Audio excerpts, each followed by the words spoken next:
The following is a presentation of the Magnitude Sports Network. Here's a breakaway opportunity. Battling and driving a penalty kill. And shot the goal! Battling his way through and backhanding it in is Liam Tamula. Yellow Jackets looking to continue that run here, and a nice kick by Kennedy Pilgrim to keep that volley going.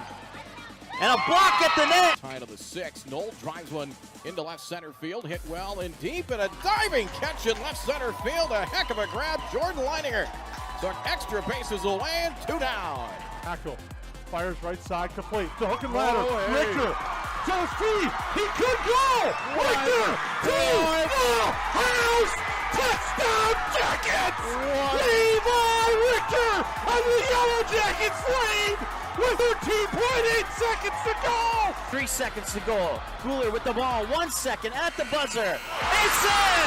And the Pelican Rapids Vikings on a shot. And Matty Cooler go to the state tournament undefeated at 29-0. Let's turn things over to the broadcast booth. The pregame show starts now. All right, welcome to the Hive for the 2023 Holiday Hive at the Hoops Basketball Classic. It's the first of 8 games over a period of 2 days, 4 today and 4 tomorrow.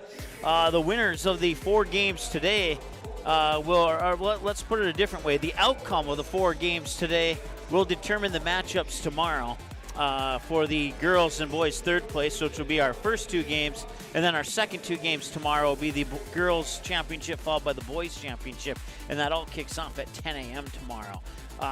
Just getting set up as we had some icy road conditions to deal with. So we are going to go right to our pregame and teams on paper segment here. So the Sauk Center Main Streeters are 6-2 out of the 6AA section. They are 2-1 when playing away from home. I know it says home versus road record, but both of those are the road records for the respective teams. Since it is a section versus section opponent, the Main Streeters are 3-1 against their section opponents, while the Dragons are 1-0. QRF value 63.4, ranking them 15th for the Main Streeters, and 44.9, ranking them 45th out of the teams in Class AA. But don't let that fool you there, because the Dragons are scoring just shy of 70 points a game on average, while allowing 45. The Sauk Center Main Streeters looking to score right around that 60-point mark while allowing about 50. So if that has anything to do with this game, then there might be a good test here for the Main Streeters. Sauk Center comes in on a 2-game winning streak. Pine City looking to snap a 2-game losing streak. And in their last 5 games, the Main Streeters are 4-1. The Pine City Dragons are 3-2. We thank you for tuning in to the broadcast here today. And, the girls are out on the court, and we are ready to go ourselves here.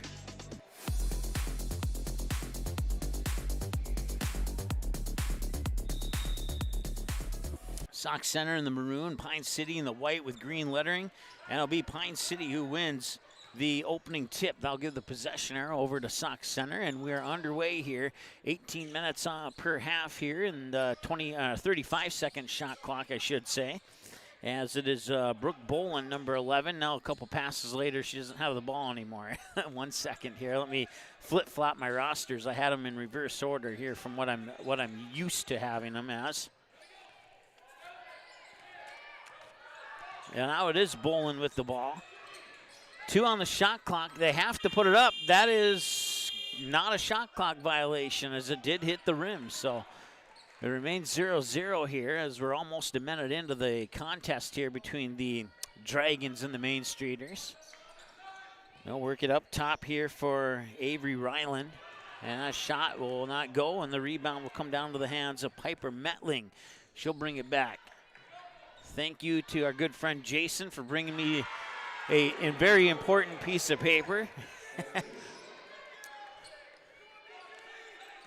And that is a 3-point basket. I think it was Carly. If I'm not saying this correctly, I apologize. Like I said, we had icy roads to deal with, and I did not have a chance to get name pronunciations like I normally do.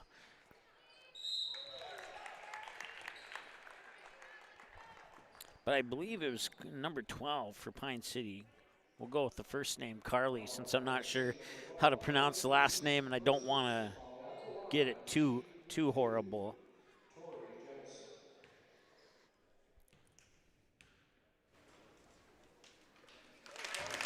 And the Main Streeters on the board with that free throw there from Sierra Corton.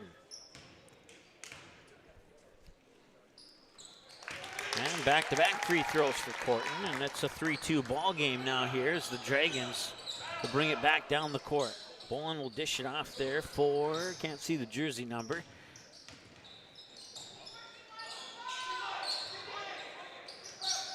Back up top, now they'll work it down low there for Summer Thiemann. And a whistle and a stoppage.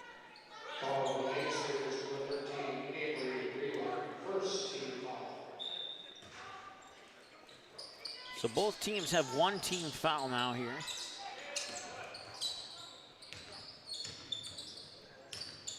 Here's Bolin with it. She'll move it up top. Straightaway three, bounces in.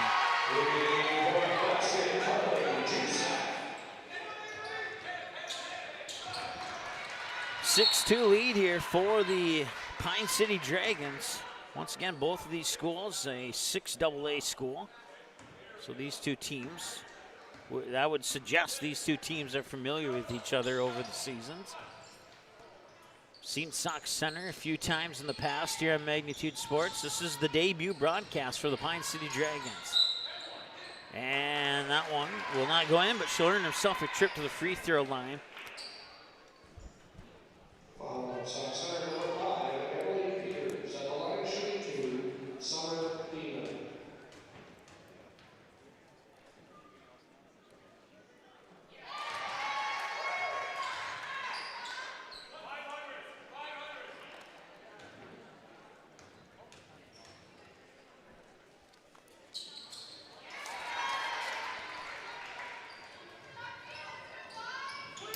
Thiemann makes them both. They have an 8-2 lead now. Come back the other way is Corton. She has the 2 points for the Main Streeters, and now she has 4 points for the Main Streeters. 5'8" junior guard Sierra Corton, 4, and the Dragons 8. Working near wing here for Thiemann. Behind the back dribble, she'll give it up there for Mallory Klepper, a 5'10" sophomore. Now back inside, I think that was poked loose. It ended up in the hands of the Dragons, and now they'll reset the offense up top. Right-handed dribble Thiemann. Now back up top here for Metling. Metling will try for a 22-footer, and that one's a little bit off the mark. Rebound chased down to the corner there by Jusak, I believe is how our PA announcer said it. She momentarily thought about another long three. 5 on the shot clock. Turnaround from the baseline, hits the rim, rolls off, and the rebound comes down to Naya Thieschafer. I'm not going to say it because I'm going to get it wrong. At halftime, I'll go get some help on these. Like I said, I didn't have time before the game to get it like I normally do. Nice pass back on top, but missed everything out of bounds and goes back to the Main Streeters. 14-12 to go here in the first half. We thank you for tuning in, whether you're cheering on the Dragons or cheering on Sauk Center. Wish the best for all the teams in this 2-day mini invite tournament. Ooh, shit. I was gonna say it looked like she got hit there on, my hesitation may have made it sound like something else, but that was not what I intended it to sound like, so my apologies there. And we have a quick timeout. 11-4. We're going to keep it here during this timeout because I need to make some adjustments in the background here.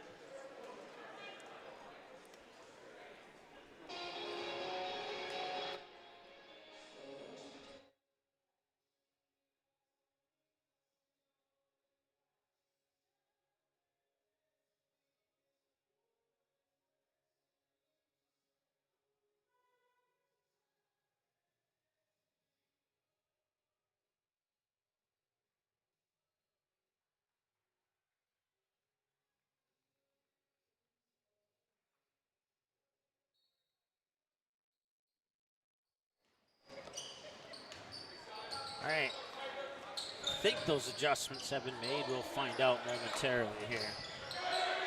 13:41 and counting to go. And that one's poked away. And a turnover, and the pass into the paint was kicked out of bounds.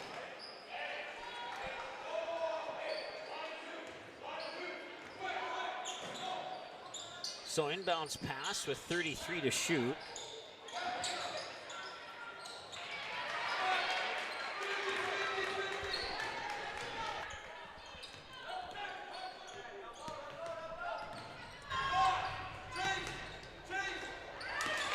That one's poked away. Back the other way, now comes Dusak. And that three's off the front of the rim. It will not go. It's pushed out of bounds. It should stay with the Dragons, and it does.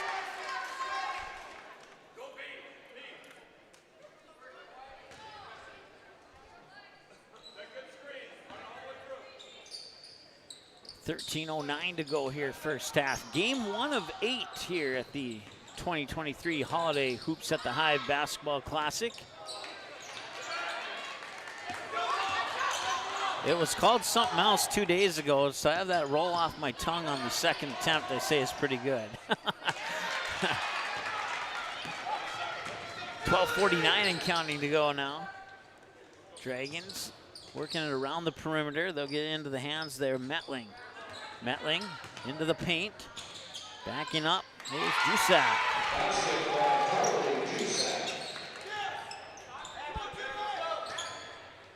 12.5 to go. Three-pointer on the way, and it's in. A triple by Madeline Schuster, the 5'7" junior. All of a sudden, we got 2 more points here for the Dragons. All of a sudden, it's 13-7. And the Main Streeters' deficit doesn't look as gruesome as it did a couple minutes ago. Driving into the paint, there's Dusak, and she scores. I have her down for 7 points of the team's 15 for Dusak. And I am missing 1 3-point basket for one of the Dragons players. I'll get that at halftime as well. That one bounces off, and a rebound pulled down there by Pine City. Quickly down the court into the near side. It's Vivian Lati, if I'm saying that correctly. And it's she's a 5'9" sophomore. And the three's on the way. Swish! Nothing but the bottom of the net for Mallory Klepper.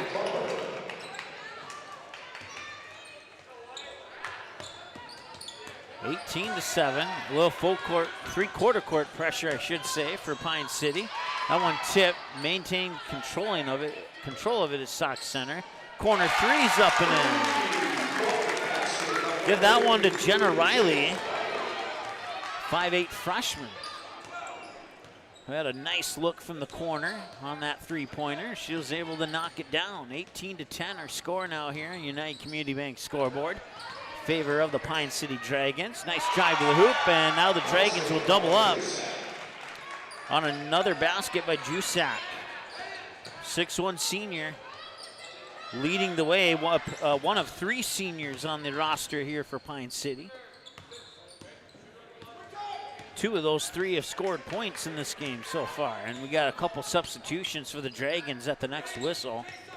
10:20 and counting. Corner 3. Nice look at it. Bangs it in.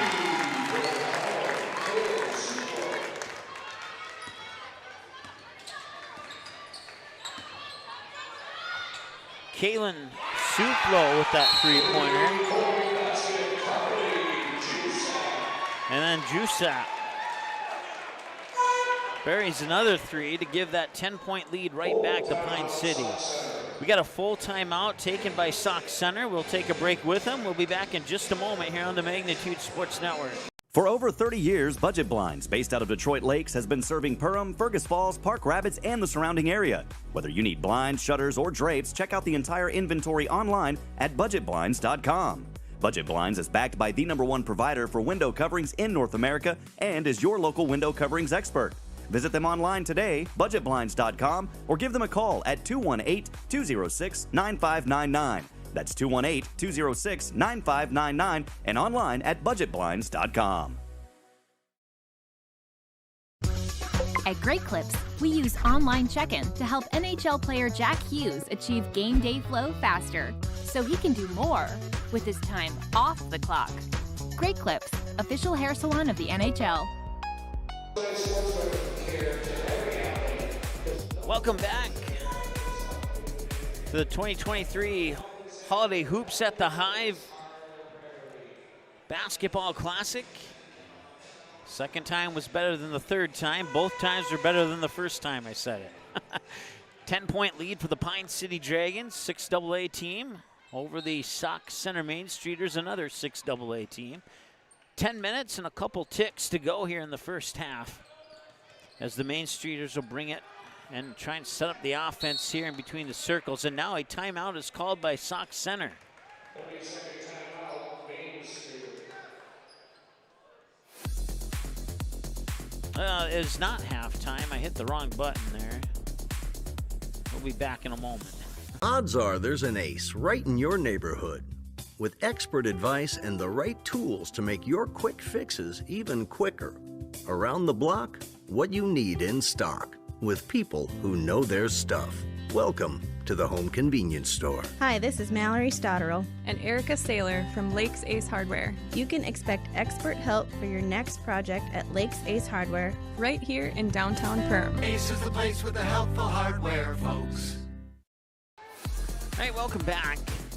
9:50 to go. Not exactly sure what the timeout was for. I think it was an official's timeout and not a timeout by Sauk Center.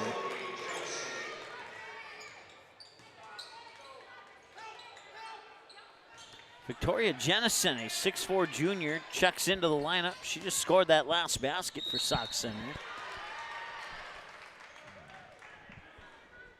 Following Sauk Center, Jenna Riley at the line shooting to Emma Belgium.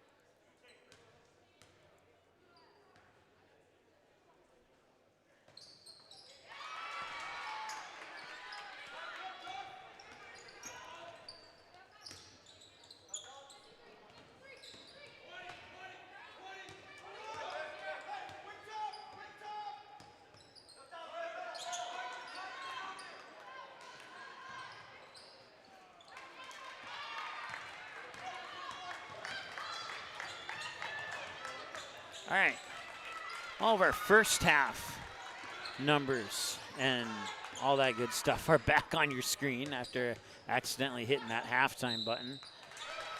Had to reset it manually. 8:55 to go is 25-15 in favor of Pine City. And now making a trip to the free throw line is Sierra Corton, a 5'8" junior. First one's in and out. Corton with 4 points so far in the contest.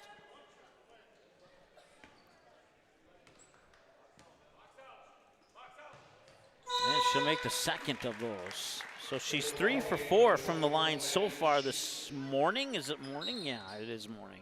No, it's not. It's afternoon. It feels like morning to me. I haven't done much today, so.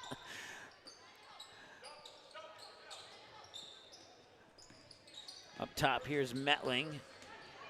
She'll drive the baseline, and then the pass is intercepted by Suflo.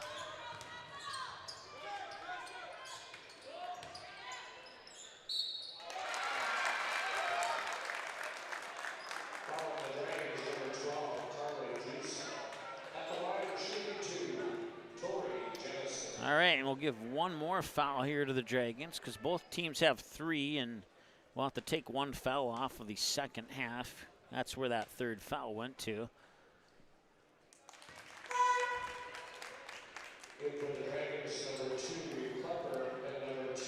I only know that because I designed this, so I programmed it. 8:31 to go. It is Jennison at the free throw line. She makes the first to make it a 25-17 game. 8:31 to go here in the first half. Second free throw is also in. Jennison with 4 points now, 6'4" junior. 8:25 and counting to go, 25-18 in favor of Pine City on your United Community Bank scoreboard. Nice pass inside there for Thiemann, and then Thiemann tried to get it across the paint. Shot was missed. Jennison comes away with the rebound, and she'll give it up to her teammate in the backcourt. I think that's Suflo who's bringing it over.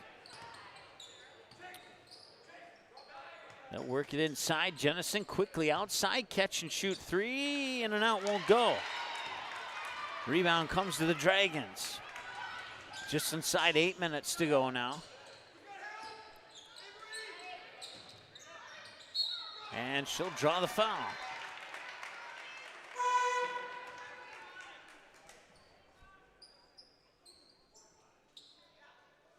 Foul on Jennison at the line, shooting free, 2-step.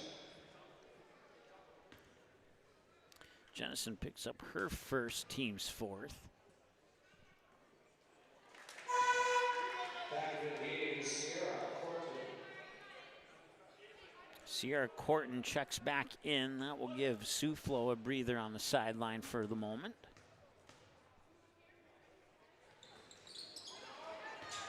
And both free throws are missed. They'll battle for the ball, and coming away with it there's Emily Peters, a 5'8" senior.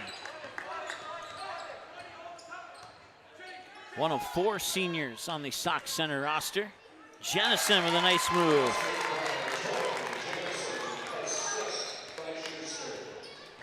See, what was a 10-point lead for Pine City has now been trimmed in half.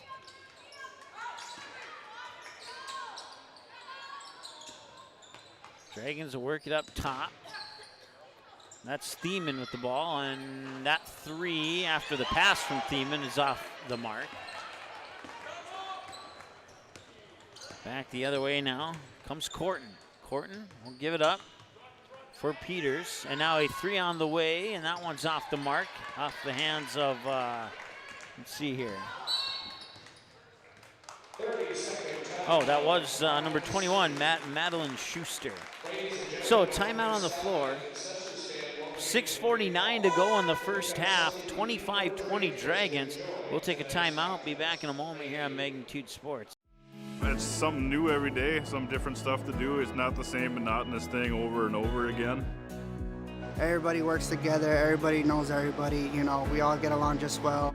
It's just a great company to work with.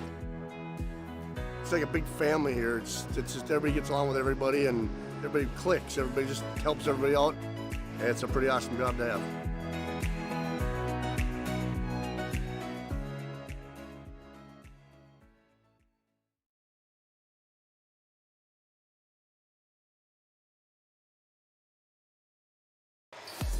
All right, welcome back. It'll be Pine City ball coming out of the timeout. Thiemann will trigger the inbounds pass into the hands of her teammate Brooke Bolin. Bolin, a 5'7" sophomore, wearing number 11 out there. And Bolin will regain the loose ball. 2 passes later, it's back to Metling. Now back up top, catch and shoot three, 20-footer, rattles in.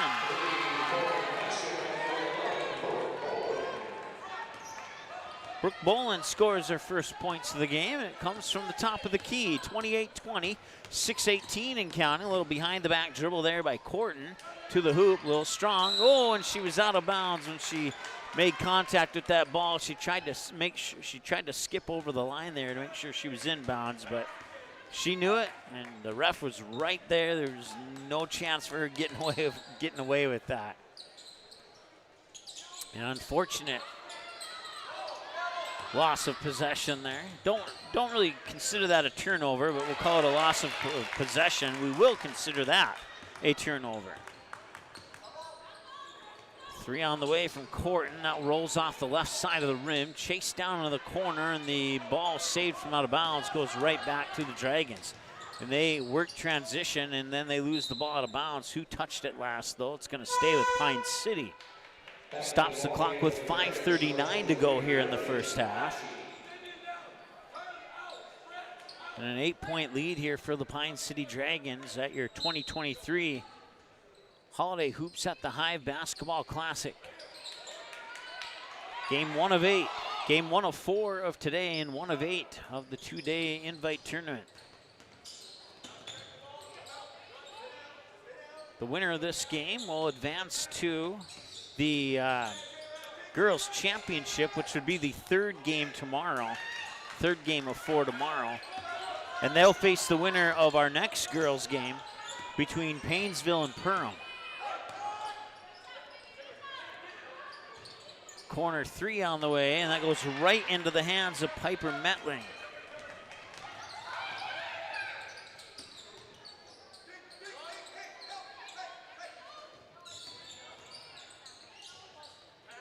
Long 3. It's in. That is Carly Jusak with her third 3 of the afternoon. And it's 31-20 now. That possession arrow hasn't moved since the opening tip-off. And now that 3 is up and in from Corton. That's her first 3 of the game, unless she hit the very first shot of the game. Well, like I said, I'm missing 1 basket for each team. We'll get that caught up at halftime. And that one's ripped away. Jump ball. The possession arrow will go to Sauk Center. It would have gone to Sauk Center anyway. As Jenna Riley clearly was going to rip that ball away. 31-23. Pretty impressive there, if you ask me. Inbounds pass will come into Corton. Corton will drive into the paint, right to the hoop, and in and out it will not go. Snagging the rebound is Metling. 4 minutes and change to go. 3 on the way, and it rattles in. Brooke Boland with her second 3. 34-23. Ever since Sauk Center cut the Pine City lead to 5, they've been outscored tremendously since that point. Corton gets 2 of those 3 back. And now a tip ball, and it ends up in the hands of Madeline Schuster. Schuster with a pass across the paint, that's taken away.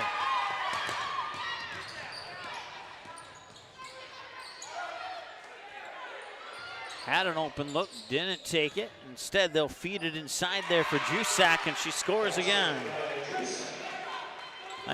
It's only the first half, and I'm starting to run out of room in my scorebook here for Jusak. 36-25, 3:04 and counting to go. They'll push it in the corner here for Schuster, and now down low, it's up and in off the basket by Hirkoff. I waited for the PA announcer to say it.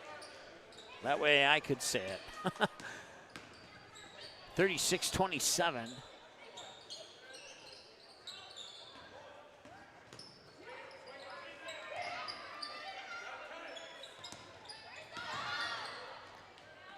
Off the glass and in for Jusak.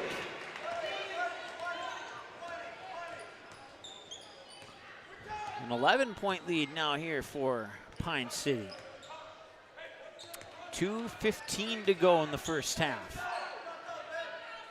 Guy has a big look and missed it. Offensive rebound by Suflo, and then it's tipped around and ends up in the hands of Bolin. Bolin lost it. So a turnover on each side there. And that one rolls off the rim. Jusak gets the rebound, brings the ball up court here for the Dragons. Bounce pass near wing, that's Vivian.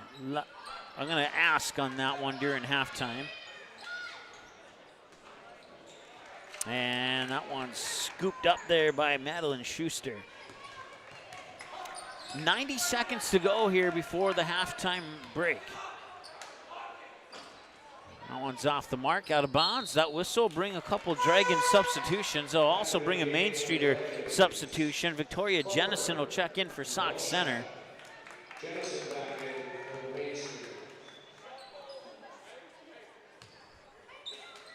I didn't see who snuck in for the Dragons, but I know they replaced 2 of their players. Looks like Mallory Klepper's one of those 2 that are back in. She has the ball now, or did.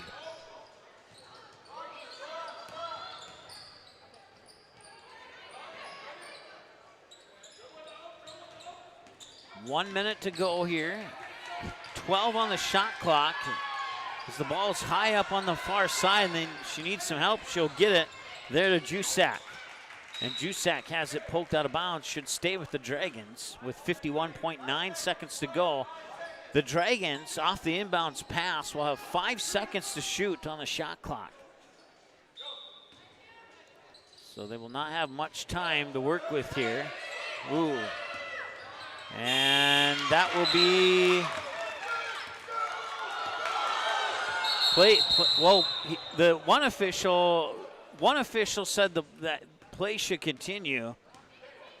It looked like the shot was blocked as the shot clock buzzer went off.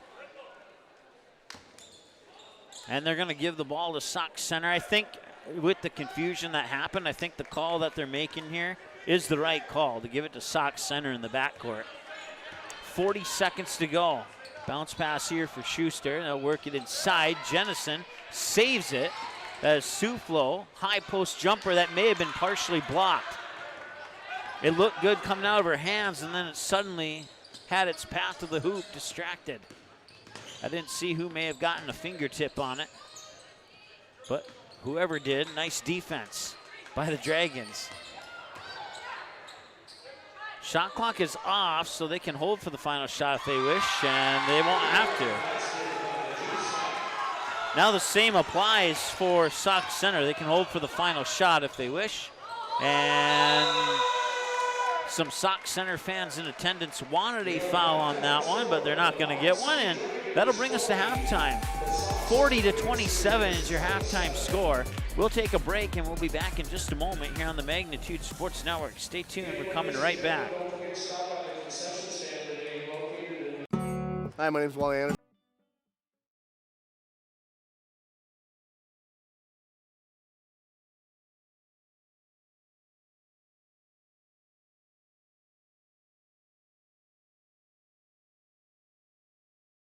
Ray's Sport and Marine in Perham has you covered for all your recreational needs. Ray's carries a large inventory of Lund boats, Bennington pontoons, plus Viaggio pontoons. They also carry the Yamaha line of ATVs and UTVs, as well as the full line of Honda Power Sports. Stop in and check out all of what Ray's Sport and Marine has to offer. Good luck to all Perham athletes, and go Yellow Jackets!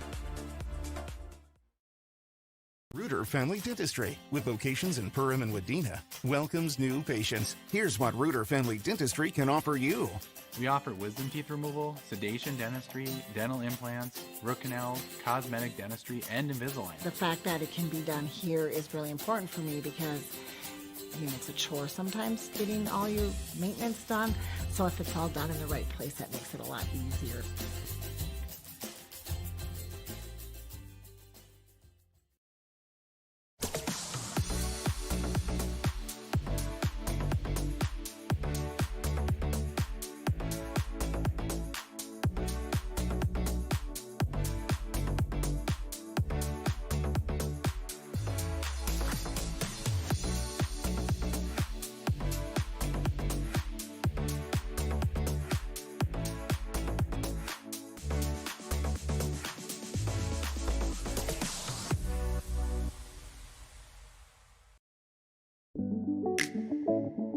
One of our core values at United Community Bank is reinvesting in the communities we serve. I personally take great pride in this as I'm a 5th generation in our family here at United Community Bank. We've been here for over 100 years.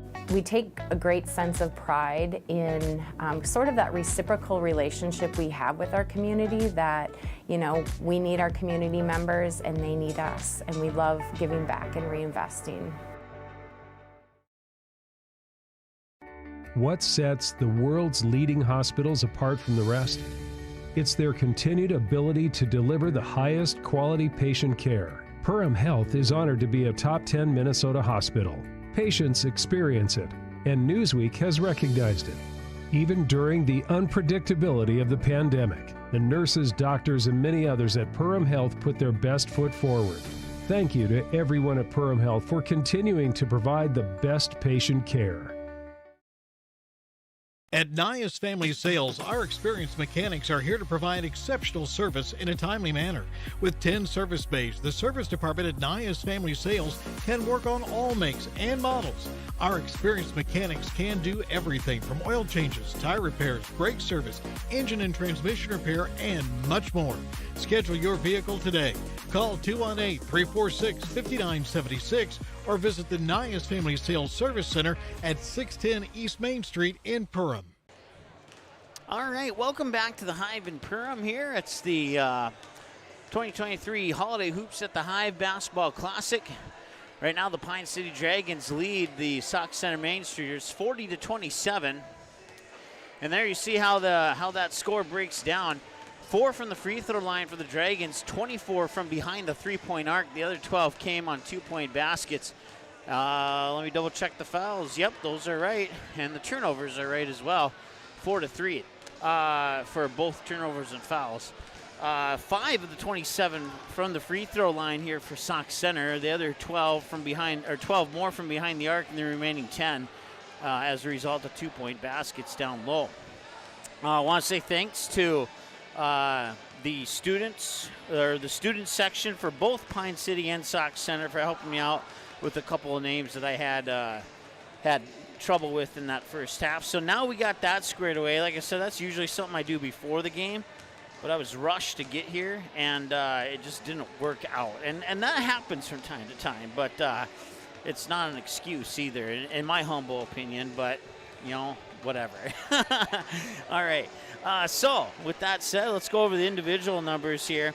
Mallory Klepper with 3, Summer Thiemann with 2, Brooke Bolin with 6, Vivian Lottie with 1, and then Carly Jusak, let me count them up here, 3, 6, 9, 11, 13, 15, 17, 19. I have her down for 21 right now. For Carly Jusak leading the way here for Pine City. For Sauk Center, individual scoring looks like this. 3 for Kaylin Suflo. 3, 5, 7, 8, 9, 10 for Sierra Corton. 3 for Madeline Schuster. 2 for Elizabeth. Let me read my writing here. Hairkoff. There we go. Elizabeth Hairkoff, 2 points. Jenna Riley, 3. I'm going to rewrite that down so I can see it again later. And then their lead right now, 3, 5, 7, 8, 9, 10 for Sierra Corton. She leads the way. Did I skip over Jennison? I might have. She has 6 points so far here in the contest. So that's a look at your individual scoring for this first half of play. We're let's take a look at the clock, about 3.5 minutes away from the start of the second half. So we'll take another break, and when we come back, we'll have that second half for you right here on Magnitude Sports. Stay tuned. Welcome to Perham, Minnesota, a great place to visit and an even better place to live. Here's a look at just a few of the things you can experience here.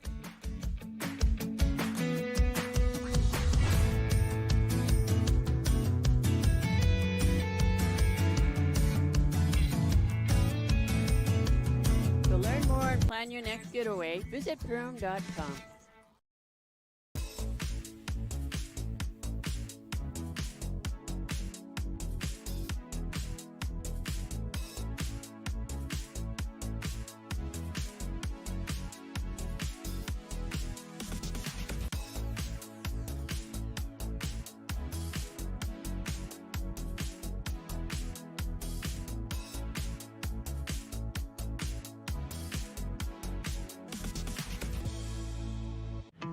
Say hello to Taylor Doll at the Backyard. Taylor keeps the store filled with your pet's favorite pet food, pet treats, and pet toys. Hard to find items like retractable dog leashes and pet supplements.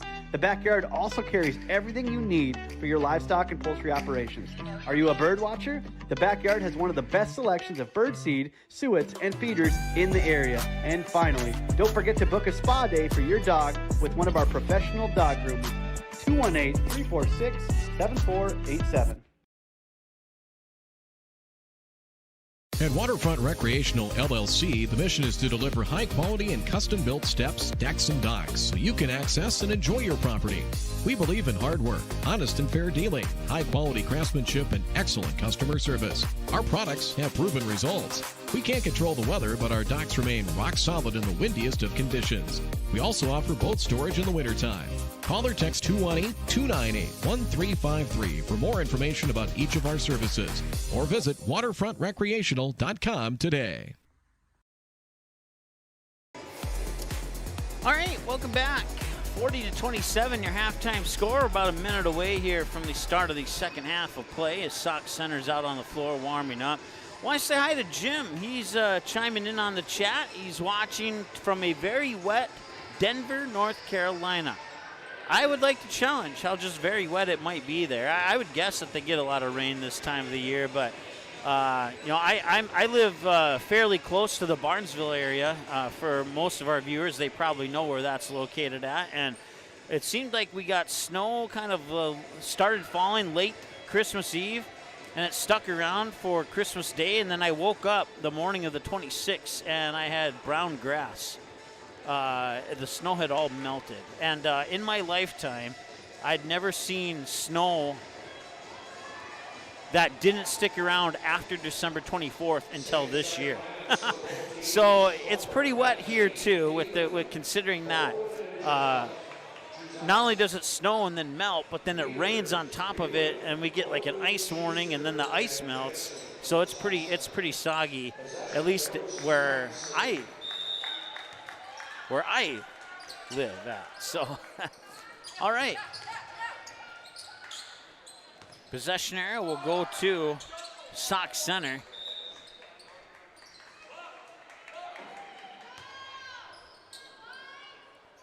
Once again, a big thank you to a couple of the students from each of the schools for helping me out with some name pronunciations. Appreciate it a lot.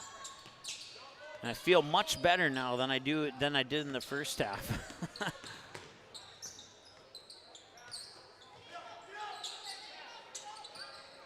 And that one's stripped away, and they do get the pass off. It goes into the hands of Corton.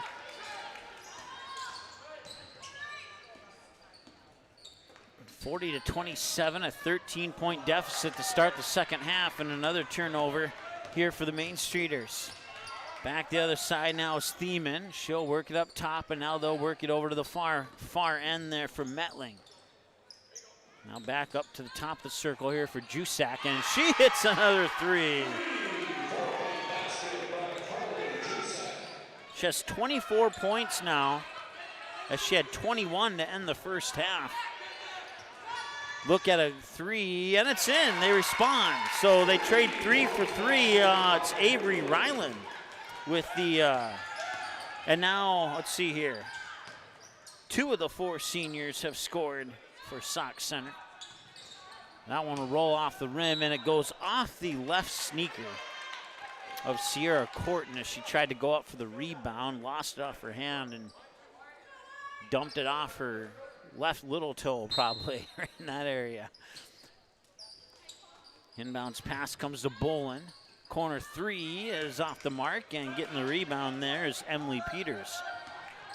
Peters will give it up for Corton. Corton will slowly bring it up over the timeline, 16:24 and counting to go.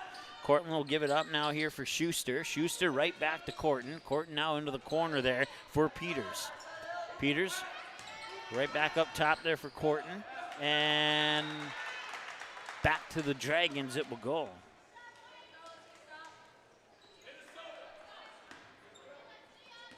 Take away the first half. It's 3-3 right now here in the second half.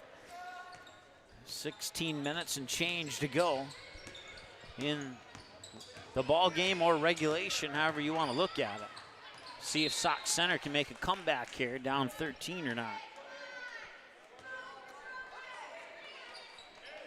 15:58 to go. For those of you watching, cheering on your respective teams, I have no rooting interest in this one. I will call it fairly. Just like I do the games that I even do have maybe a rooting interest in, but. Nice pass. They find Jennison after Corton appeared that she stumbled into a triple team. She was able to just kind of dish it off in the paint there to Jennison, and she had a wide open look at the basket. An easy 2 points there. We'll see if Sauk Center can keep it going. Loose ball, and now they'll battle for it. Possession arrow will go to Sauk Center. So there's an opportunity to get 2 or 3 more points back here. 30-second timeout. All right, we got a timeout on the floor, so we'll take one with them. We'll be back in just a moment here on Magnitude Sports.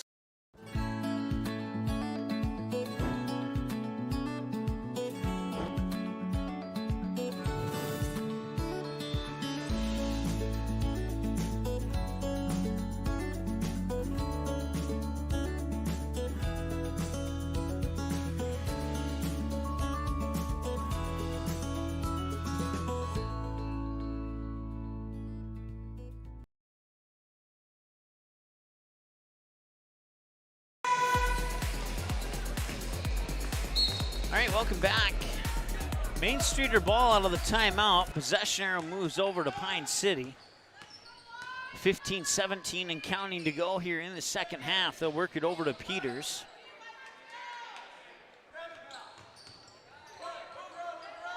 Some quick passing around the perimeter inside for Jennison, but it gets poked right back to Ryland's hands. Tried to get it back to Jennison, and she lost it.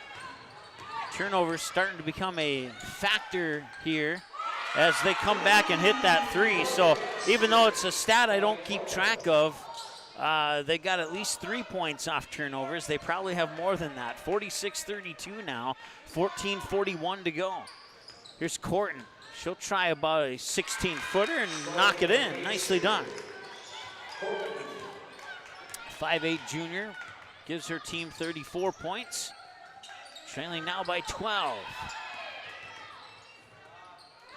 15 is the biggest lead that Pine City has had in this game. And that 3 is off the mark. And getting the rebound there is Ryland, the 5'7" senior. Corton will bring it up the court, 14:08 and counting to go.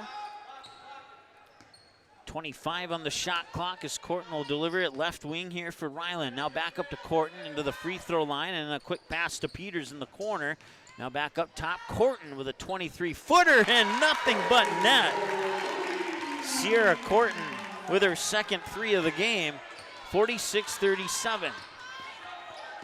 But if there's one thing that we've seen in this game, every time Sauk Center makes what looks like could be a decent comeback, Pine City just gets an open look at the basket, knocks it down, and kind of deflates that motivation that may have been built up.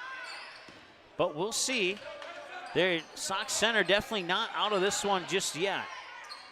That one, and it just seems like every shot that Carly Jusak puts up finds its way into the basket. 26 points for Jusak now of the team's 48. Here's Jennison down low. She was able to get away from the defenders, but it rolled off the rim, and she was outpowered 3-1 on the rebound. Ends up in the hands of Bolin. Now behind the back dribble by Thiemann.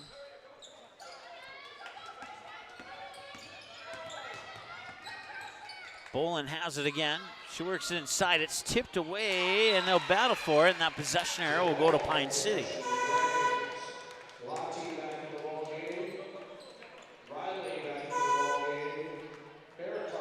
So I'll stop the clock with 12:43 to go here in the second half.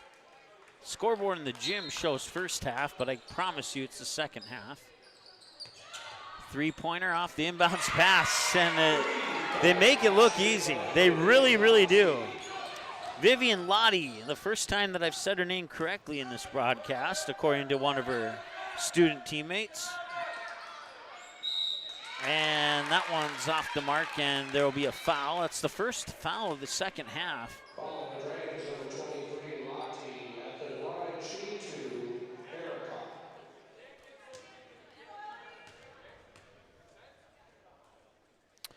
Erica. Herkoff at the free throw line, and she'll make that one. Points with the clock stop. Going to be crucial here in these final 12 minutes.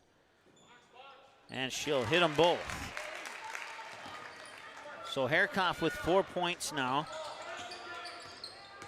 6'2" sophomore.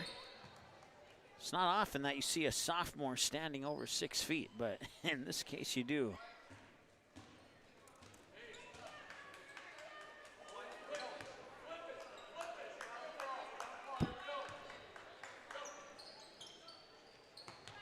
(51-39, 12-20, 30 on the shot clock. And a 3 on the way, and that one rattles in and out. It will not go. The attempt there from Piper Metling. Sauk Center will get a chance to cut into the deficit. They'll work at the Schuster. Schuster inside for, I believe that was Herkoff. And now the 3 is a little bit short, but it's right into the hands of Schuster. They work it back up top. Corton spins in the paint and gets it to drop in.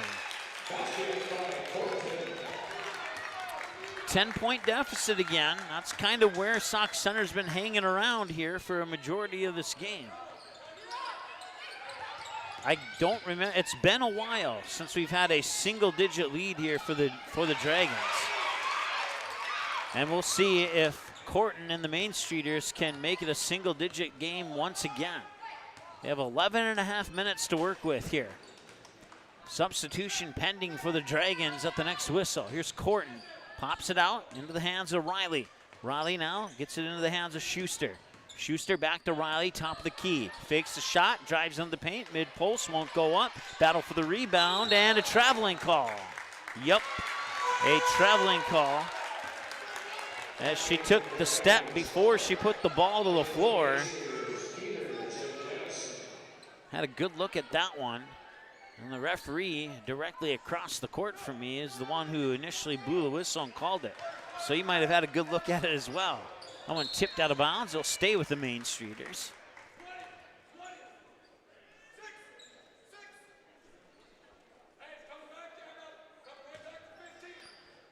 So a full shot clock to work with. Inbounds pass comes to Schuster. Schuster will get it right back. Schuster, right-handed dribble, goes to the hoop, and it may have been partially blocked, and then she pokes it away on the return. Pine City able to regain control of the ball there.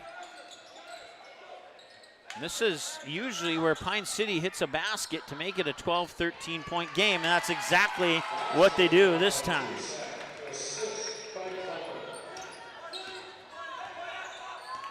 $28 points for Carly Jusak now, 6'1" senior. And that one's tipped inside. Jusak takes it away from Jennison, and that will be a charging foul.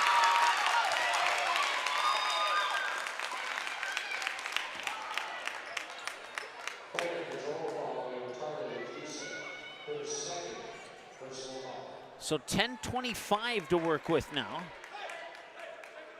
And the Main Streeters down by 12. Pine City looking to even up the win-loss record here.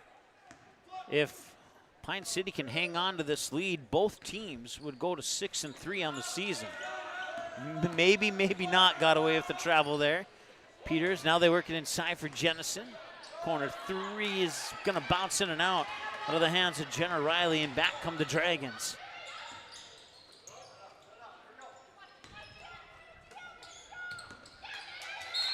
And nice little swat there by Madeline Schuster.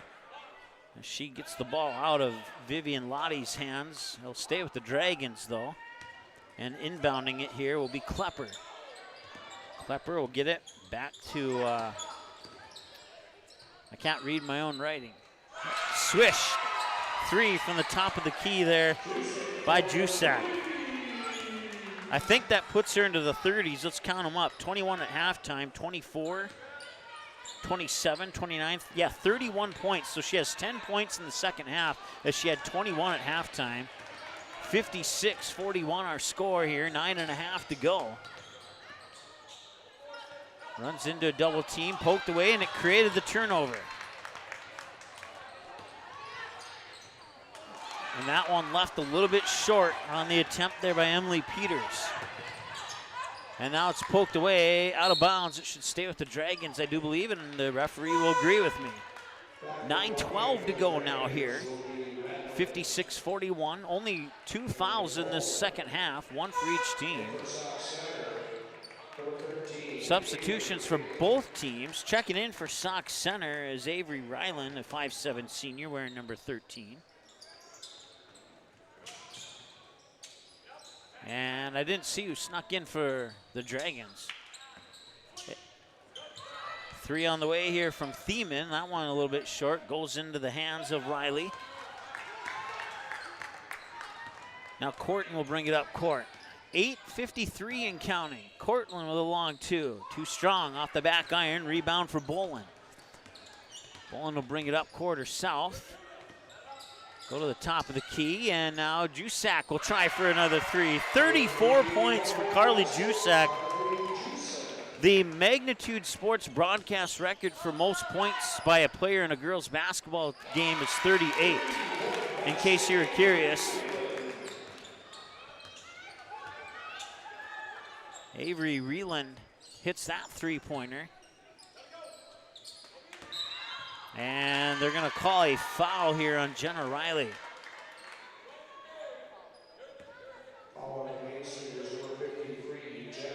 That'll be her second, team's first. Or no, her second, team's second of the second half. So they'll put 25 on the shot clock, and that's what the Dragons will have to work with. Schuster for 37 points. I'm sorry, wrong. I got her point right, but I was looking at the wrong roster. It's Jusak. Maybe that's my fault why she missed that one. I don't know.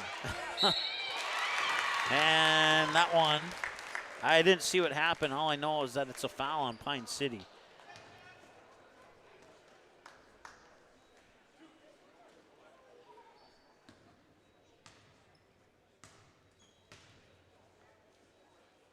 Jennison on the right, in the ball game with the Dragons, number 23, Vivian Hockey.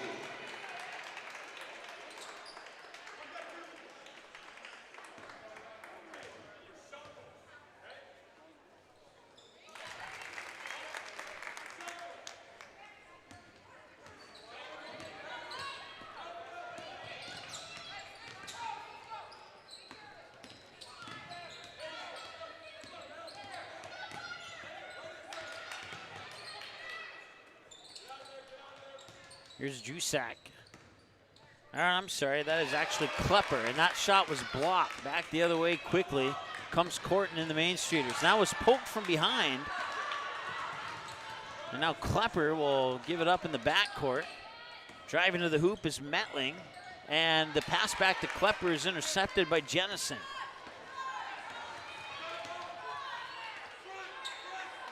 And a wide open look at a 3, but couldn't make the connection. It'll go out of bounds. It'll stay with the Main Streeters.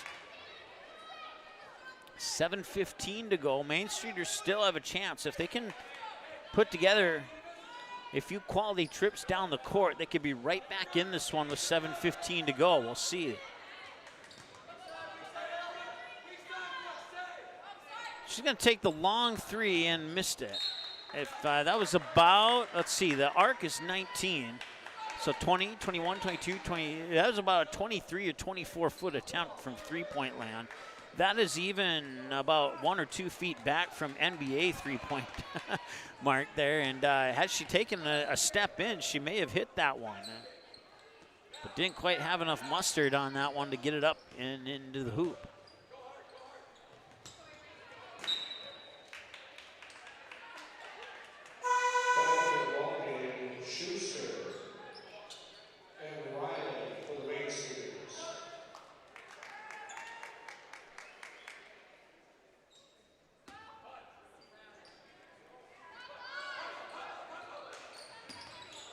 Into the backcourt here for Bolin. Jim says that it's raining and that there's a flood in North Carolina. Back to that in a moment. And to the hoop and scoring here for the Main Streeters is Avery Ryland. That's her first points from inside the three-point arc tonight.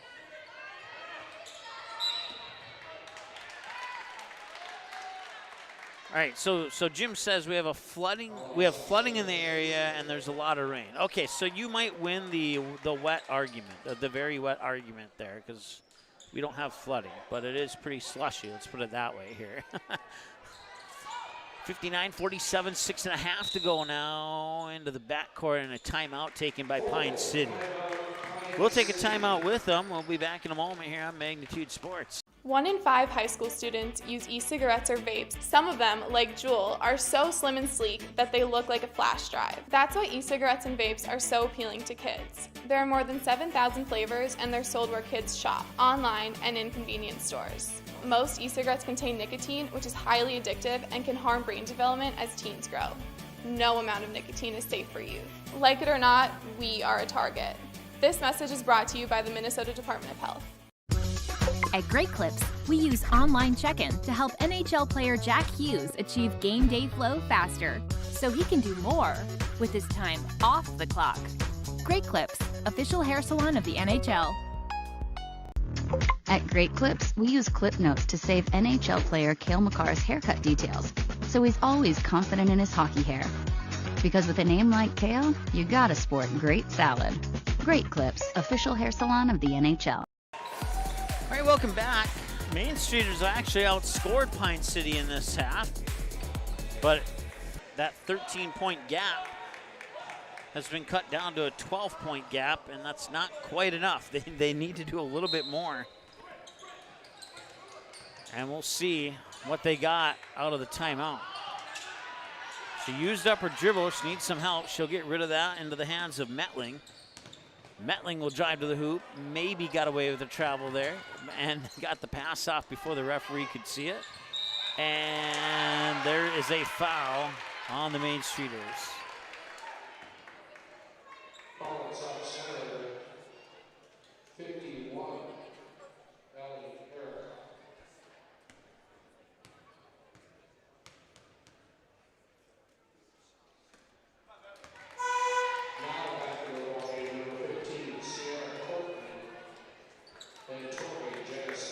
Should be, both teams should have three fouls, so we'll add one more here to the Main Streeters. There we go.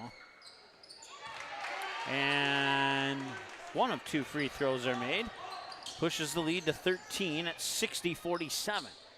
Like I said, 6 minutes. They still have plenty of time, but time's becoming less and less of a friend. High post jumper up and in. Nicely done there by Jenna Riley. She has 5 points now for the 5'8" freshman. Back to an 11-point deficit. Here's Jusak. Being guarded closely there by Jennison. She'll get it back. She'll back Jennison up, push it back out. 3 on the way, and they've been able to hit those. Not that time, though.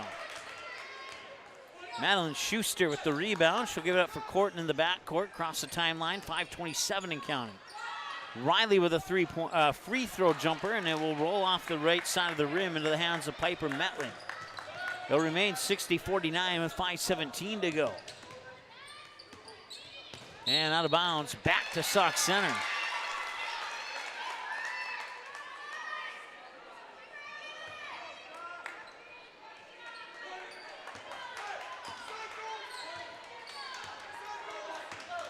.509 and counting. Corton with the basketball. Coach Scott Bergman yelling out instructions for his team. Corner 3, Riley. No, it didn't go in. There's been a couple three-pointers for both teams where I thought they got fouled. One of them came like in the first couple shots of the game for Pine City, and then that corner one there looked kind of close as well. They'll call a foul over on that far side, and I believe it's going to be on Corton. Yeah, it will be. Her second, team's 4th.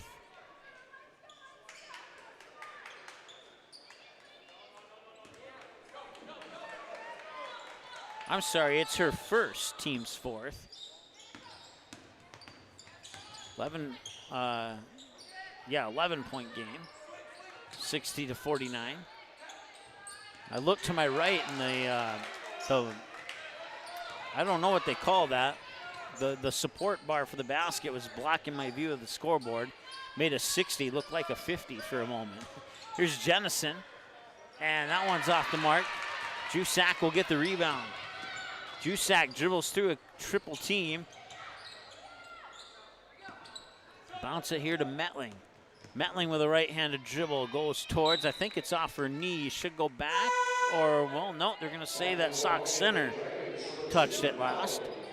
So stay with the Dragons.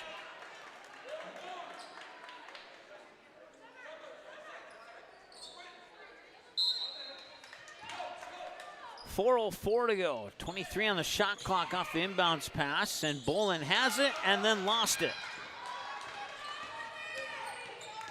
Sauk center needs to capitalize on these turnovers. We'll see if they can get a basket here. That is Suflo, and now back to Corton. They'll work it inside. Jennison, tough to the basket, gets the drop in. 9-point game. It's been a while since they've had a single-digit lead, the Pine City Dragons have. They also have a substitution at the next whistle. 3.5 to go. And a 9-point deficit. And a turnover. Jennison will get it up court here for Schuster, and now they'll back it up. Three-pointer on the way, too strong. I don't know. Maybe not an ill-advised shot there. Too many more of those could cost them the game. 3:11 to go here. As Pine City is lucky to not lose any points off that last turnover. I want to roll off. Jennison will get the rebound. Sauk Center will have another chance here. Corton over to, that is Suflo, and that three's off the mark. 2:45, if they don't start driving into the basket soon, they're going to be forced to take threes to try and catch up. Right now, I don't feel that they're in that situation. That's my humble perspective of the game right now. So that's the third turnover on 30 possessions, and that could have been 6 points instead of 2 missed threes. You're looking at a 60-57 score there if they try and take it into the paint and get some more high percentage opportunities there. And right off the back, and she cannot get it to go in. Corton will get her own rebound, and just everything not going Sauk Center's way. It was a smart play. Now Corton will try a long three. That's off the front of the rim again. Once again, Corton takes a step in, and that probably is nothing but net, but just a little bit out of her distance. 2:09 to go now, 60-51. Now you're getting to the point where you have to think about it. I'd say if you don't get the ball back by the time there's 1:15 on the clock, then at that point you're going to be forced to shoot threes. And on the last 3 possessions for Pine City, they've turned the ball over, and the Main Streeters have not been able to capitalize on any of those points.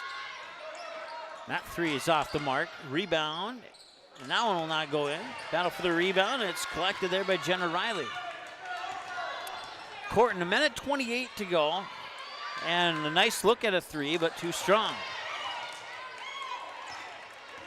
1:20 to go.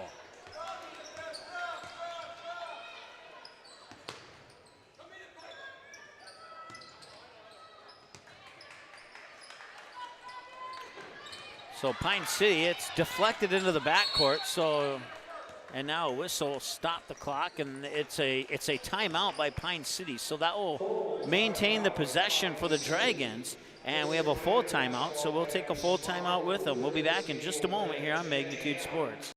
I have 3 amazing kids, and it can be a bit complicated. All right, you guys, you ready? But there's nothing else like it in the world. Bye, honey. Traveling with kids is on another level. Yay, let's go. I appreciate all the extra help I can get when we fly. Hi, how can I help? I'm honored to get every passenger to their destination. I'm so grateful that I've been able to fly with my 3 young kids. At Frontier, we get it. We're flyers too, and we believe the sky is for everyone.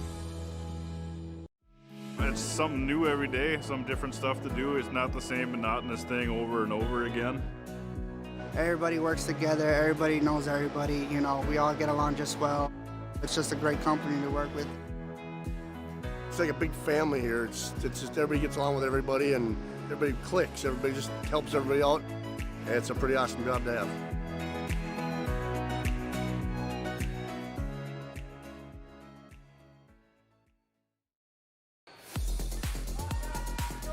All right, 60-51, a 9-point game with 1:05 to go.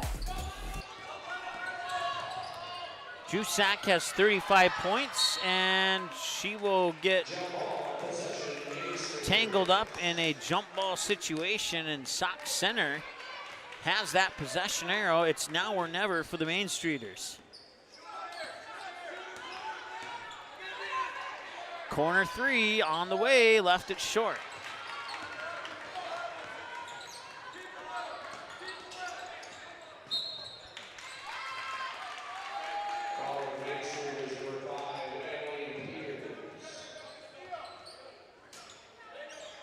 They've only hit five, let me recount them up. 1, 2, 3, 4, 5. They've only hit 6 3-pointers in this game off several attempts.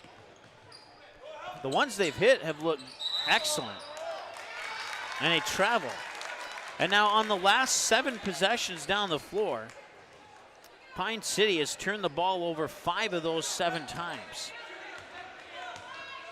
Sauk Center still has 0 points off those turnovers.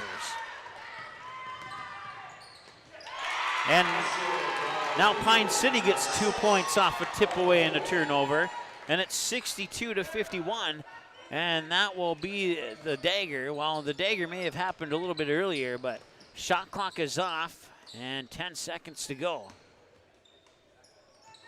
That one's tipped, ends up in the hands there. Peters, a roll off the rim, and not the way that Sauk Center would like to have this game come to an end, but that will be your final score.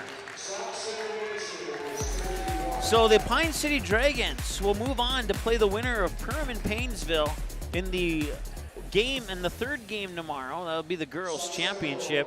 That game is scheduled for 1:30, but once again, that's an approximate time because of the fact that we have 2 games before it. So it might be a little bit sooner, might be a little bit later, but 1:30 is the projected tip-off for that girls' game tomorrow. And we'll have that game right here on Magnitude Sports for you, for the Pine City fans. And for the Sauk Center fans, they will play in the third-place game at 10 a.m. tomorrow morning, and we'll have that game for you here on Magnitude Sports as well. All right, we're going to take a timeout and get things set for our second game. It's Perham and Paynesville coming up next here in just a moment on the Magnitude Sports Network. Stay tuned.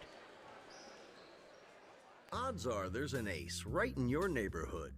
With expert advice and the right tools to make your quick fixes even quicker. Around the block, what you need in stock. With people who know their stuff. Welcome to the Home Convenience Store. Hi, this is Mallory Stotterell and Erica Saylor from Lakes Ace Hardware. You can expect expert help for your next project at Lakes Ace Hardware, right here in downtown Perham. Ace is the place with the helpful hardware, folks. Sport and Marine in Perham has you covered for all your recreational needs. Ray's carries a large inventory of Lund boats, Bennington pontoons, plus Viaggio pontoons. They also carry the Yamaha line of ATVs and UTVs, as well as the full line of Honda Power Sports. Stop in and check out all of what Ray's Sport and Marine has to offer. Good luck to all Perham athletes, and go Yellow Jackets. Reuter Family Dentistry, with locations in Perham and Wadena, is now hiring. The purpose-driven team at Reuter Family Dentistry strives for the core values of excellence, commitment, and a positive culture. My favorite thing about being part of Reuter Family Dentistry is just our values and our commitment to each other and to the patients. I know I can leave here every day feeling good about what I've done.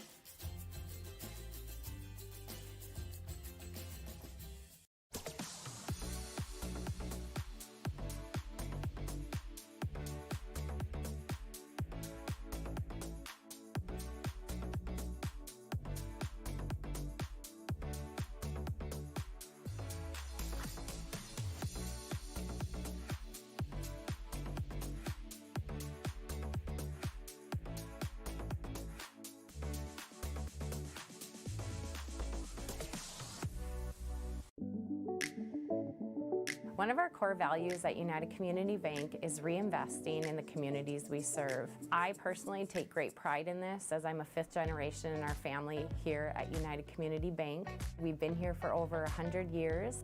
We take a great sense of pride in sort of that reciprocal relationship we have with our community that, you know, we need our community members and they need us, and we love giving back and reinvesting. All right, welcome back. The next matchup here at the 2023 Holiday Hoops at the Hive Basketball Classic Tournament is coming up momentarily. We'll get you to that Budget Blinds pregame show here in a few minutes. But taking a look at our upcoming schedule, well, tomorrow we'll have, starting at 10 a.m., the girls' third place, followed by the boys' third place game. And then we'll follow that up with the girls' championship and the boys' championship. Boys Championship should tip off at approximately 2:15 tomorrow. And then that wraps up for 2023. We're off until January 4th when we kick off the new year right here at the Hive, where we ended the old year. Perham and Breckenridge in girls basketball, the 7:30 tip. And then off to Park Rapids, the Panther Den, and the Panthers will host those Barnesville Trojans in boys basketball January 9th at 7:30 p.m. And then right back to the Hive January 11th.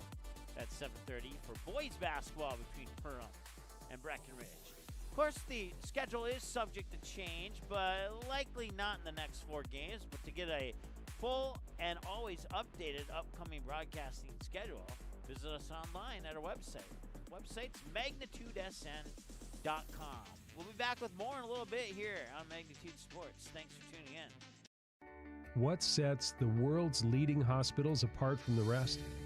It's their continued ability to deliver the highest quality patient care. Perham Health is honored to be a top 10 Minnesota hospital. Patients experience it, and Newsweek has recognized it. Even during the unpredictability of the pandemic, the nurses, doctors, and many others at Perham Health put their best foot forward. Thank you to everyone at Perham Health for continuing to provide the best patient care.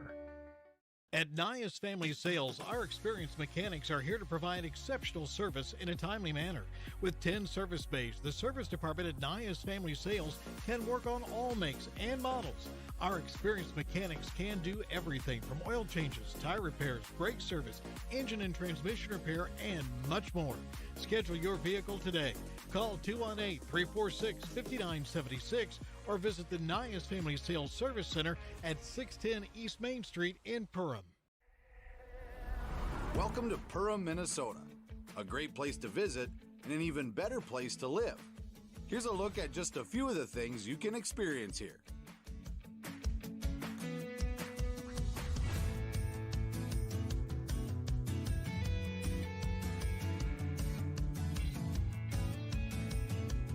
To learn more and plan your next getaway, visit Perham.com. I didn't know what a derecho was. Didn't know that kind of storm existed. I didn't worry a bit about my coverage. It did not let me down. I was not caught blindsided. The secret is to have an agent that gets you insured for your needs. If you don't have Farm Bureau, you don't have good insurance. Contact Farm Bureau agent Michelle Beck in Perham at 218-345-4010. At Waterfront Recreational LLC, the mission is to deliver high-quality and custom-built steps, decks, and docks so you can access and enjoy your property. We believe in hard work, honest and fair dealing, high-quality craftsmanship, and excellent customer service. Our products have proven results. We can't control the weather, but our docks remain rock solid in the windiest of conditions. We also offer boat storage in the wintertime. Call or text 218-298-1353 for more information about each of our services, or visit waterfrontrecreational.com today. Say hello to Taylor Doll at the Backyard. Taylor keeps the store filled with your pet's favorite pet food, pet treats, and pet toys. Hard to find items like retractable dog leashes and pet supplements. The Backyard also carries everything you need for your livestock and poultry operations. Are you a bird watcher? The Backyard has one of the best selections of bird seed, suets, and feeders in the area. And finally, don't forget to book a spa day for your dog with one of our professional dog groomers. 218-346-7487. All right, we are seconds, maybe a little bit more than seconds, minutes away from the next matchup here. More of the 2023 Holiday Hoops at the Hive Basketball Classic Tournament tomorrow. Third place and championship games. 4 games back-to-back, kicking off at 10 a.m. with that 4th boys championship game tipping off at approximately 2:15. Then we fast forward into 2024, and we come right back to the Hive to kick off the new year as the Perham Yellow Jackets will host the Breckenridge Cowgirls in girls basketball. Then Park Rapids and Barnesville January 9th, and Perham and Breckenridge January 11th in boys basketball. All 3 of those games, 7:30 p.m. tip-offs, right here on Magnitude Sports. For a full broadcast schedule beyond those 4 games, and of course, if anything changes, we will have those changes updated on our website as well, magnitudesn.com. That's where you want to go visit and check out the upcoming broadcast schedule. All right, your pregame show, brought to you by Budget Blinds, is coming up in just a couple minutes here on Magnitude Sports. Stay tuned.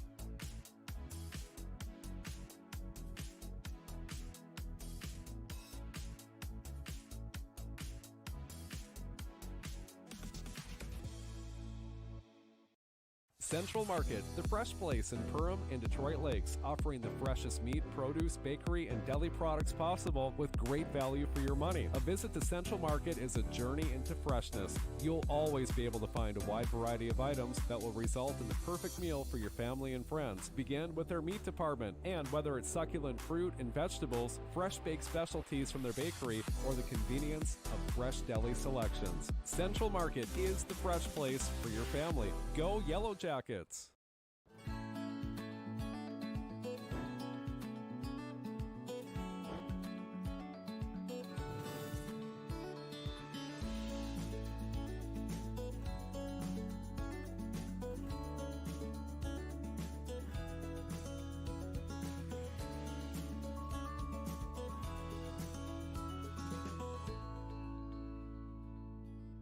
New Horizons Realty is a full-service real estate company who has been helping buyers and sellers in Lakes Country for over 25 years. They understand the local market conditions because they are from here, live here, and have lifelong careers in real estate. Get a free estimate with an experienced, local, laid-back, and friendly agent that's a part of a team you can trust and will go to work for you. Visit permrealestate.com or call 218-346-7767 to speak with Chad and his dedicated team at New Horizons Realty in Perm. For over 30 years, Budget Blinds, based out of Detroit Lakes, has been serving Perham, Fergus Falls, Park Rapids, and the surrounding area. Whether you need blinds, shutters, or drapes, check out the entire inventory online at budgetblinds.com. Budget Blinds is backed by the #1 provider for window coverings in North America and is your local window coverings expert. Visit them online today, budgetblinds.com, or give them a call at 218-206-9599. That's 218-206-9599 and online at budgetblinds.com. All right, welcome back to the Hive in Perham. It's the 2023 Holiday Hoops at the Hive Basketball Classic. I'll get the hang of that. I said Paynesville and Perham. I got ahead of myself by a game. That's the girls' game coming up after this one, at least I hope. Right now we got boys basketball for you. So it's girls basketball, boys basketball. Then the third game will be girls, Paynesville and Perham. And then the fourth game will be the boys game between Perham and Big Lake. So there you go. That's the schedule for today. So we already know that the Pine City girls are going to play in the championship game tomorrow. That'll be scheduled for approximately 1:30. And then one of these two teams will play in the boys championship tomorrow in our fourth game at approximately 3 o'clock, I'm going to say, or 2:45, I think is when they have it scheduled. But, you know, those times are approximate. They're given about 20 minutes between games here. So that is now you're caught up to speed on that. So that's how that one's working. So now we got boys basketball for you, Sauk Center and Paynesville. Let's take a look at these two teams. But first, let's take a break, and then we'll take a look at the teams, as we got about 15 minutes before this one kicks off. So if you want to throw pizza into the oven, you've got plenty of time to do that. We'll take a break. I'll give you about 2 minutes to put that pizza in the oven. We'll be back with more in a moment. Odds are there's an ace right in your neighborhood. With expert advice and the right tools to make your quick fixes even quicker. Around the block, what you need in stock. With people who know their stuff. Welcome to the Home Convenience Store. Hi, this is Mallory Stotterell. And Erica Saylor from Lakes Ace Hardware. You can expect expert help for your next project at Lakes Ace Hardware. Right here in downtown Perham. Ace is the place with the helpful hardware, folks. The thing that drives me first and foremost are my kids. They're my biggest motivation. My sister works here also. She's like my go-to, like for anything. To have her here with me, like if I'm having a bad day or anything like that, like she just uplifts me. That's who I do it for, I go the most hard for them. I think that just helps me get motivated to come to work. Reuter Family Dentistry, with locations in Perham and Wadena, welcomes new patients. Come meet the friendly and professional team and experience for yourself what it is patients love about Reuter Family Dentistry. It's just nice to be in a small hometown knowing that you have a local dentist that cares about you, knows you, and wants to do what's best for you and your family.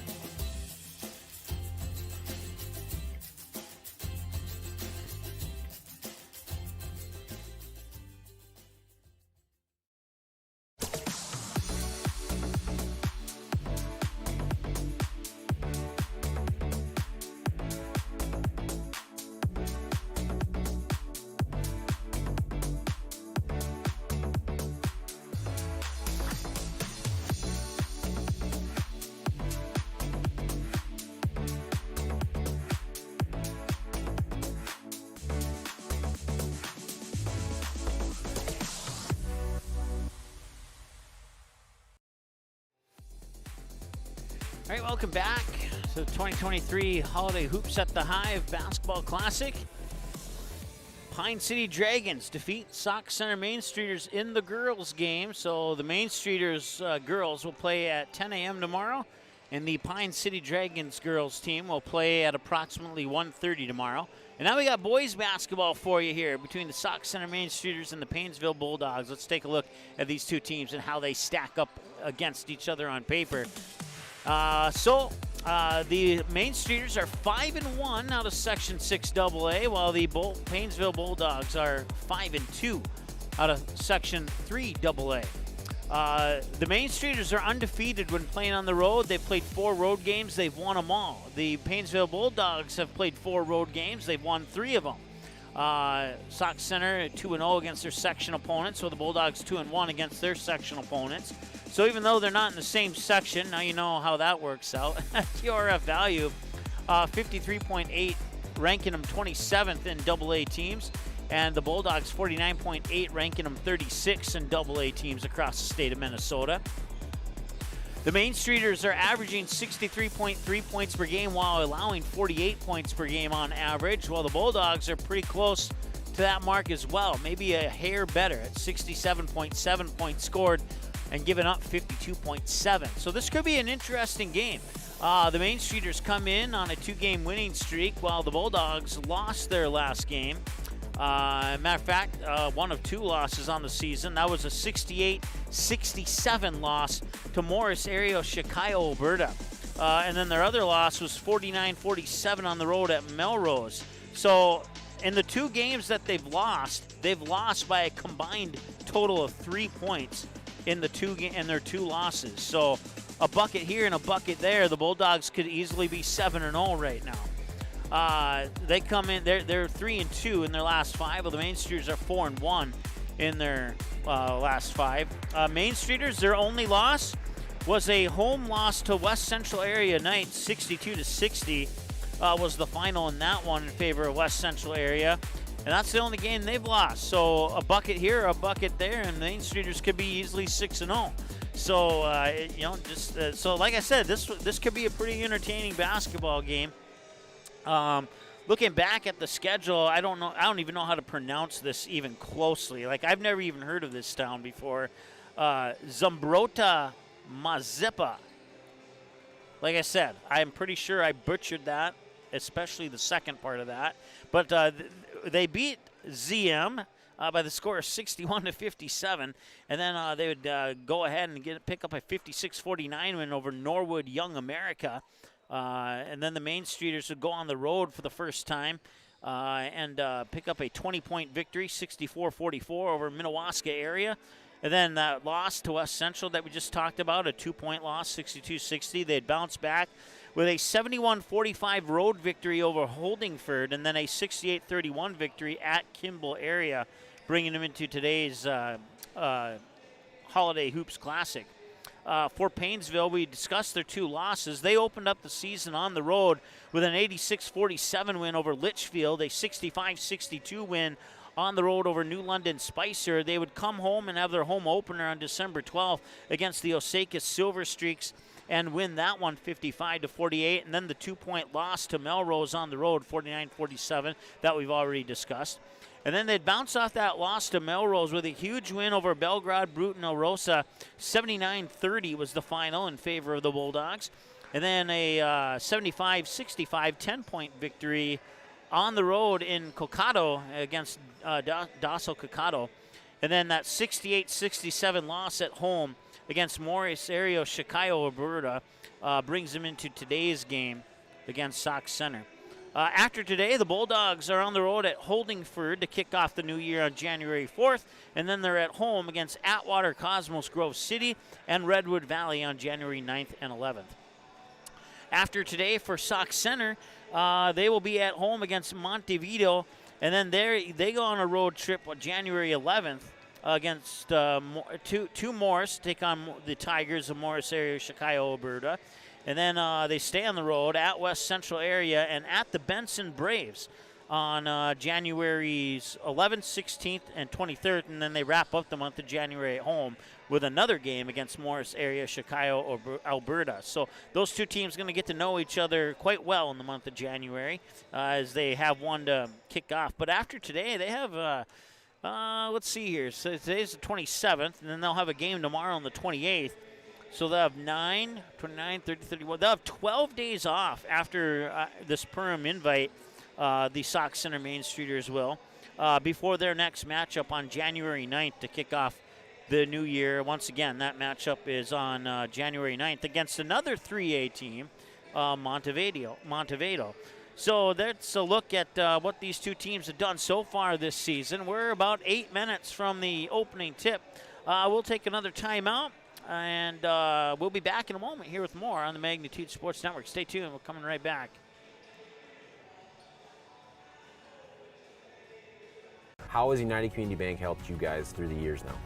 Well, we started 13 years ago with 1 employee in a little shop out of our home. And now, over the years, we've grown to about 25 employees and 2 shop buildings. So they have absolutely been amazing, supported us, trusted us, and put their faith in us. We just really couldn't have done it without United Community Bank. They are just really supportive. What sets the world's leading hospitals apart from the rest? It's their continued ability to deliver the highest quality patient care. Perham Health is honored to be a top 10 Minnesota hospital. Patients experience it, and Newsweek has recognized it. Even during the unpredictability of the pandemic, the nurses, doctors, and many others at Perham Health put their best foot forward. Thank you to everyone at Perham Health for continuing to provide the best patient care. At Nias Family Sales, our experienced mechanics are here to provide exceptional service in a timely manner. With 10 service bays, the service department at Nias Family Sales can work on all makes and models.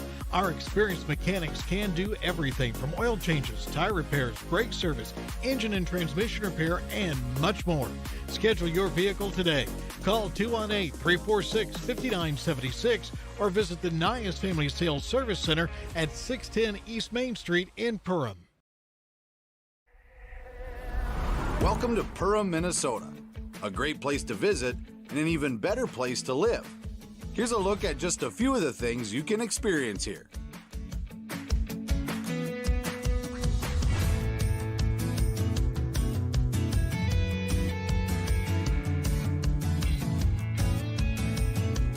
To learn more and plan your next getaway, visit Perham.com.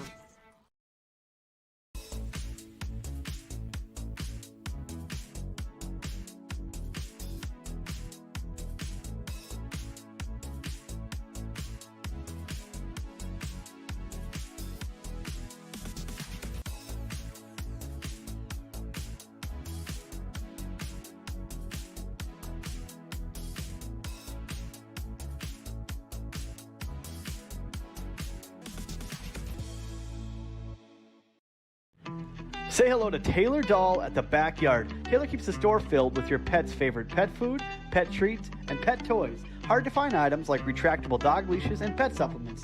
The Backyard also carries everything you need for your livestock and poultry operations. Are you a bird watcher? The Backyard has one of the best selections of bird seed, suets, and feeders in the area. And finally, don't forget to book a spa day for your dog with one of our professional dog groomers. 218-346-7487.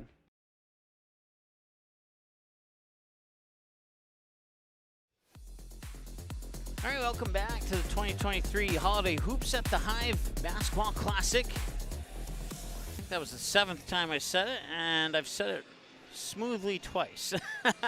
I'll get the hang of it. You get a look at the Sauk Center Main Streeters warming up, and as I say that, the Bulldogs come out of the locker room just as I say that. Let's take a look at your starting lineups brought to you by Lakes Ace Hardware. And we'll start with the visiting team on the scoreboard today. That'll be the Paynesville Bulldogs. They will start looking like this. They'll start their 6'1 senior guard number 4, Braden Pung. The 5'10 sophomore guard number 10, Reed Johnson.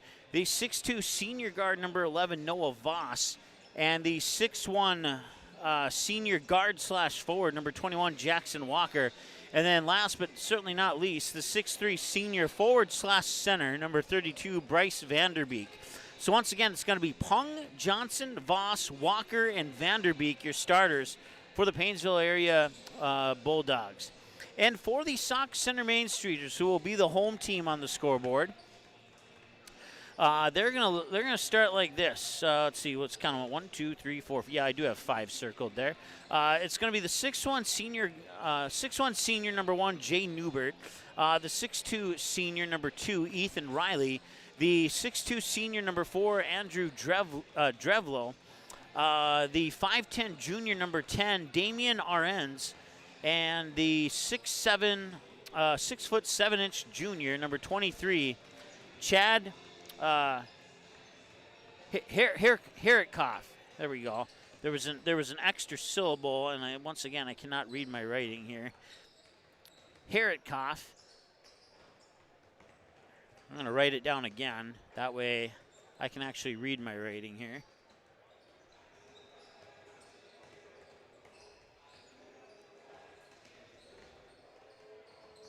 All right, so once again, your starters are Newbert, Riley, Drevlo, Arens, and Herikoff for the Sauk Center Main Streeters. Once again, we have about 2 minutes to go here before the opening tip-off of this one. We've gone over this a couple times, so let's take a peek at it one more time here as we take a look at our upcoming schedule here on Magnitude Sports. We'll have 4 more games for you tomorrow here, starting at 10 a.m. Central Time for our friends not living in the Central Time Zone. We do have a few of them watching, so that's why I include that Central Time part in there. And then we're back to kick off the new year right here at the Hive, January 4th, girls basketball, Perham versus Breckenridge. And then boys basketball on January 9th, 5 days later, as the Park Rapids Panthers will take on the Barnesville Trojans. And then back to the Hive on January 11th for more boys basketball. It's Perham versus Breckenridge. And all 3 of those games, 7:30 p.m. tips. Full schedule online at our website at magnitudesn.com. And, of course, schedules are always subject to change, but I don't think the next 4 games are going to change. But you never know. You just never know. So that's why we have the website, magnitudesn.com. It's always updated, and it's always current.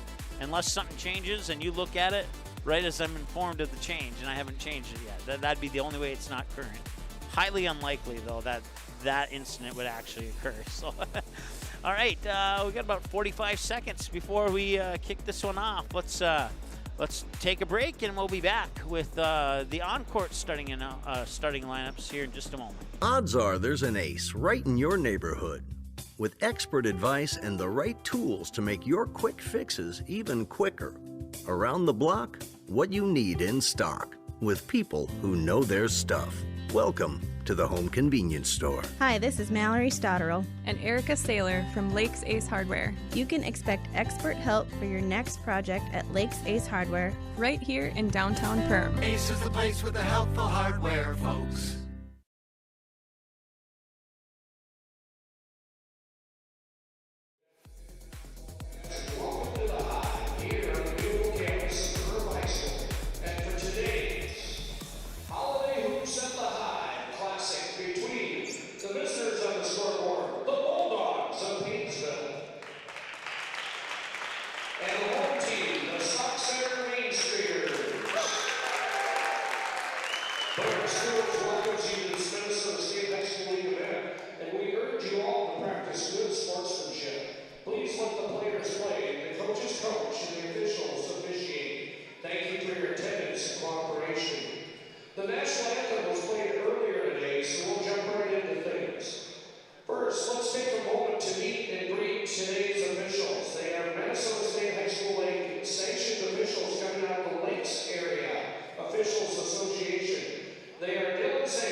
Say thanks to both the coaches for the Main Streeters and Bulldogs with helping me out with starting lineups and name pronunciations for their two teams, and we should be ready to go now here. Of course, a big thanks to the staff here at Perham High School for one, hosting this tournament, and two, allowing us to come and broadcast all 8 games of it. And I certainly enjoy doing these games because sometimes you don't always get to see these teams more than once or twice in a regular season.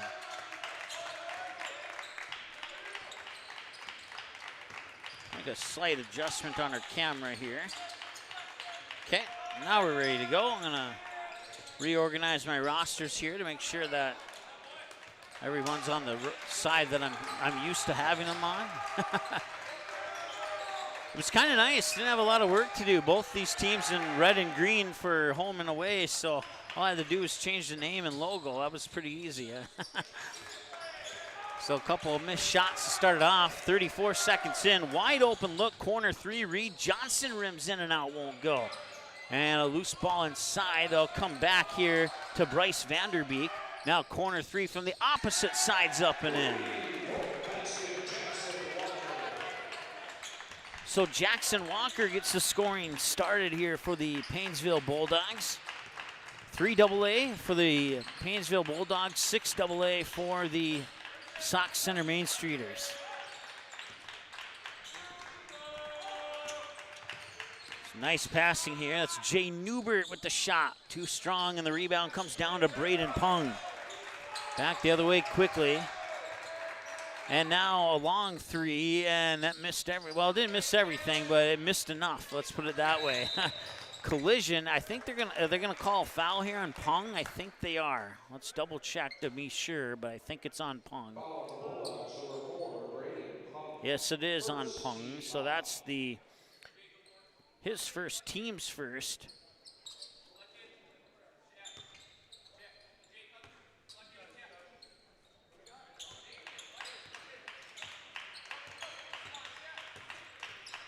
Making a nice move there. Ethan Riley to the hoop. And that one will roll off. Left a little short. We saw both of these teams, well, I didn't mention it during the pregame show, but we saw both of these teams practicing a couple dunks here and there during the warm-ups, so you be prepared to possibly see that in this game. Still 3-0, and we're 2 minutes into the game now. Both teams struggling to hit a basket. And that one's left a little bit short. Going to the hands of Reed Johnson, and he'll bring it up court. Quickly fire it off to Pung. Pung quickly inside, now right back to Pung up top now here for Noah Voss, a 6'2" senior. Couple passes later, they work it over to Vanderbeek. Vanderbeek cuts into the paint, and it rolls off, and neither team can buy a bucket right now.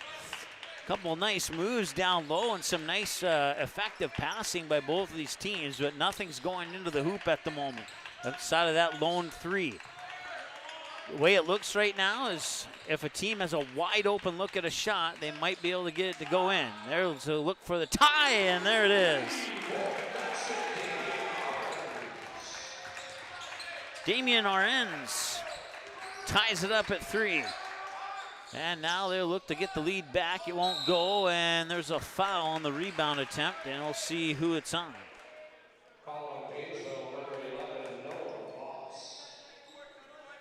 So Noah Voss picks up his first, team second. 14:58 and counting. Well, they haven't started the clock yet, so Sauk Center got themselves a couple extra seconds to play with here. That's okay. We're all human. And a tie ball game, I think that's accepted. Wide open look at a 3, and he buries it. That's Jackson Walker. Jackson Walker 6, Damian Arens 3 is our score right now. 14:27 to go. And making a move, here's Newbert into the paint, pops it back out top there for Drevlo, and he connects. 6-6, our second tie of the game.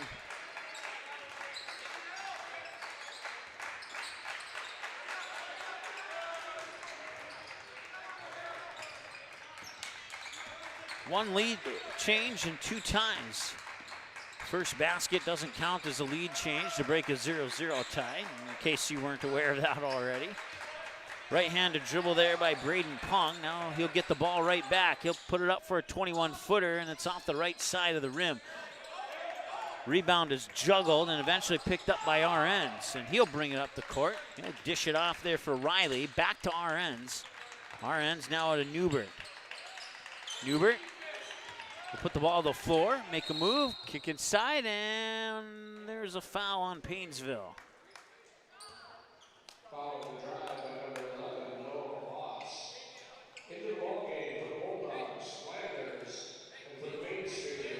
So Noah Voss picks up his second and the team's third in a 6-6 ball game. 20 to shoot on the shot clock. Bounce pass comes into Newbert. Newbert puts the ball on the floor, goes to the baseline, works it back out top, gets the ball back, and then dishes it off there for Riley. Now back to Newbert in between the circles. Riley has it, right-handed dribble, pass across the paint, and a jump ball. That will go to the Bulldogs on the jump ball. 6-6, and we're approaching 6 minutes into the ball game. Right now, 5. Once again, the Bulldogs 2 losses combined a 3-point loss, a 1-point loss in one game and a 2-point loss in another game. For the Sauk Center Main Streeters, their lone loss was a 2-point loss to the hoop. That one will not go in, and snagging the rebound there is Chad Herrikoff. Back the other end, and scoring is Drevlo. That's the first basket from inside the 3-point arc in this game. And they'll get the lead right back on a corner 3 by Carter Flanders. 9-8. 3 lead changes, 2 ties. 2 lead changes for the Bulldogs, 1 for the Main Streeters.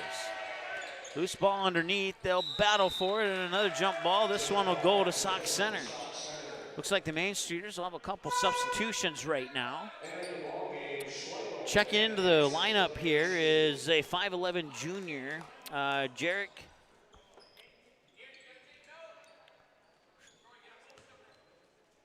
Schlago, and also Troy Hansen, number 44. Out in the corner, has a good look, puts it up and in.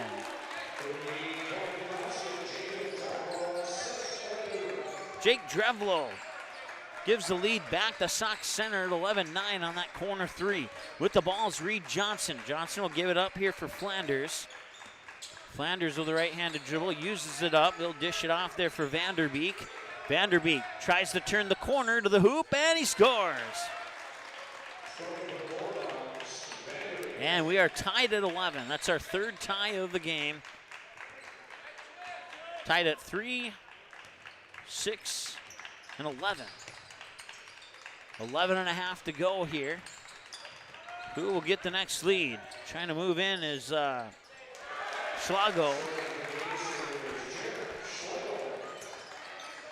And he gets the basket to give Sauk Center the 2-point advantage. And the ball's out of bounds. They'll stay with the Bulldogs. Substitutions for both teams. Checking in is Damian Arends for Sauk Center.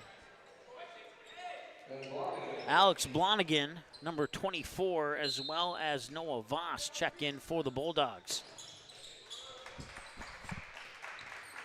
They'll work it up. I believe that's Voss, and it is.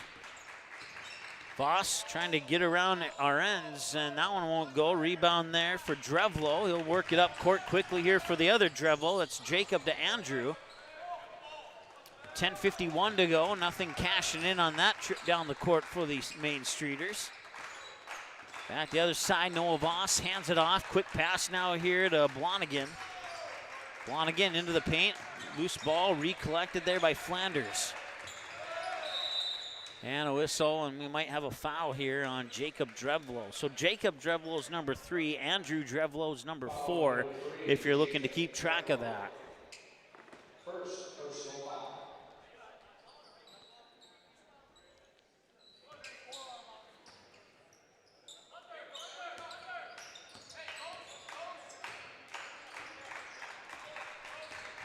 .25 to go. 2-point lead for Sauk Center.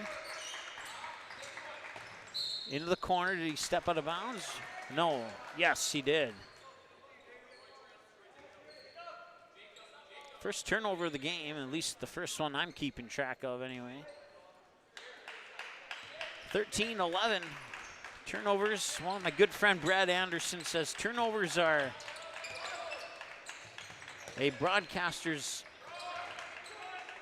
choice.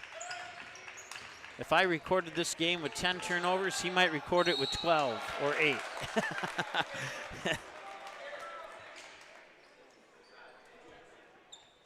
Following the ball on 24, Alex Blonigan at the line, shooting 2, Troy Hansen.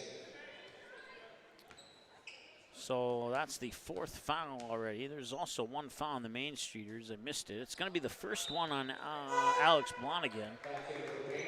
At the free throw line is Troy Hansen, a 6'5 junior. 10:02 clock stop. Missed the first free throw. We'll see if he can connect on this one here. And off the front of the rim, and the rebound comes down to Noah Voss. Voss will wait for his teammates. He'll fire it off left wing here for Vanderbeek. Works it inside, tried to cut into the lane. Now a turnaround shot, bounce off the back of the rim, and Hansen grabs the rebound. Up court is Arends. Arends pushes it quickly in the corner there. I think he traveled. Yep, he did.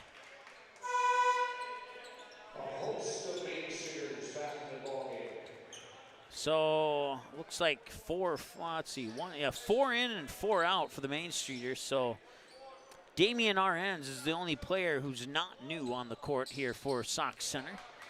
Jay Newbert back into the lineup, and we'll circle around, try and get the other ones here in a moment.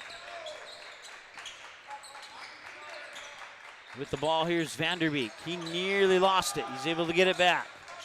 Now Voss will try for a 20-footer. That rolls off the right side of the rim to the hands of Ethan Riley. He'll give it up to Newbert. Newbert, Riley up top, drives in, back out for Newbert. 21-footer on the way, left it short off the front of the rim, and the rebound will roll into the hands of Vanderbeek. 9:04 and counting to go. He thought about the three. Blonigan will give it up into the corner. More open look. That one's off the mark, out of the hands of Jackson Walker. The rebound comes down to the Main Streeters. Arends will collect the ball from Newbert and bring it over the timeline. He'll give it back to Newbert. Newbert now up top. They'll swing it quickly around here to Riley. Riley catch and shoot three there from Noah Borgeding. And that's three, and that makes it a 16-11 lead here. The largest lead of the game for either team in this contest so far is 5. 3 on the way. That one, it looked good coming out of his hands, but he didn't get the friendly bounce. Arends will get the rebound. Back to Arends. He thought about it for a moment. Now Newbert has it. Newbert will cut in. He'll dish it off to the far side there for Borgeding. He hit that three last time down the court. And that one is poked away. Voss will bring it over the timeline to the right wing. Now into the paint. He'll drive to the hoop, kick it out. Open look at a three. Nope, that's off the mark. Rebound tipped out to the left wing here for Flanders. And now it'll be back up top here for Blonigan. Up top, Voss. Now Flanders for a three. Yes, he got it. That's his second three of the game. It's back to a 2-point deficit on the scoreboard here as Riley has the ball. Now up top here, that is Borgeding, and his three is off the mark. And they'll battle for the rebound. It goes out of bounds. Should go back to the, I almost wanted to say Dragons there, but it is the Bulldogs because the Dragons were our last white and green team that we had on the court here.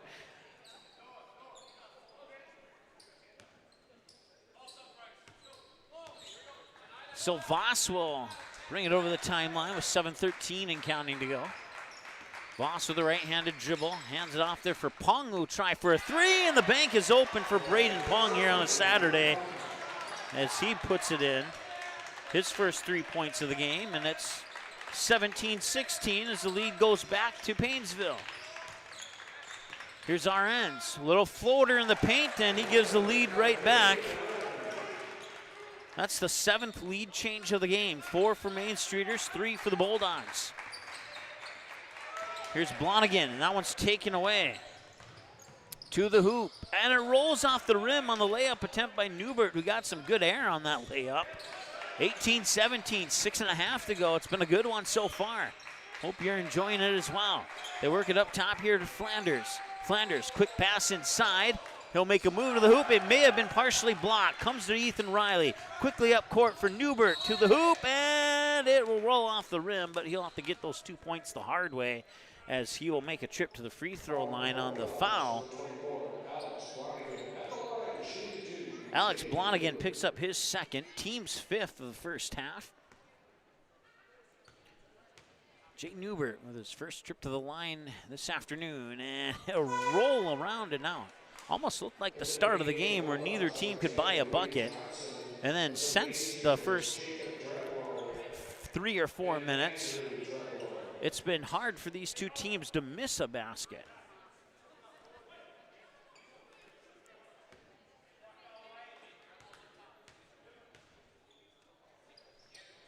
Newbert will connect on the second one.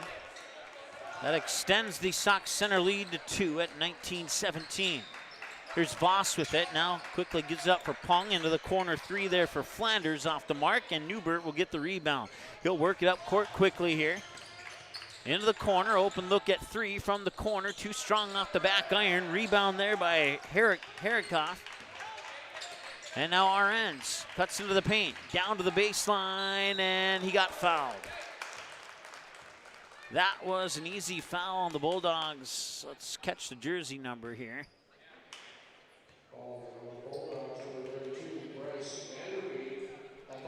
Bryce Vanderbeek picks up his first, team 6. One more will put Sauk center in the bonus. It's Chad Herikoff at the free throw line. He will miss that first one. Remains a 2-point advantage.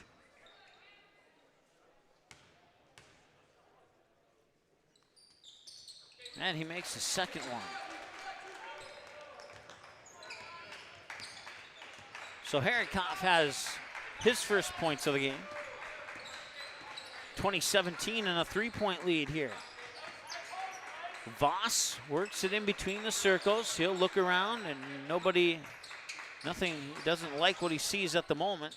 That 3 there off the hands of Reed Johnson is short. And now Arends will bring it over the timeline with 5:21 and counting to go. Back to Arends. Another feed it up top here for Jacob Drevlo. Leaves that 3 off the front of the rim, and it'll remain a 3-point game with 5:11 and counting to go as number 11, Noah Voss, will dish it off here for Pung. Pung will get the ball back. He'll tee it up for a 22-footer and connect. And that ties the game for the 4th time. Tied at 3-6-11 and now 20. Newbert tried to dish a pass in the paint there to Herikoff, but it went off the white shorts of Bryce Vanderbeek, and it'll remain Main Streeter basketball. They'll have 24 on the shot clock. They'll get it in here for Jacob Drevlo. Drevlo will hand it off to Arends. He'll work it back in between the circles near midcourt. Gets the pass to Newbert, and Newbert will try for a 22-footer of his own, and he connects. And the lead goes back, and we have a timeout. 8 lead changes, and we still have 4:36 to go here in the first half. Let's take a timeout. We'll be back in a moment here on the Magnitude Sports Network. 1 in 5 high school students use e-cigarettes or vapes. Some of them, like Juul, are so slim and sleek that they look like a flash drive. That's why e-cigarettes and vapes are so appealing to kids. There are more than 7,000 flavors, and they're sold where kids shop, online and in convenience stores. Most e-cigarettes contain nicotine, which is highly addictive and can harm brain development as teens grow. No amount of nicotine is safe for youth. Like it or not, we are a target. This message is brought to you by the Minnesota Department of Health. For over 30 years, Budget Blinds, based out of Detroit Lakes, has been serving Perham, Fergus Falls, Park Rapids, and the surrounding area. Whether you need blinds, shutters, or drapes, check out the entire inventory online at budgetblinds.com. Budget Blinds is backed by the #1 provider for window coverings in North America and is your local window coverings expert. Visit them online today, budgetblinds.com, or give them a call at 218-206-9599. That's 218-206-9599 and online at budgetblinds.com. All right, welcome back. If you're just joining us, you've missed 11 three-pointers in this game. I just counted it up during the commercial break there. Braden Pung with it. Now he'll dish it off to the corner up top for Vanderbeek. Now near side for Flanders. Back to Vanderbeek up top. Fakes the shot, drives to the basket, waits patiently, gets it to drop in. Vanderbeek makes it a 1-point game at 23-22. We've had 8 lead changes and 4 ties. We've been tied at 3, 6, 11, and 20. And that 3 is up and in from the near side here out of the hands of Jacob Drevlo. That's the 12th 3 of the game now. Voss has it. Working against Arends. Nice pass inside. It was intended for Flanders. We got poked out of bounds, and it'll stay with the Bulldogs. They'll have 24 to shoot off the inbounds pass off the baseline. Right now, shot clock doesn't seem to be of any concern, as these two teams are not afraid to put up a shot. Let's put it that way.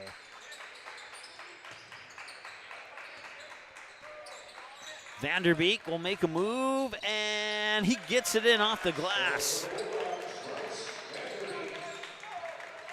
So Vanderbeek makes it a 2-point game with that 2-point basket.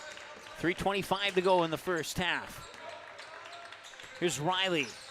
Riley nearly lost it, comes away with it, and then loses it again. So only one turnover there. And a travel, and well, now you could say there's 2 turnovers there. So turnovers should be 4-4 according to my numbers. So, well, yeah, there we go. 4-4 is the, according to what I have on my sheet of paper here. 3 minutes to go, 26-24. Far side there, that's Andrew Drevlo, and now Newbert with a 3 from up top, and he makes it look a little bit too easy. Jay Newbert with his second 3, 13th 3 of the ball game, and we're still in the first half with just under 3 minutes to go, 29-24. I can't imagine that when we go to that halftime and bring up that graphic, that there will be more than 6 or 8 points from 2-point land in this first half. Maybe I'm wrong, but we'll find out for sure at halftime. Corner 3 here, Reed Johnson hits. 14th 3 of the first half, 29-27.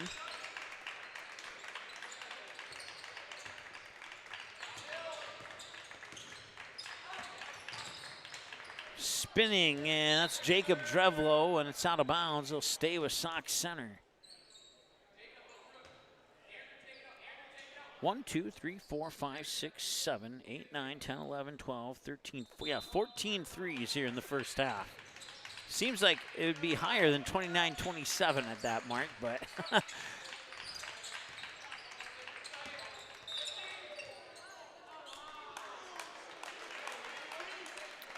7 3-pointers for Sauk Center and 7 3-pointers for Paynesville. I just counted that up too. 1, 2, 3, 4, 5, 6, 7. 1, 2, 3, 4, 5, 6, 7. Yep. All right, so another foul here on Paynesville.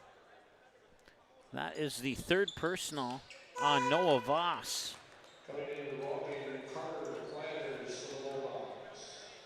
And Jay Newbert remains perfect from the free throw line, although he's only had 2 attempts. This is his 3rd. And he remains perfect. 3 for 3 with a pair of threes. He has 9 points now in the contest and a turnover. And Newbert comes back the other way, tries to weave through defenders, and nothing in the form of points there. 3, a good look, but left it out the front of the rim. Newbert will get the rebound. He'll loft it up court here for Jacob Drevlo, and he scores. Newbert with the assist there, 33-27. A 6-point lead is the biggest lead of the game for either team so far. The previous biggest lead was 5.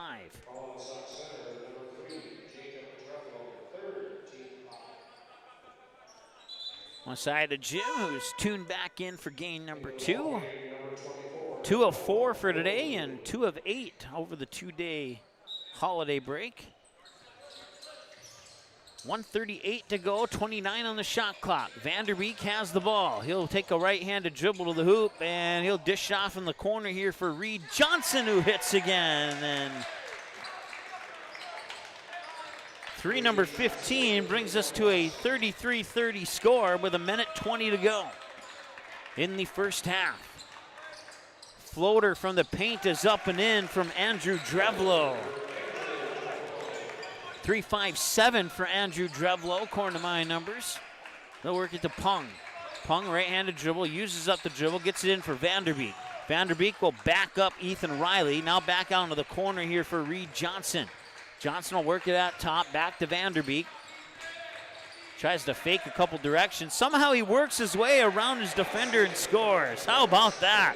What a move by Bryce Vanderbeek. 35-32, a 3-point game. Shot clock and game clock are about a 12-second difference right now. And they'll drop in and count it.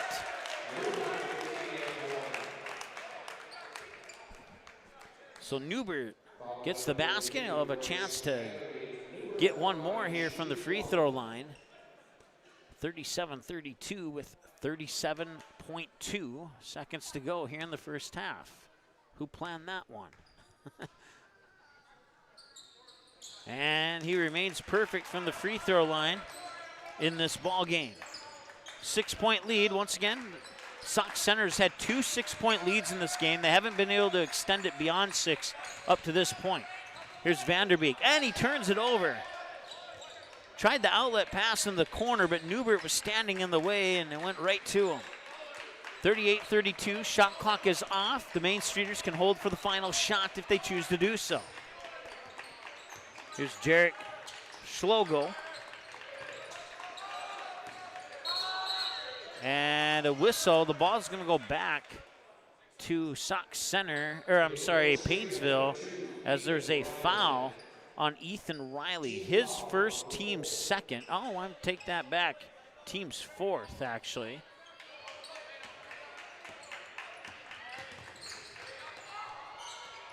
Three at the buzzer, and it won't go in, and that'll be your halftime score.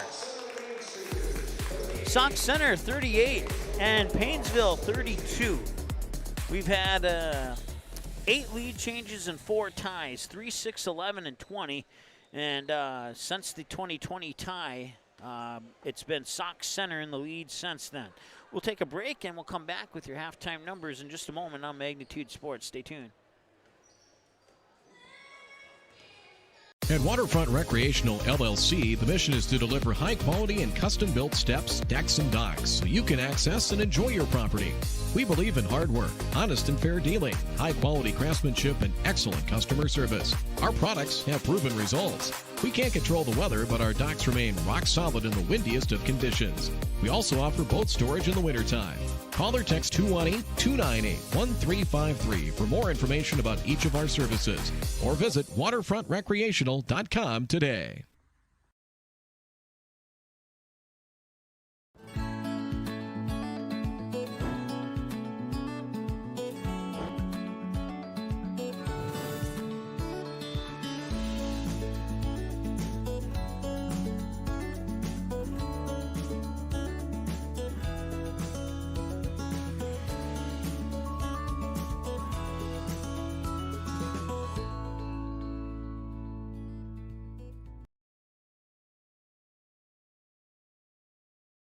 New Horizons Realty is a full-service real estate company who has been helping buyers and sellers in Lakes Country for over 25 years. They understand the local market conditions because they are from here, live here, and have lifelong careers in real estate. Get a free estimate with an experienced, local, laid-back, and friendly agent that's a part of a team you can trust and will go to work for you. Visit permrealestate.com or call 218-346-7767 to speak with Chad and his dedicated team at New Horizons Realty in Perm.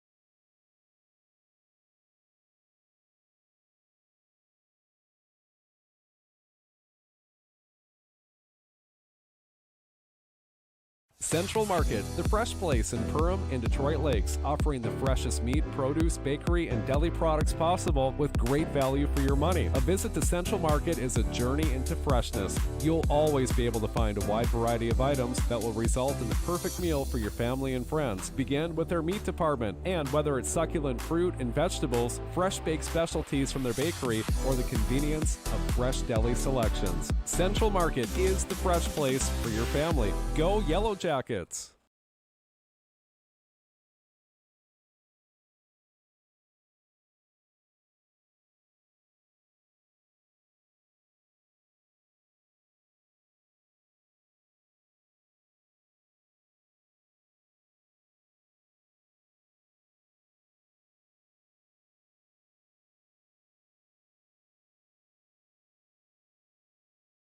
For over 30 years, Budget Blinds, based out of Detroit Lakes, has been serving Perham, Fergus Falls, Park Rapids, and the surrounding area. Whether you need blinds, shutters, or drapes, check out the entire inventory online at budgetblinds.com. Budget Blinds is backed by the #1 provider for window coverings in North America and is your local window coverings expert. Visit them online today, budgetblinds.com, or give them a call at 218-206-9599. That's 218-206-9599 and online at budgetblinds.com. All right, welcome back. 38-32 at the halftime mark here between Sauk Center Main Streeters and the Paynesville Bulldogs. Once again, these two teams have 3 losses combined, and those 3 losses by these two teams are a combined point margin loss of 4 points. 3 for Paynesville, 5 points. 3 for Paynesville and 2 for Sauk Center in their respective losses this season so far. And this one's been a tight one from the opening mark. We spent about the first 4 minutes approximately of this game with a 3-pointer from Paynesville, and then after that, nothing for like 3 or 4 minutes. Great moves, great looks at the basket, but nothing would fall. And then both teams started clicking after about that 4 or 5 minute mark, and they started burying the threes down the court. Like I said, I don't know how many 2-point baskets are actually scored in that first half, but the scoring for Paynesville is pretty even across the board. 6 for Carter Flanders, 6 for Braden Pung, 6 for Reed Johnson, 6 for Jackson Walker, 4 for Braden Vanderbeek, and 4 for Bryce Vanderbeek. Take that back. I think I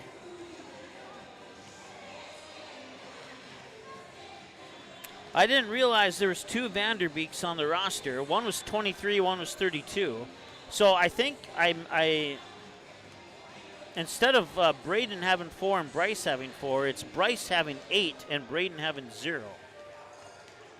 I marked him down in the wrong spot, so my apologies on that. So 8 for Bryce Vanderbeek, 6 for everybody else on the Paynesville roster who has scored.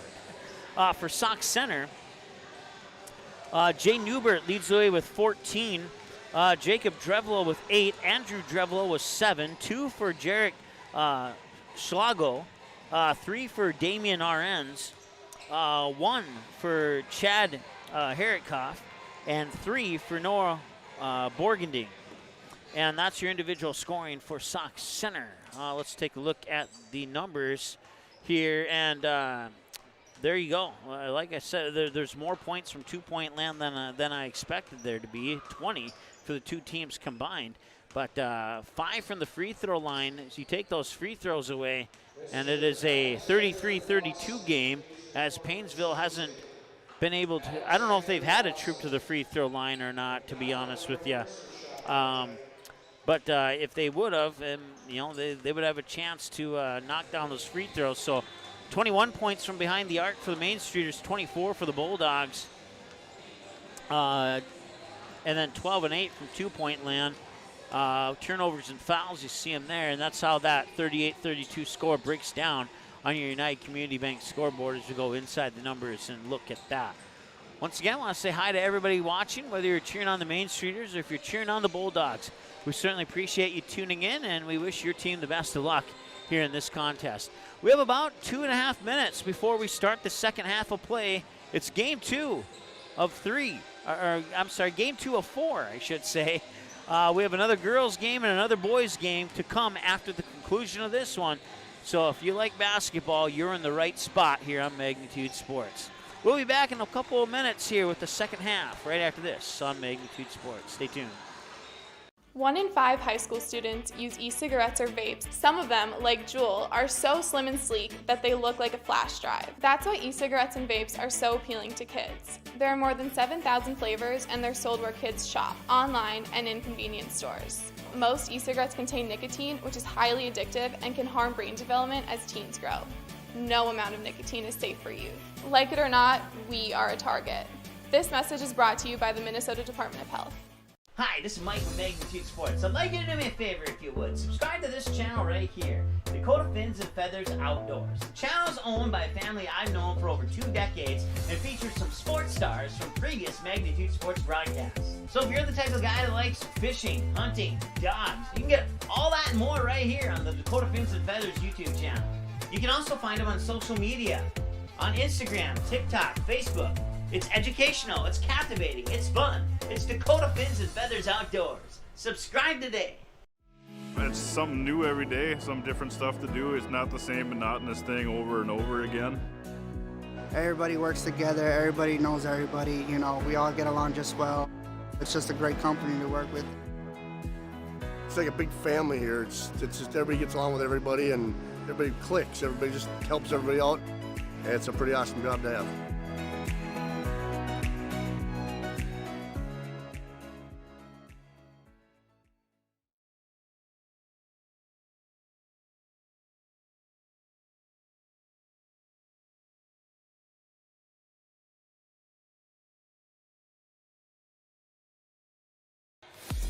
All right. Halftime is almost concluded. We have about 20 seconds before you hear the horn, and then we'll be ready for the second half of play. Once again, Sauk Center led by Jay Newbert with 14, Jacob Drevelu with 8, Andrew Drevelu with 7, 2 for Jarek Schlogo, 3 for Damian Arends, 1 for Chad Herikoff, and 3 for Noah Borgending. And on the Paynesville side, it's Bryce Vanderbeek with 8, and then 6 apiece for Jackson Walker, Reed Johnson, Braden Pong, and Carter Flanders. And all Flanders, Pong, Johnson, Walker have all scored all 6 of their points off a pair of 3-pointers in this game. And we're ready to go now here with the second half of play. And it will start with Paynesville getting the ball. 14 threes or 15 threes in that first half. Let's see how many we have in half number 2. Bryce Vanderbeek is the first player on the Bulldogs to get into double digits, as he now has 10 points. So once again, 8 lead changes and 4 ties in the first half. And we'll see what the second half has to bring. Missed 3, and Vanderbeek will get the rebound. And he'll go floater off the front of the rim. Grabbing the rebound is Ethan Riley. Newbert will bring it up the near side of the court. He'll get a screen. Not a whole lot coming from that. Arends back to Newbert. Newbert and a reach-in foul. I'm not sure on who. I know it's on the Bulldogs. So it's on Braden Pong. And according to my numbers, that's his second personal. According to the scoreboard, it's his first personal. But we both agree on the team foul, so we'll put it that way. 3 on the way. That is Jackson Walker. He cannot connect on that one. Loose ball in the paint. Who's going to come up with it? Rolling around. Vanderbeek able to get a hand in there. And it's almost like a fumbled football, and nobody can get on it, and they'll just blow the whistle and call it jump ball. And now give the ball to Sauk Center. Both of those teams really scrambling to get a piece of that ball, and that kept that ball unpossessed for a good 20 seconds or so, or at least it felt like 20 seconds. Quick pass inside. That is Andrew Drevelu. Now the corner, Arends with the 3 won't go. Offensive rebound, Arends will get it back. Newbert, stutter step, tried to get a screen, but the screen didn't go as planned. And back the other way. It is a 3-point attempt here from Braden Pong. And just like the first half, here at the start of the second half, it doesn't seem like the teams can buy a bucket. 3-pointer up top. That one's too strong. And an easy rebound there for Jackson Walker. He'll give it up to Noah Voss. Voss back to Walker. Walker will hand it off now here for Reed Johnson, who has a pair of 3s in this game. And now Vanderbeek will try for a 3. That one's off the front of the rim. Newbert comes away with the rebound quickly in transition, and he'll go coast to coast and score. Jay Newbert with 16 points according to my numbers now, and a 40-34. Once again, Sauk Center has had 3 6-point leads in this game. They've never had a 7-point lead. And the lead is 6 right now. Vanderbeek up top, a couple passes later. Worked it to Voss up top. Voss will spin in the paint. It may have been partially blocked. And now can Sauk Center get their first 8-point lead of the game? And a jump ball is going to give the ball to Sauk Center. So no, not yet anyway.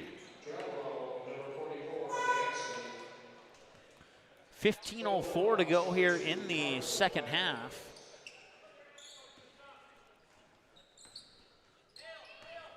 It'll be Flanders bringing it up court here for the Bulldogs. Flanders will get the ball right back. He'll go down to the baseline. He'll use up his dribble, get it up top for Vanderbeek. Vanderbeek will make a move to the basket, try and split defenders, and he scores. Nicely done by Bryce Vanderbeek. 40-36, the lead is cut to 4. And number 4, Andrew Drevlo, has it, or he did. Now it's Newbert to Riley. Back to Newbert.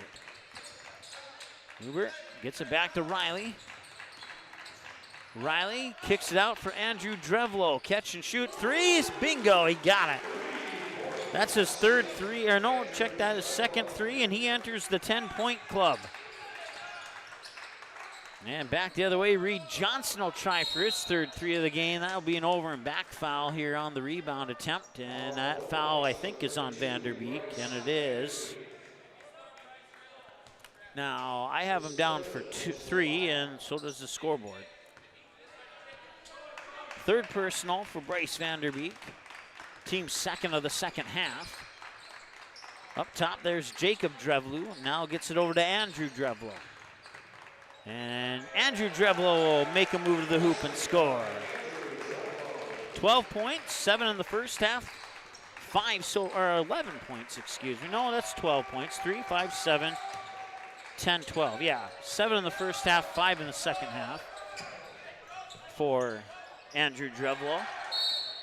And a loose ball and a timeout called by Paynesville to maintain the possession. So we'll take a timeout with them. We'll be back in a moment here on Magnitude Sports. Stay tuned. I have 3 amazing kids, and it can be a bit complicated. All right, you guys, you ready? But there's nothing else like it in the world. Bye, honey. Traveling with kids is on another level. Yay, let's go. I appreciate all the extra help I can get when we fly. Hi, how can I help? I'm honored to get every passenger to their destination. I'm so grateful that I've been able to fly with my 3 young kids. At Frontier, we get it. We're flyers too, and we believe the sky is for everyone.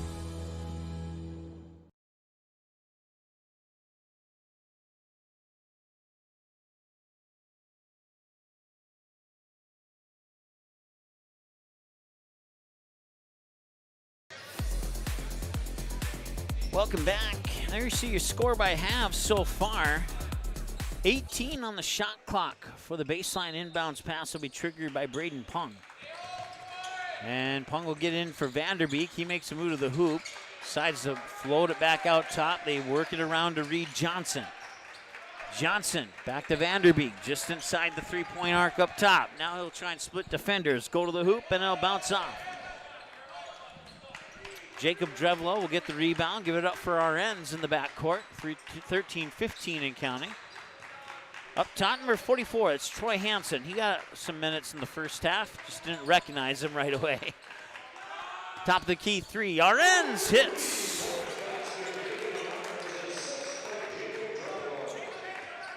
That's his second 3 of the game.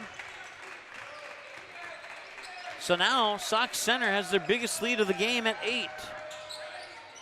Oh wait, I take that back. That's a lot bigger than 8 right now. It is a 14-point lead.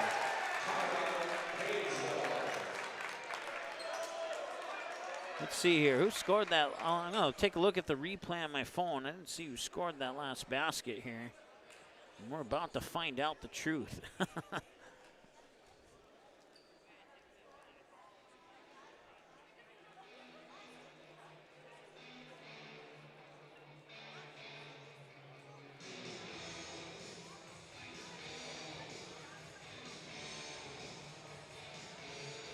Maybe we won't. The delay is a little bit longer than I thought it was.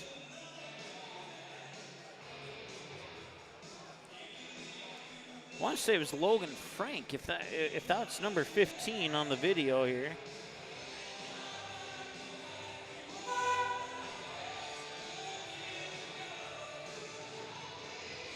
I take that back. It was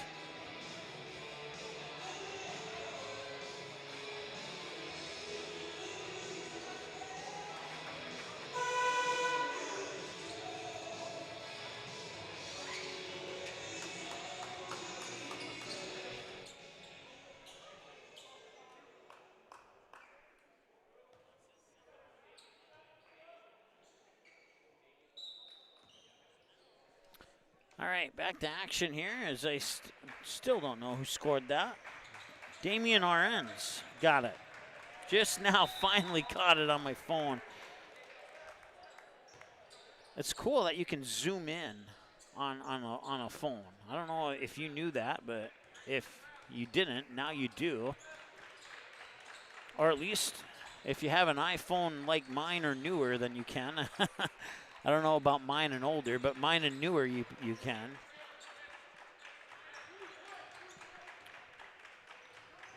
Arens will work it outside there for Drevlo. Jacob Drevlo now back up top for Arens. And that three bounces out the front of the rim. Bryce Vanderbeek gets the rebound. And he'll toss it over his shoulder there to Reed Johnson. Now he'll get the ball back. An open look here for Flanders, and he hits. Flanders with 9 points now, all of them from behind the arc, an 11-point lead for Sauk Center here over the Paynesville Bulldogs. Arens will scoot it over to Drevlo, back to Arens. And now down low, that's the other Drevlo. I believe that's Jacob down there, and it gets taken. Oh no, I'm sorry, there was a 1 in front of that 3. That was Ashton Trisco into the lineup. And Vanderbeek gets the offensive rebound and the basket. 50-41 as Paynesville continues to try and chip away at this lead here that the Main Streeters have gotten. And what's the call? The shot does not count.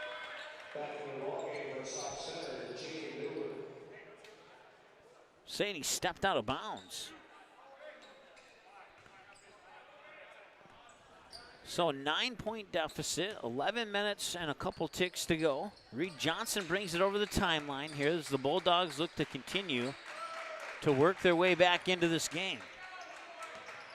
Nice pass inside, and he got his own rebound, and now he'll fight for it. He'll get it out to Reed Johnson into the corner here for Braden Pung. Back inside, Vanderbeek tries to back up his defender, and he gets it to go in off the glass. All of a sudden, that 14-point lead for Sauk Center has been cut in half. 50-43 now our score. 10:31 to go. Newbert with a 3 that goes in and out, won't go. Rebound gets into the hands of Flanders off the inbounds pass from Vanderbeek, or the save, out-of-bounds save from Vanderbeek. And that one's tipped away. Newbert, bounce pass, Drevlo, got it. Jacob Drevlo now enters the double-digit club with 10 on that basket. 52-43, we have a 30-second timeout. We'll take that with them and be back in just a moment. Hi, this is Mike from Magnitude Sports. I'd like you to do me a favor if you would. Subscribe to this channel right here, Dakota Fins and Feathers Outdoors. The channel is owned by a family I've known for over 2 decades and features some sports stars from previous Magnitude Sports broadcasts. So if you're the type of guy that likes fishing, hunting, dogs, you can get all that and more right here on the Dakota Fins and Feathers YouTube channel. You can also find them on social media, on Instagram, TikTok, Facebook. It's educational, it's captivating, it's fun. It's Dakota Fins and Feathers Outdoors. Subscribe today. All right, welcome back. You're going to see your score by halves. 52-43 is our score right now. And at one point, the Sauk Center lead was as big as 14. However, Paynesville has been chipping away at that rather quickly here over the last couple of minutes. We'll see if that continues here out of the timeout as Flanders brings it up the court, crosses the timeline, 10:07 and counting. Near wing now, Jackson Walker has a pair of threes in this one. Up top for Alex Blonigan. Blonigan back to Walker. I thought his foot was on the line. Didn't matter. Didn't go in. Rebound comes out to Herikoff. And now Newbert works it to Drevlo. Drevlo into the corner for, I couldn't see who that was, Bordingen. Back to Newbert. A nice pass outside. Drevlo hits on the three. It's Jacob Drevlo with the triple. 55-43, back to a 12-point lead. Cut in the corner, Jackson Walker. And I'm not sure if that was stolen or what happened there. I didn't quite see it, so I won't track it as a turnover, even though it may have been. And a nice little baby hook there on the basket by Chad Herikoff. 55-43. Corner three was partially blocked into the hands of Herikoff. Up court quickly here for Drevlo. Andrew Drevlo to the basket, and it rolls off the front of the rim, and the rebound will come down to Blonigan. He'll work it up court there. That is Carter Flanders going to the basket, and he will draw the foul.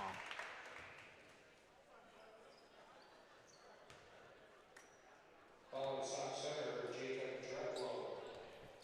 At the line, Carter Flanders. So Jacob Drevlo picks up his third and the team's first of the second half.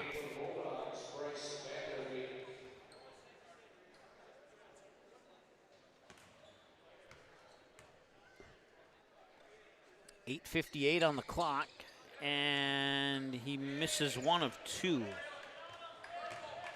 57-44 our score now.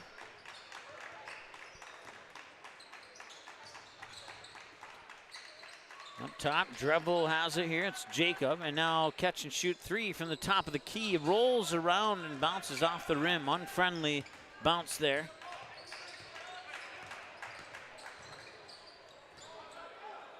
And out of bounds, he'll stay with the Bulldogs.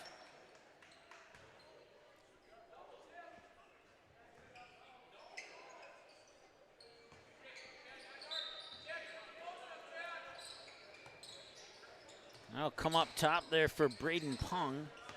Pung with a right-handed dribble, tries to split defenders, kicks it out here for Blonigan.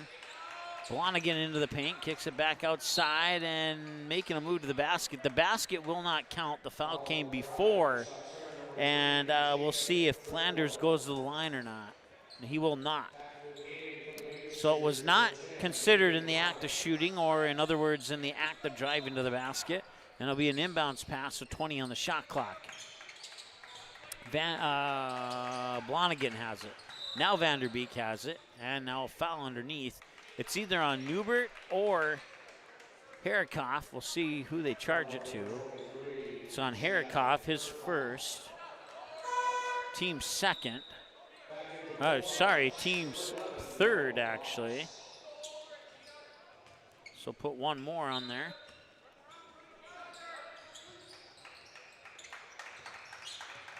And that comes up top. Vanderbeek, the pass didn't quite get there. Now the ball comes loose. Newbert with a 2-on-1, and he dishes it off.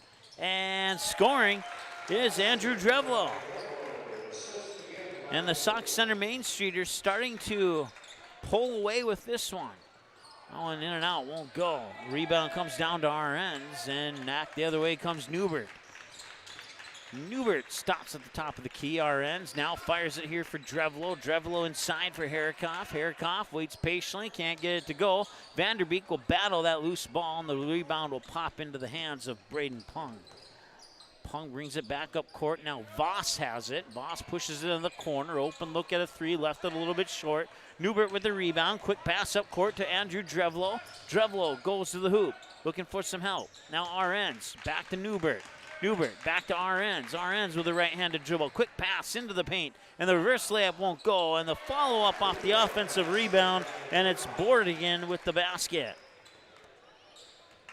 61-43, I think, is what it should be. Yes, 61-43. And that one's off the mark.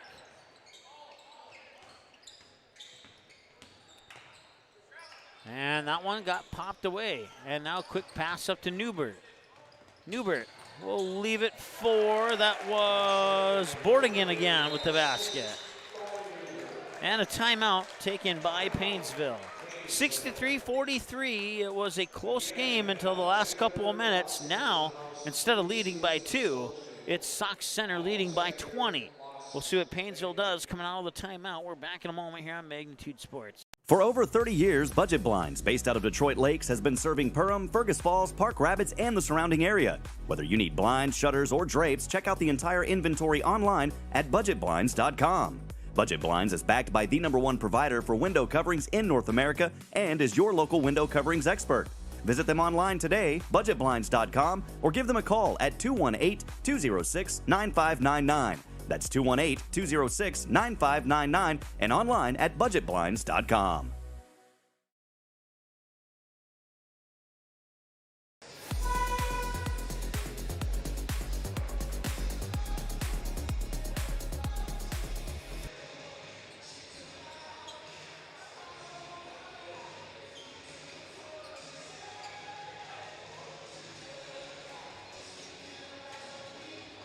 All right, I didn't realize we were back. I was kind of jamming out silently to the song playing there, and I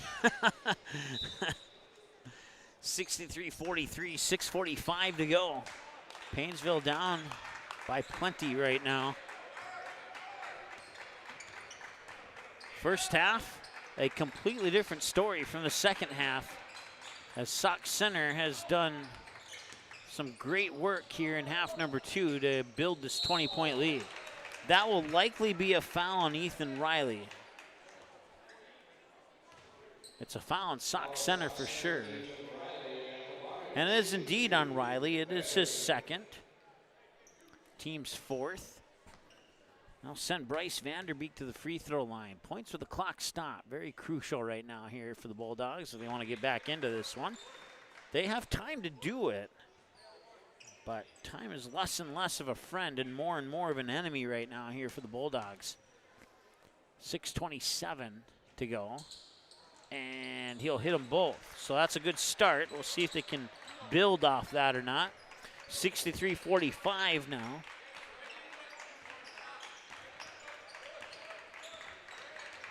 Newbert with the ball.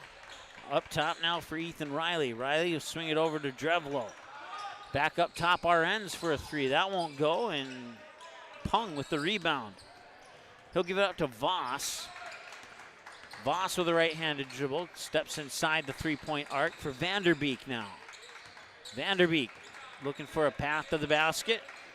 Sides against it, and that one. Trying to get a little bit fancy there. Pung couldn't complete. It was a nice pass, but didn't quite have enough strength to get that one up far enough to have it drop in. And now the Main Streeters slowing it down a little bit here on this possession. Newbert with it at the moment. Quick catch and shoot three here from Bordigan. That one will not go. A chance for the Bulldogs to cut into the deficit with 5.5 to go. And a near turnover, and it does result in a turnover. And then back up the court here.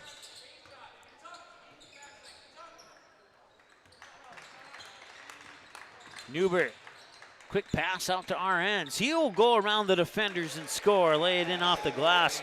A nice move.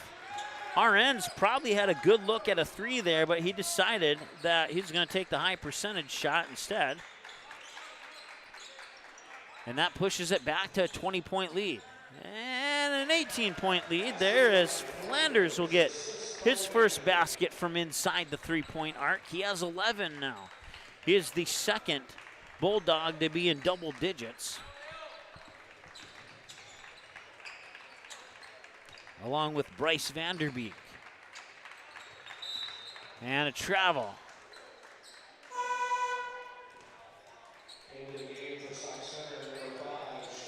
65-47, an 18-point deficit here for the Bulldogs. They have 4:31 to work with. They'll inbound it from in front of the Main Streeter bench. 4:27 and counting now. Johnson Tied up, needs a pass. He'll get one. Vanderbeek will try and back up his defender, and a roll off the rim. Didn't quite get the bounce he was looking for. Riley up court now for our ends, and he puts in back-to-back buckets. Quickly back the other way, it's Voss, and there's going to be a foul, either on our ends or Riley. I'm not sure which one, but it's one of the two. It's going to go on our ends.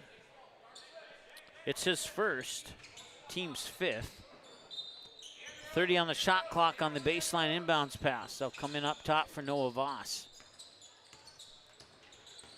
Voss will dribble into the paint, and he'll look for some help. He'll pop it back outside. They'll tee it up for a three, and it's in.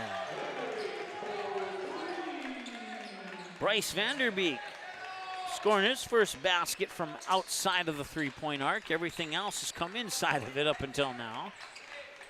17-point difference. 3.5 to go. Arends works the ball from in between the circles, gives it up for Drevlo. We'll give it back to Newbert. Now back to Drevlo, and he buries the three. Andrew Drevlo, 70-50 now, as it remains a 20-point ball game. And the Bulldogs just having no luck cutting into that deficit. Vanderbeek cannot get it to go, and the rebound will come down to Sauk Center. Riley will slow it up.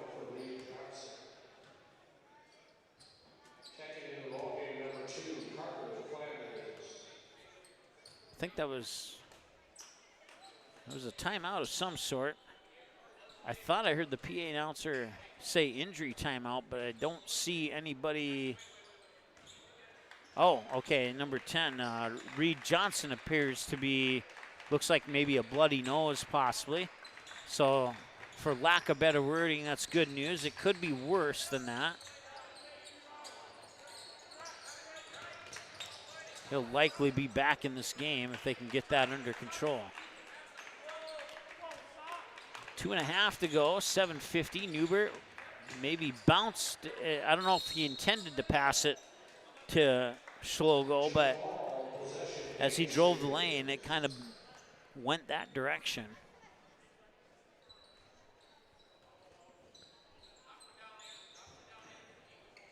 .224 to go.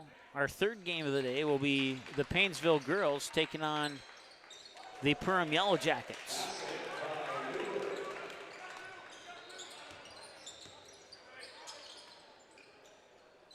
Adam Newbert into the game now, and he scores that last basket.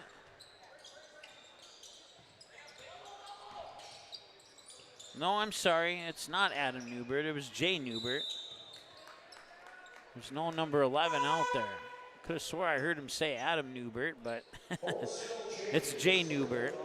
So 5 in, 5 out for the Main Streeters. Looks like we have 5 in, 5 out for the Bulldogs as well. So we'll get you familiar with these players here the best I'm able to. Starting with Paynesville, you got number 1, Mitchell Ottman out there. Also, looks like Caden Lang, a 6-foot junior. Mitchell Ottman is a 5'9" junior. Inbounding it will be Charlie Stang, a 6-foot senior. Let's see, who else is in there? Number 22, that's Eson Nelson, a 6'1" sophomore. And then we have Braden Vanderbeek, who I previously credited with a couple of baskets for Bryce. And now we'll see if he can catch up to what I have in the scorebook for him or not. 72:50 a minute, 30 to go. A little over a minute 30. For Sauk Center with the ball right now is Matthew Zenzen, a 5'11" sophomore. We also got Logan Frank, number 15, a 5'9" junior. Owen Messer, number 35, a 6'1" senior. Adam Newbert, 5'10" junior into the lineup. And at the free throw line here is Ashton Trisco. And Trisco is a 6-foot junior for the Main Streeters, and he will make that free throw. And the second one will drop in as well. 74-50, a minute 25 to go. See what the second string lineup here for Paynesville can do in the final minute and 15 seconds of this one. Ottman will give it up for, I believe that is, couldn't see who that was. Now back up top here for Braden Vanderbeek. Ottman once again. And now that is Esau Nelson. And that shot in and out there from Nelson won't go, and out of bounds back to Sauk Center with 53.7. So I'm making about an 18-second difference between shot clock and game clock. So barring an offensive rebound, Paynesville will get one more possession in this game. They'll work it around here is Matthew Zenzen. Now top of the key. Three is up and in. That is check that. Adam Newbert with the three. That was a deep three too. That was a good 21, if not 22 feet. Nelson gives it up for Stang. Stang will try for a three. That one's a little bit too strong. Rebound comes down, and they'll outlet it up court here for Logan Frank. Frank into the corner. Adam Newbert will try another three. That one won't go. Stang will get the rebound. And then a quick steal. And that will do it. Shot clock is off. He'll dribble out the final 2 seconds, and that'll be your final. 77-50 is your final score. So Sauk Center will play in the game tomorrow at approximately 2:15 p.m.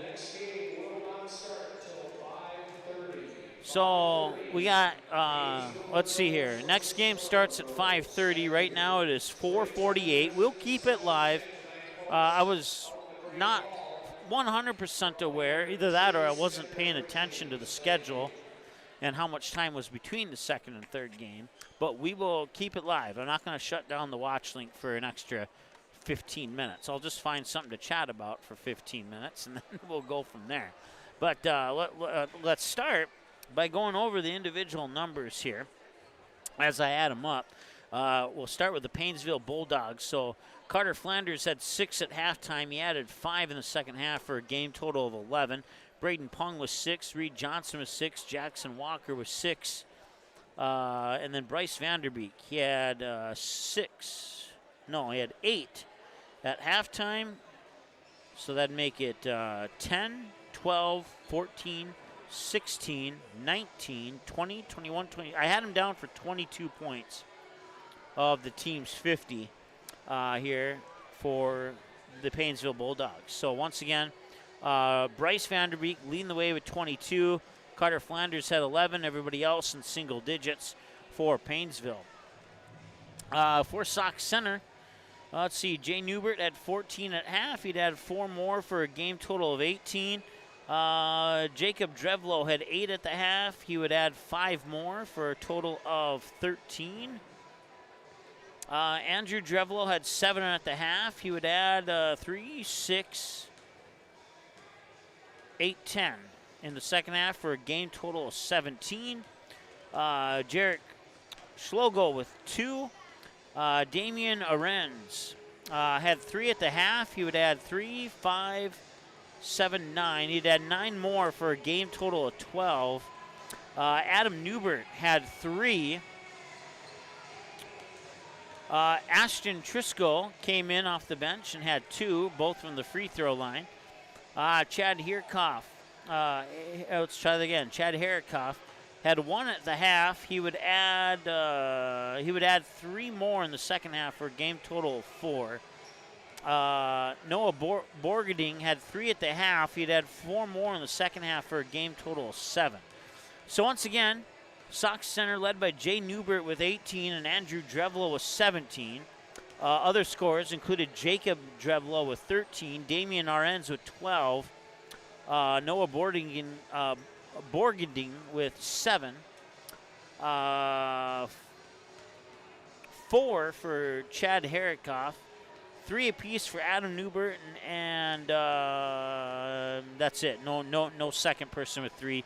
2 apiece for Jarek Schlogo and Ashton Trisco, and that's your individual scores for Sauk Center. Let's take a look at the final numbers here as we break down that 77-50 score. So a couple of points off the free throw line in the second half, but none in the first half for the Bulldogs. And so from the free throw line, Sauk Center 2, Paynesville 2 in the second half. It was 5-0 in the free throw category after the end of the first half for Sauk Center. 36 of, let's see, 30 and 30 is 60 plus 6 and 4. So yeah, that totals up right. I was questioning the numbers there for a second, but that does equal 77. 36 from behind the arc, 34 from 2-point baskets. Well, the Bulldogs scored a majority of those 3-pointers in the first half. They had a total of 30 from behind the arc, 18 in 2-point baskets. Sauk Center wins the turnover battle, 7-9, and they also win the foul battle, 9-10. The overall numbers here. As we go inside that 77-50 score here on your United Community Bank scoreboard. All right, so once again, your finals from earlier today in the girls' game, it was Pine City 40-20. Check that, it was a half. It was Pine City up 40-27 at halftime. They'd go on to win the game 62-51 over the Sauk Center girls, and then in this game here, it was 38-32 at half in favor of Sauk Center, and they would go on to 77-50 victory. So 2 games down and 2 games to go here on the first, it's the first annual with the name, but it's not the first ever holiday tournament here. It just had a different name in previous years. So we could call it the first annual 2023 Holiday Hoops at the Hive Basketball Classic. So two down, 2 to go on day 1, 2 down, and 6 to go overall. Our next game will be the Paynesville girls taking on the Perham Yellow Jackets. And then our last game will be the Perham Yellow Jacket boys taking on the Big Lake Hornets to wrap up day 1 here of the 2023 Holiday Hoops at the High Basketball Classic invite. And we thank you for tuning in. Like I said, we're not going off air. The next game is going to start at 5:30. We're at 4:53 right now. So we will take a timeout, and then actually, let's take a look at the upcoming schedule first, since we got a little bit of extra time on our hands. So as I mentioned, we'll have more of this tomorrow starting at 10 a.m. And that 10 a.m. game will feature Sauk Center versus the loser of Perham and Paynesville. And then the second game will be the boys' third place game. And that will feature the boys Paynesville against the loser of Perham and Big Lake coming up later tonight. And then the winners of all those games I just talked about will play in the championship game. The girls won at approximately 1:30, with the boys championship game to tip off at approximately, 1:30. So I'm going to say about 3:15, 3:30 probably, right in that area, for the boys championship game tomorrow. And then that wraps it up for 2023. We'll enjoy the extended few days off here over the holiday. And then we'll come back to the Hive on January 4th, 7:30 p.m. Girls basketball, Perham Breckenridge, Park Rapids, Barnesville. That should be a fun one. If you're just a casual basketball fan looking for a good game, circle January 9th. That might be one you want to tune into. And then back to the Hive on January 11th for another Perham Breckenridge matchup. This time it'll be the Cowboys instead of the Cowgirls, and they'll take on the Perham Yellow Jackets with a 7:30 p.m. tip-off here at the Hive on January 11th. All right, once again, your final scores in Game 1. It was the Pine City Dragons 62-51 over Sauk Center Main Streeters in the girls' game. And then the Sauk Center Main Streeter boys pick up a 77-50 victory over Paynesville here in Game 2. We'll take a break. We'll come back with more here as the girls are warming up on the court. So we'll take a timeout, and we'll be back in a moment on Magnitude Sports. Odds are there's an ace right in your neighborhood. With expert advice and the right tools to make your quick fixes even quicker. Around the block, what you need in stock. With people who know their stuff. Welcome to the Home Convenience Store. Hi, this is Mallory Stotterell. And Erica Saylor from Lakes Ace Hardware. You can expect expert help for your next project at Lakes Ace Hardware. Right here in downtown Perham. Ace is the place with the helpful hardware, folks. Ray's Sport and Marine in Perham has you covered for all your recreational needs. Ray's carries a large inventory of Lund boats, Bennington pontoons, plus Viaggio pontoons. They also carry the Yamaha line of ATVs and UTVs, as well as the full line of Honda Power Sports. Stop in and check out all of what Ray's Sport and Marine has to offer. Good luck to all Perham athletes, and go Yellow Jackets! Reuter Family Dentistry, with locations in Perham and Wadena, is now hiring. The purpose-driven team at Reuter Family Dentistry strives for the core values of excellence, commitment, and a positive culture. My favorite thing about being part of Reuter Family Dentistry is just our values and our commitment to each other and to the patients. I know I can leave here every day feeling good about what I've done.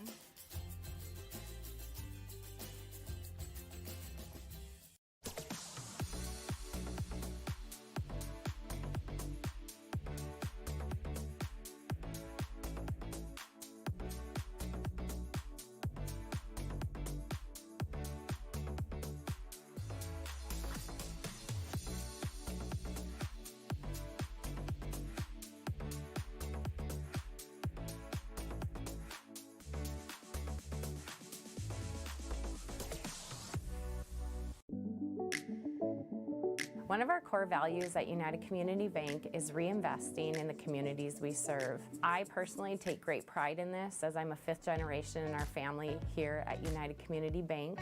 We've been here for over 100 years. We take a great sense of pride in sort of that reciprocal relationship we have with our community, that, you know, we need our community members and they need us, and we love giving back and reinvesting. All right, welcome back. The next matchup here at the 2023 Holiday Hoops at the Hive Basketball Classic Tournament is coming up momentarily. We'll get you to that Budget Blinds pregame show here in a few minutes. But taking a look at our upcoming schedule, well, tomorrow we'll have, starting at 10 a.m., the girls' third place, followed by the boys' third place game. And then we'll follow that up with the girls' championship and the boys' championship. Boys Championship should tip off at approximately 2:15 tomorrow. And then that wraps up for 2023. We're off until January 4th when we kick off the new year right here at the Hive, where we ended the old year. Perham and Breckenridge in girls basketball, the 7:30 tip. And then off to Park Rapids, the Panther Den, and the Panthers will host those Barnesville Trojans in boys basketball January 9th at 7:30 p.m. And then right back to the Hive January 11th. At 7:30 for boys basketball between Perham and Breckenridge. Of course, the schedule is subject to change, but likely not in the next 4 games. But to get a full and always updated upcoming broadcasting schedule, visit us online at our website. Website's magnitudesn.com. We'll be back with more in a little bit here on Magnitude Sports. Thanks for tuning in. What sets the world's leading hospitals apart from the rest? It's their continued ability to deliver the highest quality patient care. Perham Health is honored to be a top 10 Minnesota hospital. Patients experience it, and Newsweek has recognized it. Even during the unpredictability of the pandemic, the nurses, doctors, and many others at Perham Health put their best foot forward. Thank you to everyone at Perham Health for continuing to provide the best patient care. At Nias Family Sales, our experienced mechanics are here to provide exceptional service in a timely manner. With 10 service bays, the service department at Nias Family Sales can work on all makes and models. Our experienced mechanics can do everything from oil changes, tire repairs, brake service, engine and transmission repair, and much more. Schedule your vehicle today. Call 218-346-5976 or visit the Nias Family Sales Service Center at 610 East Main Street in Perham. Welcome to Perham, Minnesota. A great place to visit and an even better place to live. Here's a look at just a few of the things you can experience here.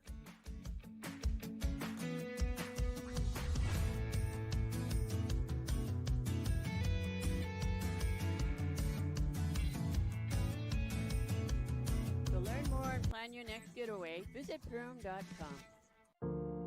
I didn't know what a derecho was. Didn't know that kind of storm existed. I didn't worry a bit about my coverage. It did not let me down. I was not caught blindsided. The secret is to have an agent that gets you insured for your needs. If you don't have Farm Bureau, you don't have good insurance. Contact Farm Bureau agent Michelle Beck in Perham at 218-345-4010. At Waterfront Recreational LLC, the mission is to deliver high-quality and custom-built steps, decks, and docks so you can access and enjoy your property. We believe in hard work, honest and fair dealing, high-quality craftsmanship, and excellent customer service. Our products have proven results. We can't control the weather, but our docks remain rock solid in the windiest of conditions. We also offer boat storage in the wintertime. Call or text 218-298-1353 for more information about each of our services, or visit waterfrontrecreational.com today. Say hello to Taylor Doll at the Backyard. Taylor keeps the store filled with your pet's favorite pet food, pet treats, and pet toys. Hard to find items like retractable dog leashes and pet supplements. The Backyard also carries everything you need for your livestock and poultry operations. Are you a bird watcher? The Backyard has one of the best selections of bird seed, suets, and feeders in the area. And finally, don't forget to book a spa day for your dog with one of our professional dog groomers. 218-346-7487. All right, we are seconds, maybe a little bit more than seconds, minutes away from the next matchup here. More of the 2023 Holiday Hoops at the Hive Basketball Classic Tournament tomorrow. Third place in championship games. 4 games back-to-back, kicking off at 10 a.m. with that 4th boys championship game tipping off at approximately 2:15. Then we fast forward into 2024, and we come right back to the Hive to kick off the new year as the Perham Yellow Jackets will host the Breckenridge Cowgirls in girls basketball. Then Park Rapids and Barnesville January 9th, and Perham and Breckenridge January 11th in boys basketball. All 3 of those games, 7:30 p.m. tip-offs, right here on Magnitude Sports. For a full broadcast schedule beyond those 4 games, and of course, if anything changes, we will have those changes updated on our website as well, magnitudesn.com. That's where you want to go visit and check out the upcoming broadcast schedule. All right, your pregame show, brought to you by Budget Blinds, is coming up in just a couple minutes here on Magnitude Sports. Stay tuned.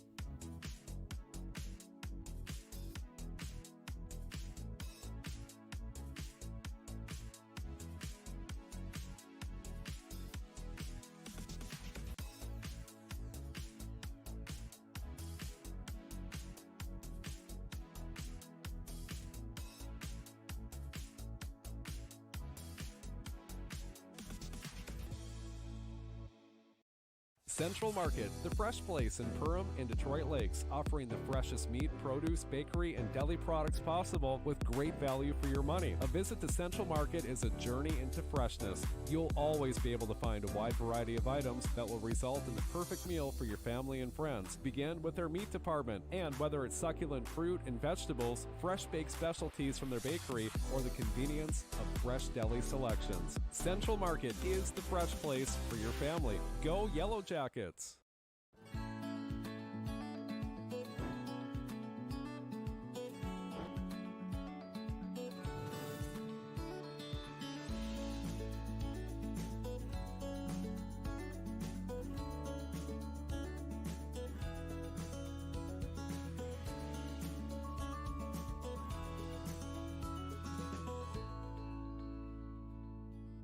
New Horizons Realty is a full-service real estate company who has been helping buyers and sellers in Lakes Country for over 25 years. They understand the local market conditions because they are from here, live here, and have lifelong careers in real estate. Get a free estimate with an experienced, local, laid-back, and friendly agent that's a part of a team you can trust and will go to work for you. Visit permrealestate.com or call 218-346-7767 to speak with Chad and his dedicated team at New Horizons Realty in Perm. For over 30 years, Budget Blinds, based out of Detroit Lakes, has been serving Perham, Fergus Falls, Park Rapids, and the surrounding area. Whether you need blinds, shutters, or drapes, check out the entire inventory online at budgetblinds.com. Budget Blinds is backed by the #1 provider for window coverings in North America and is your local window coverings expert. Visit them online today, budgetblinds.com, or give them a call at 218-206-9599. That's 218-206-9599 and online at budgetblinds.com. All right, welcome back to the Hive. It's Game 3 of the 2023 Holiday Hoops at the Hive Basketball Classic. And we've had we've had one girls, one boys game, and now we bring you part 2, girls and a boys game. First girls-boys matchup featured Sauk Center. This one features the Perham Yellow Jackets. They'll take on the Paynesville Bulldogs. And before we get too deep into this matchup, still got about 18 minutes before this one tips off, tell you a little bit about the teams that are playing in this year's tournament. So a total of 8 teams. I just had to count to be sure because I only printed out 6 rosters apparently, and I needed 2 more. So big thanks to Jason for helping me out with the 2 rosters that I either left on my desk and forgot to bring with me, or I never printed them out to start with. I don't know. I guess when I get home, I'll find out what the true story is on that. But so we got the Perham Yellow Jacket girls. They come into the invite tournament with an overall record of 7-2. The Pine City Dragons, which we saw earlier today, they improved to 6-3 with their win today over Sauk Center girls. Sauk Center came in 6-2. They are now 6-3. The Paynesville girls come in with an overall record of 4-3. The Perham Yellow, and then that takes care of the girls' teams. And then the Perham Yellow Jackets on the boys' side come into today's tournament with a 1-4 record. They'll take on Big Lake, a 5 AAA team, who come in with an overall record of 4-3. And then we just got done watching Sauk Center, who came into the tournament 5-1. They are now 6-1 with their victory over Paynesville, who came in 5-2, and they are now 5-3 overall. So that's a look at the 4 girls teams and the 4 boys teams who are participating in the 2023 Holiday Hoops at the Hive Basketball Classic. And we will take another break, and when we come back, we'll take a look at this matchup between the Perham Yellow Jackets and the Paynesville Bulldogs. During the commercial break, I'm going to run and try and get starting lineups, and then we'll be back here in a moment on Magnitude Sports. Stay tuned. We're coming back in just a moment here. Reuter Family Dentistry, with locations in Perham and Wadena, welcomes new patients. Here's what Reuter Family Dentistry can offer you. We offer wisdom teeth removal, sedation dentistry, dental implants, root canals, cosmetic dentistry, and Invisalign. The fact that it can be done here is really important for me because, I mean, it's a chore sometimes getting all your maintenance done. So if it's all done in the right place, that makes it a lot easier.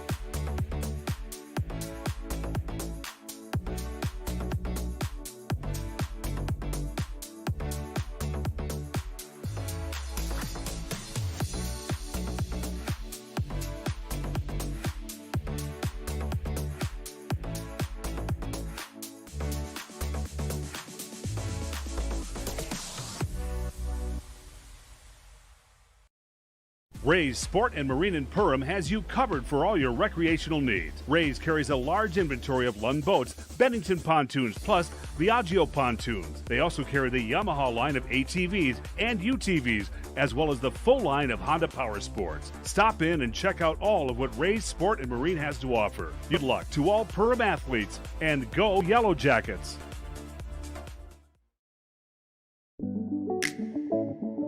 One of our core values at United Community Bank is reinvesting in the communities we serve. I personally take great pride in this as I'm a 5th generation in our family here at United Community Bank. We've been here for over 100 years. We take a great sense of pride in sort of that reciprocal relationship we have with our community that, you know, we need our community members and they need us, and we love giving back and reinvesting. What sets the world's leading hospitals apart from the rest? It's their continued ability to deliver the highest quality patient care. Perham Health is honored to be a top 10 Minnesota hospital. Patients experience it, and Newsweek has recognized it. Even during the unpredictability of the pandemic, the nurses, doctors, and many others at Perham Health put their best foot forward. Thank you to everyone at Perham Health for continuing to provide the best patient care. At Nias Family Sales, our experienced mechanics are here to provide exceptional service in a timely manner. With 10 service bays, the service department at Nias Family Sales can work on all makes and models. Our experienced mechanics can do everything from oil changes, tire repairs, brake service, engine and transmission repair, and much more. Schedule your vehicle today. Call 218-346-5976 or visit the Nias Family Sales Service Center at 610 East Main Street in Perham. Welcome to Perham, Minnesota. A great place to visit and an even better place to live. Here's a look at just a few of the things you can experience here.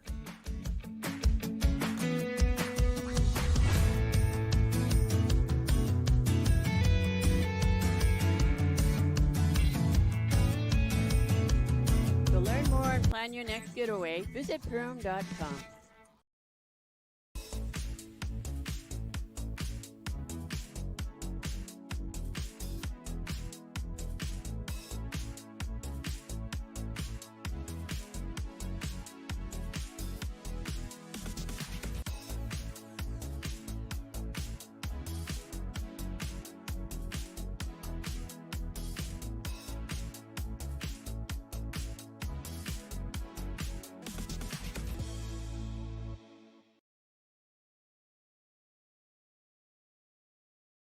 J&L Nutritional Consulting is the area leader in beef, dairy, and seed. J&L has over 20 years of experience, and they use the latest technology in ration balancing software to make sure every part of your feed is utilized. They provide adjustable profit and loss projections, and their seed division makes sure to bring the best seed for your field, no matter the brand. Contact Mike, Joe, and Andrew at J&L Nutritional Consulting, 218-346-7487.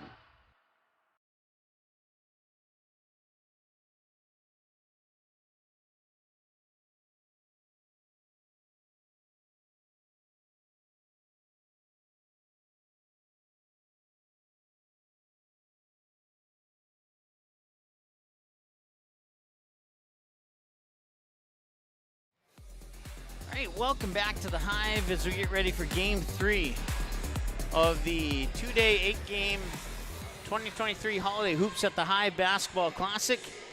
And Game 3 will feature the Perham Yellow Jackets and the Paynesville Bulldogs. 2 games down, 2 to go today, and 4 more tomorrow. The winner of this game will play Pine City in the championship game tomorrow at approximately 1:30-ish. And then our final game of the night, we'll have on the boys' side, we'll have the Perham Yellow Jackets taking on the Big Lake Hornets.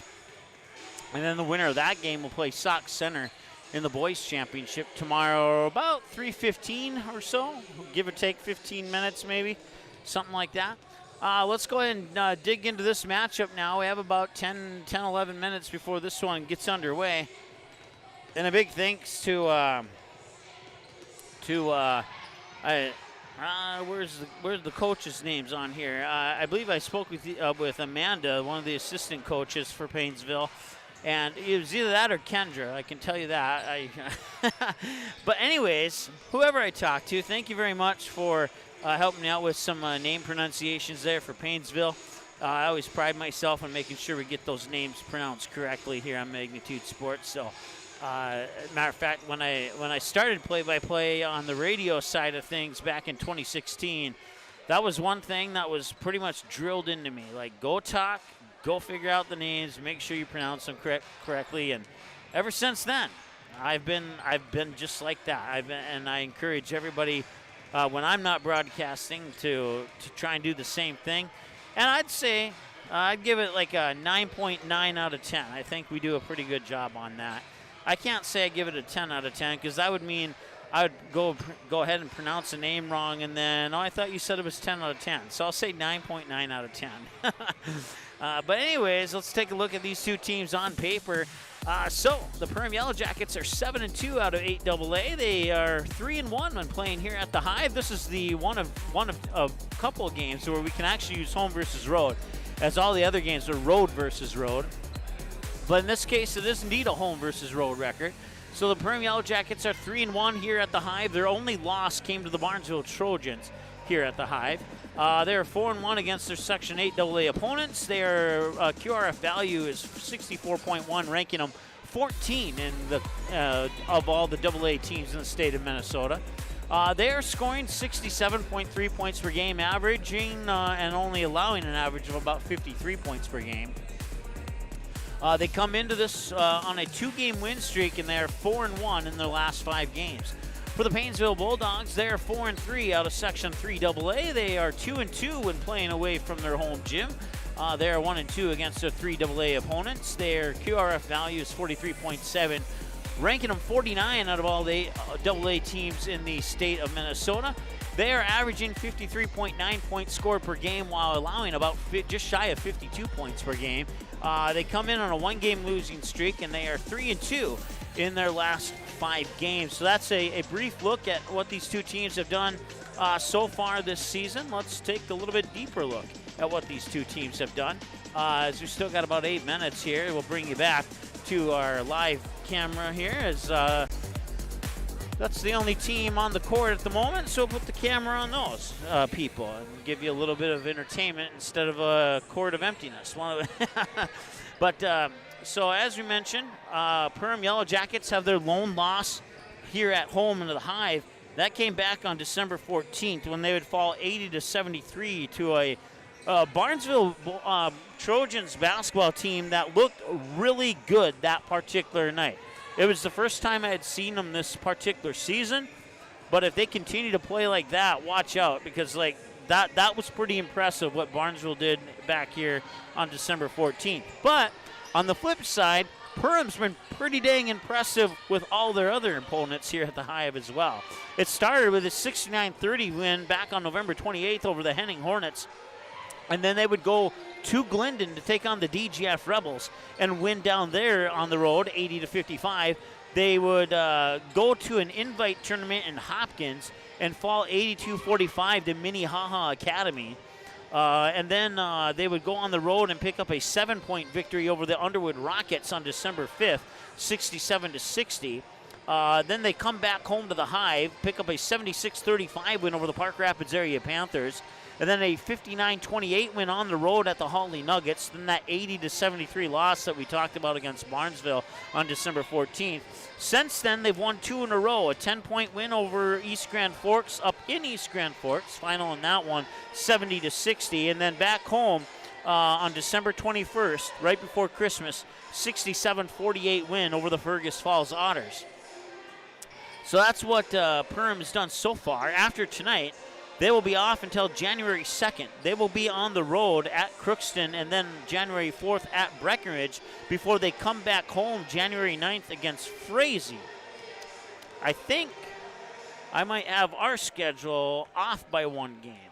I think I have them on our schedule as playing Breckenridge on the 9th, but they play them on the 4th in Breckenridge, so that game we actually won't have. I think I meant to put Frazee.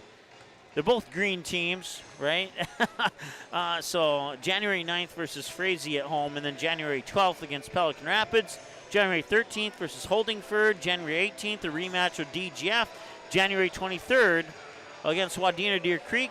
And January 26th against Hawley. That's part of a 6-game home stretch before they go down and get a rematch in Barnesville against the Trojans, who beat them here at the Hive on February 1st to kick off the month of February.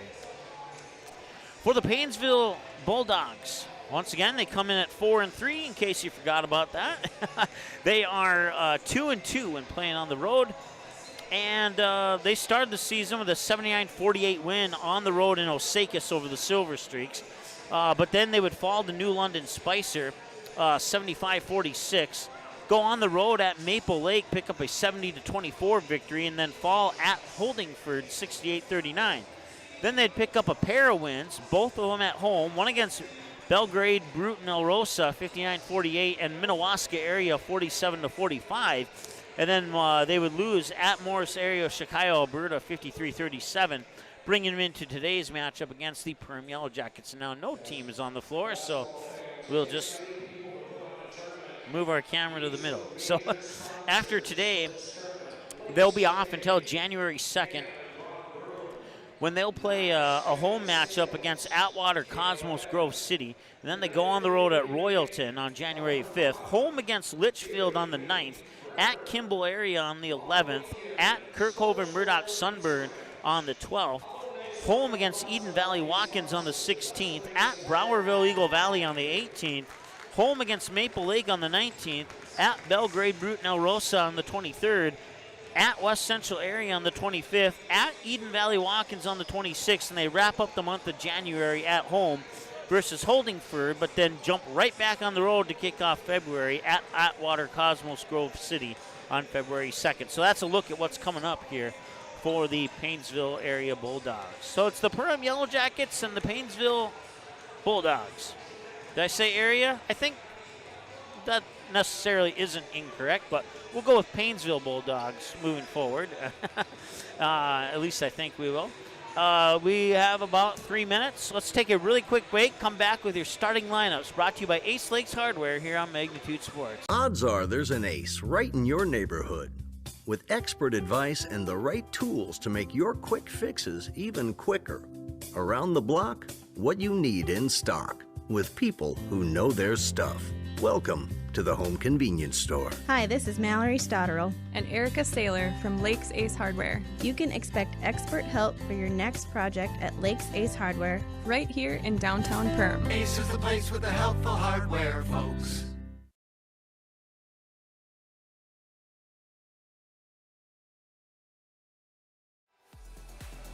All right, welcome back. And let's go over the Ace Lakes Hardware starting lineup, starting with the visitors on the scoreboard, the Paynesville Bulldogs. And even though they have their warm-up shirts on, we'll tell you their jersey numbers anyway. They'll start with the 5'7" junior guard, number 1, Raina Spainer. And then also the 5'5" junior guard, number 5, Grace Roberg. The 5'9" junior forward, number 11, Finley Anfinson. And then the 5'4" junior guard, number 12, Kylie Pauls. And also the 5'9" senior forward, number 22, Emma Flanders. So once again, it is Spainer, Roberg, Anfinson, Pauls, and Flanders, your starters for the Paynesville Bulldogs. And for the Perham Yellow Jackets, your starters are going to look like this. The 5'4" junior, number 2, Cora Grismer. The 5'10" sophomore, number 5, Kaya Anderson. The 5'8" senior, number 13, Kennedy Pilgrim. The 6' senior, number 21, Willow Thiel, who had 34 points in the game on Magnitude against DGF earlier this season. So that would be one player that Paynesville will want to maybe double up on. And then a 5'3" senior, number 33, Riley Mickelson. So once again, your starters for Perham are Grismer, Anderson, Pilgrim, Thiel, and Mickelson for the Perham Yellow Jackets. And that will conclude your Lakes Ace Hardware starting lineups. We have about 1 minute before they go through the lineups on the floor. They might do a national anthem. I'm not 100% sure. We're about to find out here. And I'm sorry I didn't move the camera onto Perham there during the Perham Yellow Jackets starting lineups. That was my fault. 100% on me. I was going through it a little bit quickly there. Usually I like to keep things organized, but I messed up on that one. So once again, thanks to all of our sponsors here for bringing you Perham Yellow Jackets basketball, including Budget Blinds, Lakes Ace Hardware, KLN Family Brands, Ray Sport and Marine, Reuter Family Dentistry, JFC, or Joe Foltz Construction, I should say, Interiors by Winkle, Rivers Edge Cabinetry, United Community Bank, Perham Health, Nias Family Sales in Perham, the Perham Area Chamber of Commerce, Farm Bureau Financial, Farm Bureau Financial Services, EOT Insurance, J&L Nutrition in the Backyard, Waterfront Recreational, Lakes Area Co-op, New Horizons Realty, Central Market, Budget Blinds, and Dakota Fins and Feathers, Great Clips, and Frontier Airlines, bringing you your Perham Yellow Jackets halftime show here on the girls and boys basketball broadcast. All right, we're going to turn it over to the PA announcer. If he goes to national anthem, we will go to the break. Otherwise, we'll keep it live here for the starting lineups.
All right, as they turn the lights back on here, and we're ready to go. We got a first half of basketball to broadcast here. It's the Perham Yellow Jackets and the Paynesville Bulldogs. And whoever put the schedule together for this, I think I know who, but I'm not going to name them out just in case I'm wrong.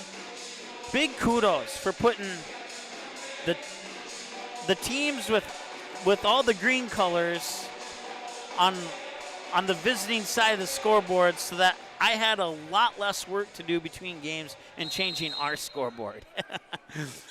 All right, we're underway, and it will be tipped out of bounds. Who will touch it? Or who touched it last? Looks like Perham's going to get it, so how will the possession arrow go? Looks like the possession arrow is going to go to the Paynesville Bulldogs. So, first look at the Perham offense. They'll work it inside. Willow Thiel on rebound, up and in.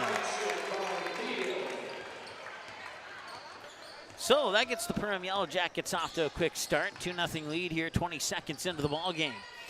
This is Raina Spainer now. She'll give it up there for her teammate Emma Flanders. Back to Spainer for a three, and it's up and in.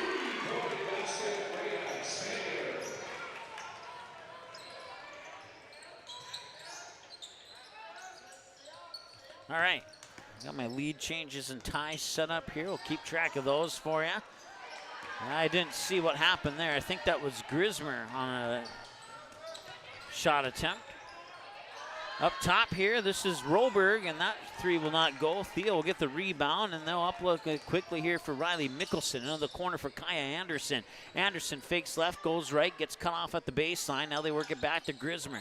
Grismer back to Mickelson up top. 22 to shoot on the shot clock as they work it in for Willow Thiel. And Willow Thiel will draw the foul.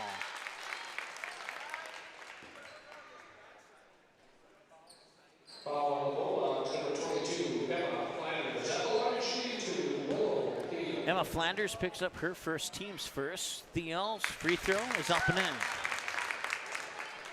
Willow Thiel 3, Raina Spainer 3. That's our first tie of the game.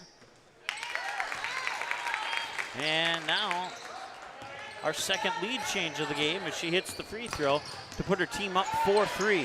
Loose ball over the timeline. It's able to be controlled there by Roberg. Now they'll kick it in the corner. This is Anfinson. 2 passes later, far side. Can't see who that is. Long three from Spainer won't go. And an easy rebound for Thiel. Now Kaya Anderson quickly to Grismer, and she scores! Nice pass by Kaya Anderson, getting Cora Grismer in stride. And it's a 6-3 lead as the Yellow Jackets double up here on the Bulldogs. That one's tipped, controlled in the corner there by Roberg. Roberg being guarded closely by Mickelson. Roberg will make a move to the hoop, and that ball will go right to Willow Thiel. Going to the books as a rebound, just inside 16 minutes to go here. Kaya Anderson, Thiel up top. Looked at the basket, drives in, and leaves it a little bit short. Out of bounds, last touched by Emma Flanders, and will stay with the Yellow Jackets. We'll make a slight adjustment on our camera. Get you a little bit closer to the action there. There we go. 15:41, and that's a turnover. Riley Mickelson all alone, got her.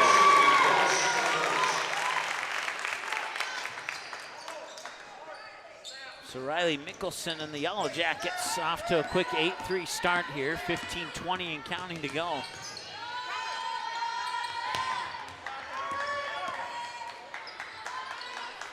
This is Spainer. She has the lone 3 points for the Bulldogs so far, and that one was poked away, and it will go back to the Yellow Jackets. Cora Grismer causing the turnover there.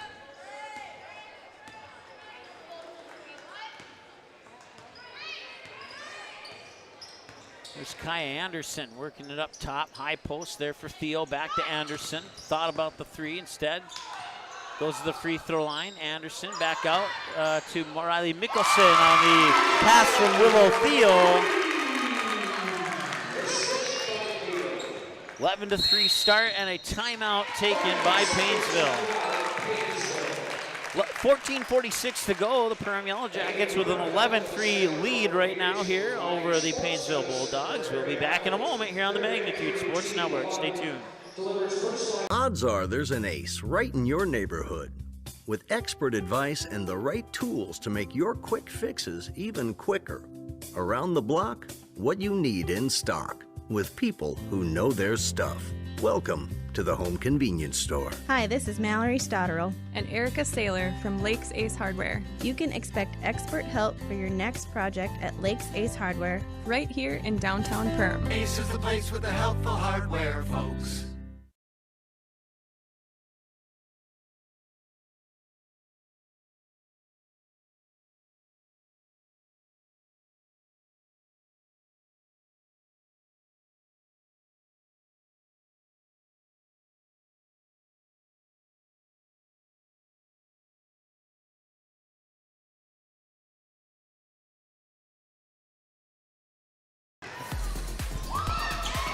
Welcome back.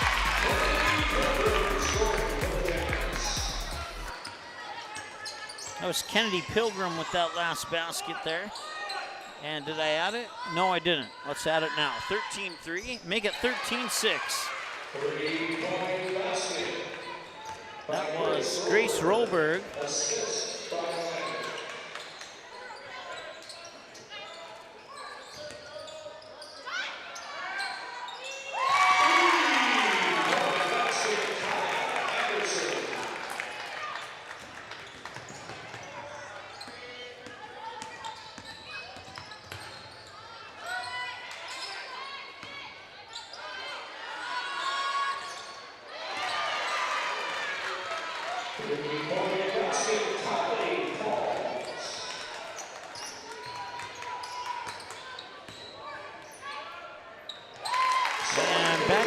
We go. Cora Grismer gets that one to make it an 18-9 game.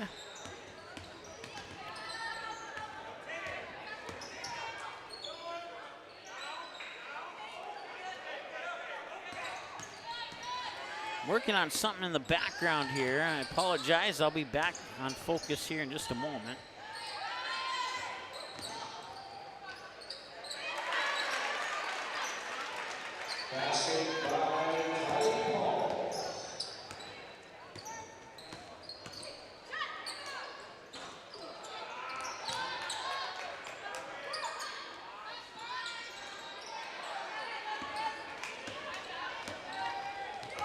All right, 12:50 to go.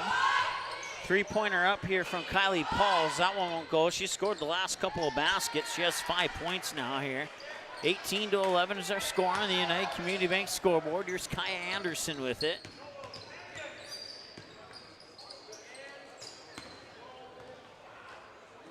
And that shot off the mark. It'll roll out of bounds, and it'll go back to Paynesville. Want to welcome in those watching on the Perham Yellow Jackets Activities YouTube channel. I forgot to turn on the stream when the game started.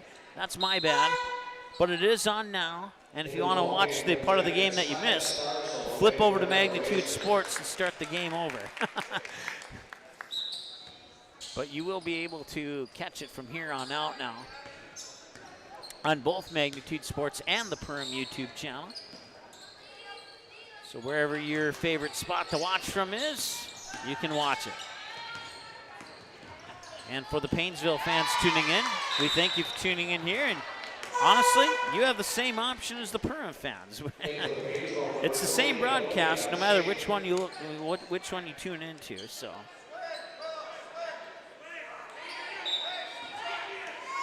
Oops, that was the wrong button to push. It was supposed to be a turnover. So when Perham gets a foul, we will not push the button. That'll be a travel. 12:07 remains here in the first half. So for those tuning in on the Perham YouTube channel, we'll bring you both games. The girls game versus Paynesville, and then the boys game will follow the conclusion of this one against Big Lake. And it'll be on the same watch link. You will not have to change anything. Here's Riley Mickelson, and she gets fouled. So that's a second team foul on the Bulldogs.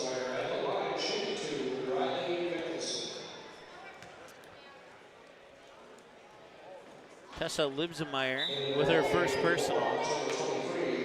Team second. Still no fouls for Perham, so disregard that one on that little graphic that pops out there. Grace Roberg, one of the original starting five, checks back in. She has 3 points. It's Riley Mickelson at the Reuter Family Dentistry free throw line. She banks it in.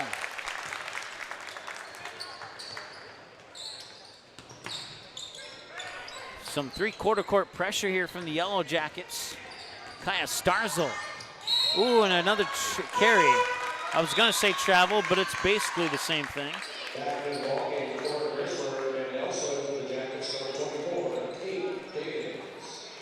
Kate Diggins, number 24, she'll come into the lineup.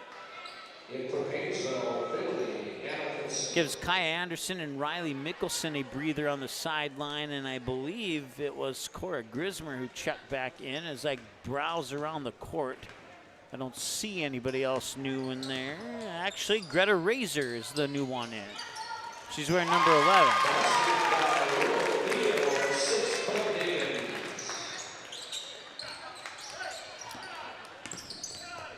21-11, 10-point advantage here, and a loose ball picked up by Cora Grismer.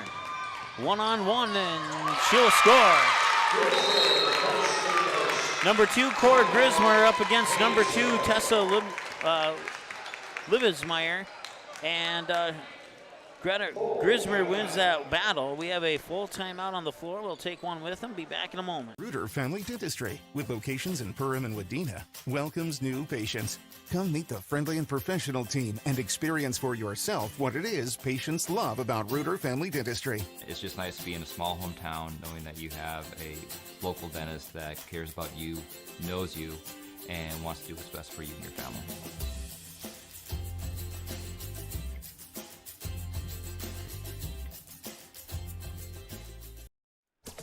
River's Edge Cabinetry loves their customers, and customers like Emily love them right back. She says, I've seen a lot of cabinets in my 16 years of real estate sales and appraising, and the quality of River's Edge Cabinetry is right there with the best. Jen says working with them was great because they took care of everything. I really like their style, attention to detail, and being able to see 3D drawings up front. Call 218-346-0127 or visit the website today, riversedgecabinetry.com, turning your vision into reality.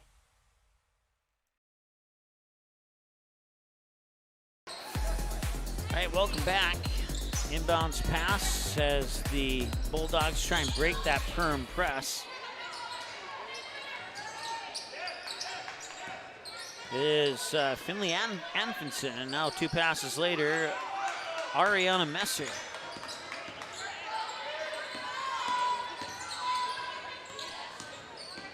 Roberg hands it off. I believe that's Messer with it.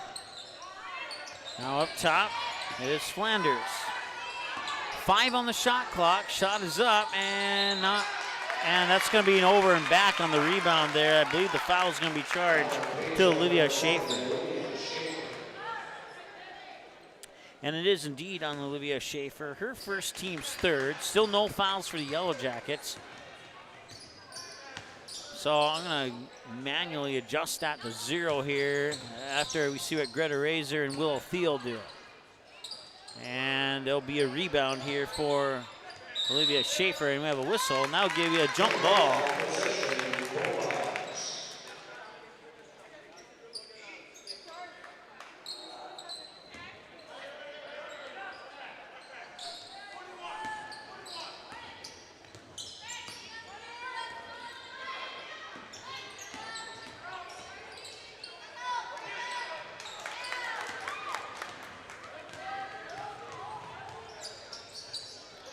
All right, now that foul's taken off the board for Perham. Here's Grismer, and that will roll off the rim. Theo with the rebound. She'll get her own rebound, and she'll drop it in.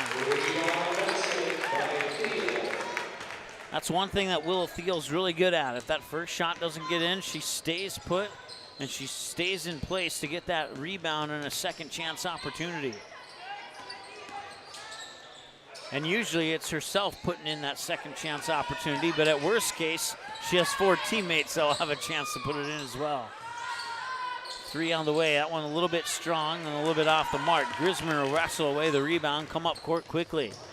Grismer had it poked away. Nice defensive play there by Ariana Messer.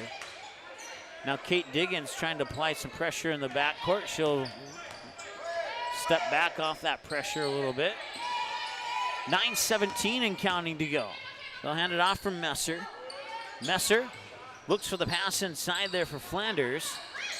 And now driving towards the hoop was Schaefer, but I looked down for a second. I heard the whistle. It's a foul on somebody. And now Perham has their first foul. Should say 1 now. Okay, now, if I would have waited just a little bit longer.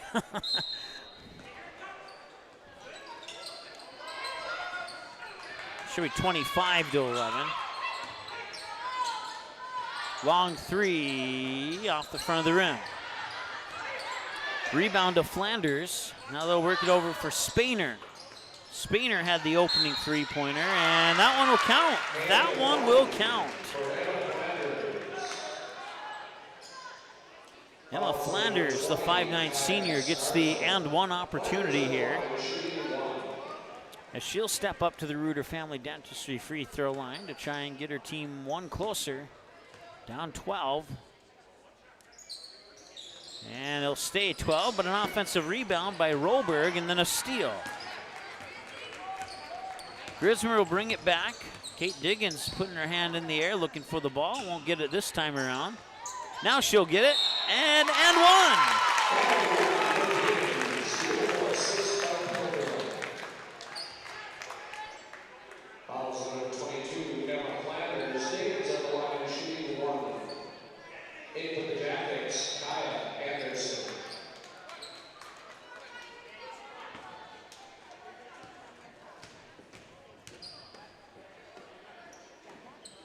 And the free throw's in for Kate Diggins from the Reuter Family Dentistry free throw line. She has 3 points on the old-fashioned three-point play.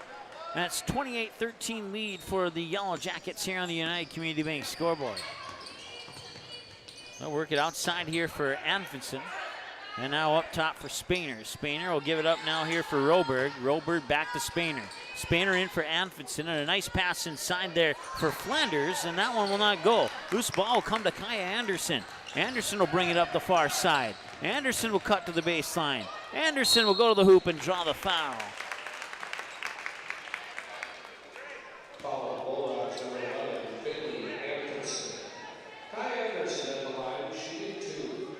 Finley Anfinson picks up her first, team's 5th. 2 tosses here for Kaya Anderson, and she'll make the first of those 2 from the Reuter Family Dentistry free throw line. That's her first points of the game. And Paynesville will take a timeout. So after the timeout, Kaya Anderson will get 1 more free throw, and we'll be back in 30 seconds here on the Magnitude Sports Network. Reuter Family Dentistry, with locations in Perham and Wadena, welcomes new patients. Here's what Reuter Family Dentistry can offer you. We offer wisdom teeth removal, sedation dentistry, dental implants, root canals, cosmetic dentistry, and Invisalign. The fact that it can be done here is really important for me because, I mean, it's a chore sometimes getting all your maintenance done. So if it's all done in the right place, that makes it a lot easier.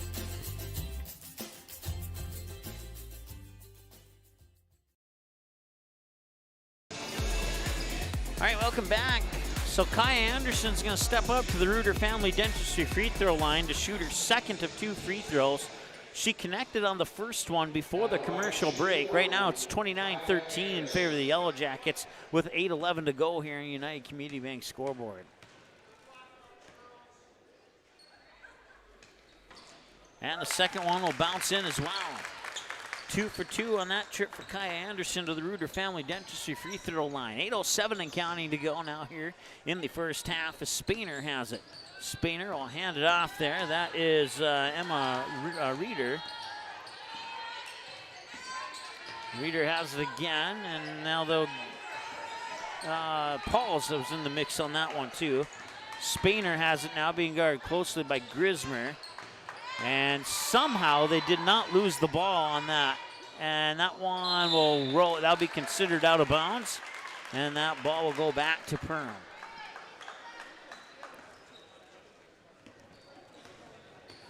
Grismer will bring it up the court, cross the timeline with 7:35 to go. Starzl now Anderson. Pilgrim to Mickelson, back over to, I believe that was Starzl, and it was. Kaya Anderson had her shot blocked by Olivia Schaefer out of bounds, and a clean block, and Perham will have 19 on the shot clock off the inbounds pass on the baseline. That comes in to Kennedy Pilgrim. Now Mickelson back into the corner for Kaya Anderson. Anderson to Mickelson. Mickelson looking for a pass back to Anderson. Anderson fakes the shot, gets it back to Grismer. Grismer will reset the offense from up top quickly. 2 passes later, Starzl back to Anderson. Catch and shoot 3 at the shot clock buzzer. That'll be a shot clock violation.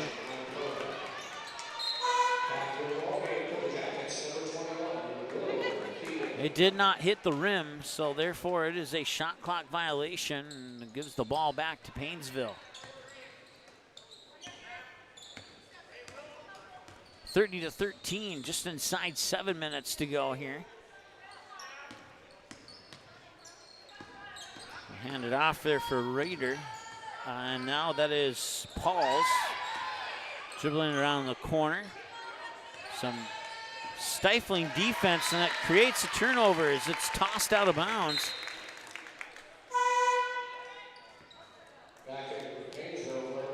And that Perm defense paying dividends for possession time here for the Yellow Jackets. 6:37 to go in the first half. Anderson to Pilgrim.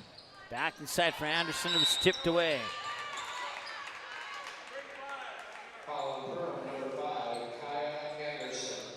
Kaya Anderson will pick up her first, team's third. Inbounds pass is deflected out of bounds. They'll stay with Paynesville. Stops the clock with 6:27 to go.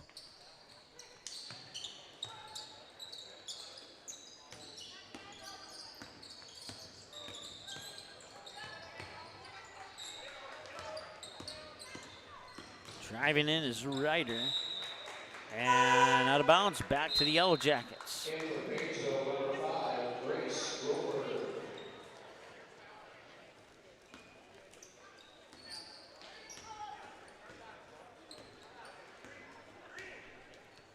6:07 and counting to go. Mickelson has it on the far wing up top for Pilgrim. Pilgrim with Theo back out. Kaya Anderson catch and shoot 3, and she makes that look easy. 20-point advantage here for the Yellow Jackets with just inside 6 minutes to go in the first half. Spainer will get tied up looking for a pass. She will feed it into Kylie Pauls. And now outside, the 3 is on the way, and it hits the top of the backboard again, and it rolls off the shoulder of Olivia Schaefer out of bounds, and it'll go back to the Yellow Jackets.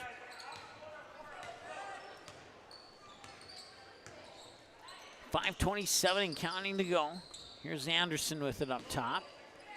Pilgrim inside for Thiel. She'll back up her defender, spin, and it rolls off the front of the rim. The rebound is snagged by Roberg. Roberg will bring it back up court. Quickly flick it off here for Anfinson. Anfinson will outside of that that far wing. Now Schaefer turns around and cannot get it to drop in. Willow Thiel grabs the rebound, quickly brings it up court, controls it, and now a 3. Kennedy Pilgrim ran and out, won't go. 4:53 and counting to go now here in the first half. And they tried to get a floater on a nice handoff there from Schaefer. She gave it to Roberg, but Roberg couldn't get it up high enough, and that will earn her a trip to the Reuter Family Dentistry free throw line to shoot a pair.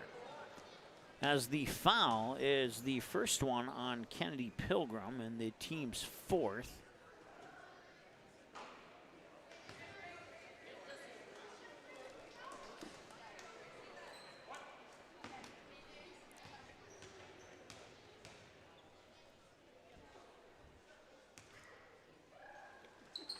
Free throw, a little strong. Mickelson gets the rebound. Quickly up court, Kaya Anderson has it. She'll weave through defenders. Nice pass to Mickelson down low, and it doesn't go in, but she'll have to get those 2 points the hard way.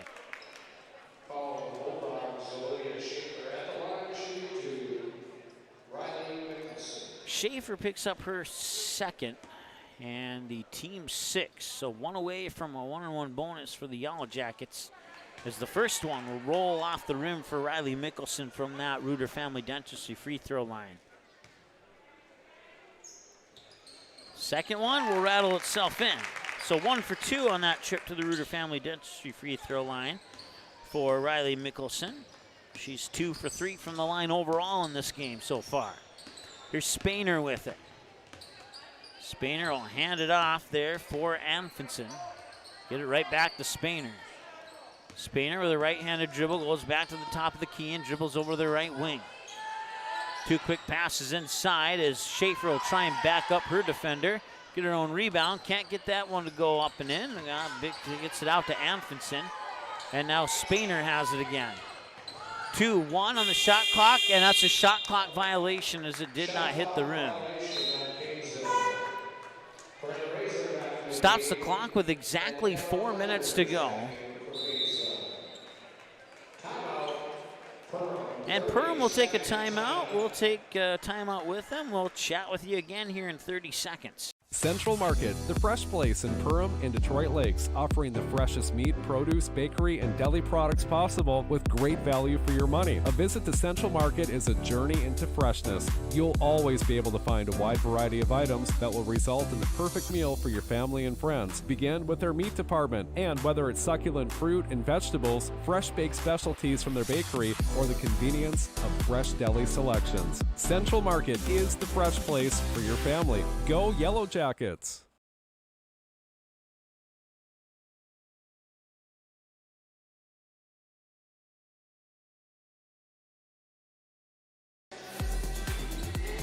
Welcome back to the Hive. It's the 2023 Holiday Hoops at the Hive Basketball Classic. I'm getting the hang of it. It took until game 3, but I'm getting the hang of it. 3:57 to go. Anderson with the basketball, works it now here to Mickelson. Now over, catch and shoot 3, number 11, that's Greta Razor. I almost looked at my roster, and then right as I looked down on it, I remembered who it was. Hand it off here for, that's Lebensmeyer into the game now here for the Bulldogs. That shot is a little bit short, rebound Jackets. Kaya Anderson comes back the other way, and she'll cut into the paint. Locked one up for Willow Theo, was tipped, and it's turned over. So a rare turnover for the Yellow Jackets, 3:18 and counting to go.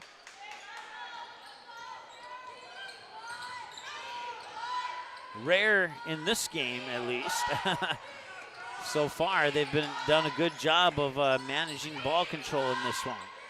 Some nice passing here, and that one, oh, that would have capped off a great team effort there, but it rattles in and out, and it remains 34-13 on your United Community Bank scoreboard.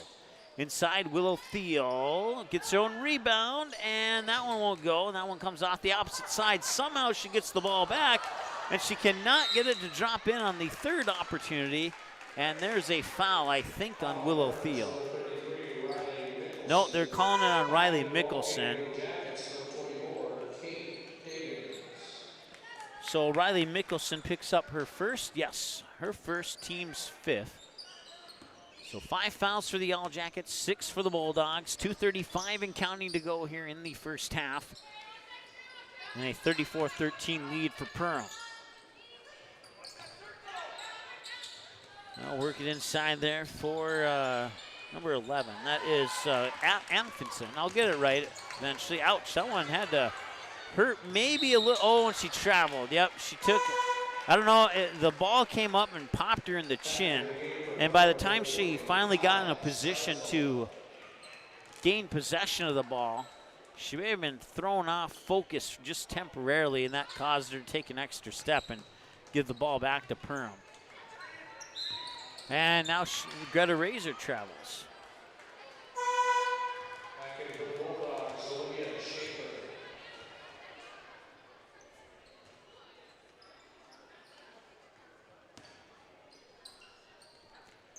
2:12 to go, and I couldn't see it. It was the metal bar was just blocking my view. Cora Grismer picks up her second and team foul number 6 for the Yellow Jackets. Now both teams have 6 fouls. Next foul will put the other team in a 1-on-1 bonus, but once again, there's 2 minutes to go here, so we'll see how much of an advantage they may get out of that possibility. Mickelson nearly turned the ball over, got it back on a good hustle play by Cora Grismer. Greta Razor up top. Starzo, Mickelson, and Kate Diggins back up for Greta Razor, and that 3 is a little strong, but an offensive rebound by Starzo tips it out there for Mickelson, and Mickelson will turn it over on the attempted pass back up top. 3 on the way. No, that's off the front of the rim, and back the other way comes Grismer on the rebound. She's all alone, goes right to the hoop and scores. I have Grismer down for 8 points now in this contest. 36-13, a minute 17 and counting to go here in the first half of play.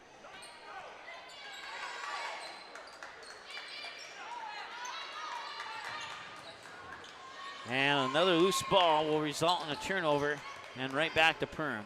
Cora Grismer with the ball now. Now Mickelson gets it to Razor, and Razor traveled again. Razor standing there thinking, man, darn it, shucks.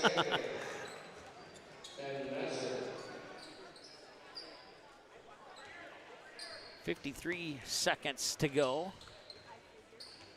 Paynesville bring the ball up the court here. It is Emma Flanders with it. Now she'll give it up for Spainer. Back to Flanders. Now working around far side there for Messer. Spainer now gets it back to Paul. Check the number 12 is Paul's. And another turnover.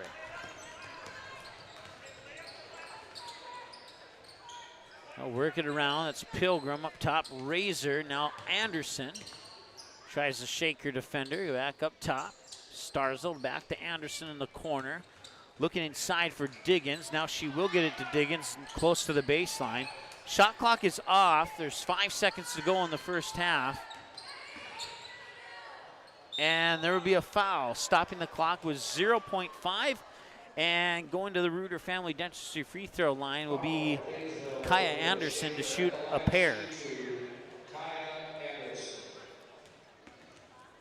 So I'll put Perham in the 1-on-1 bonus, even though it won't really matter, as these will likely be the final 2 shots of the first half.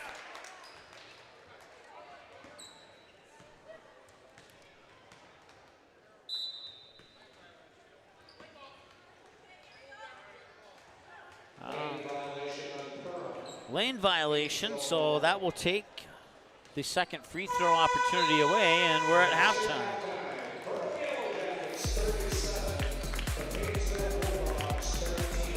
$37-13 is your halftime score. Let's take a break, add up some numbers. We'll come back with your halftime numbers right after this here on the Magnitude Sports Network. Stay tuned. I have 3 amazing kids, and it can be a bit complicated. All right, you guys, you ready? But there's nothing else like it in the world. Bye, honey. Traveling with kids is on another level. Yay, let's go. I appreciate all the extra help I can get when we fly. Hi, how can I help? I'm honored to get every passenger to their destination. I'm so grateful that I've been able to fly with my 3 young kids. At Frontier, we get it. We're flyers too, and we believe the sky is for everyone.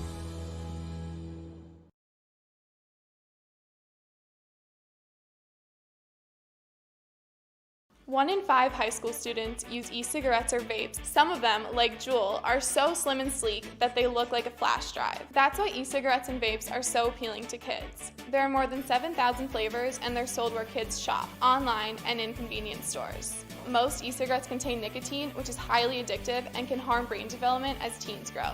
No amount of nicotine is safe for youth. Like it or not, we are a target. This message is brought to you by the Minnesota Department of Health.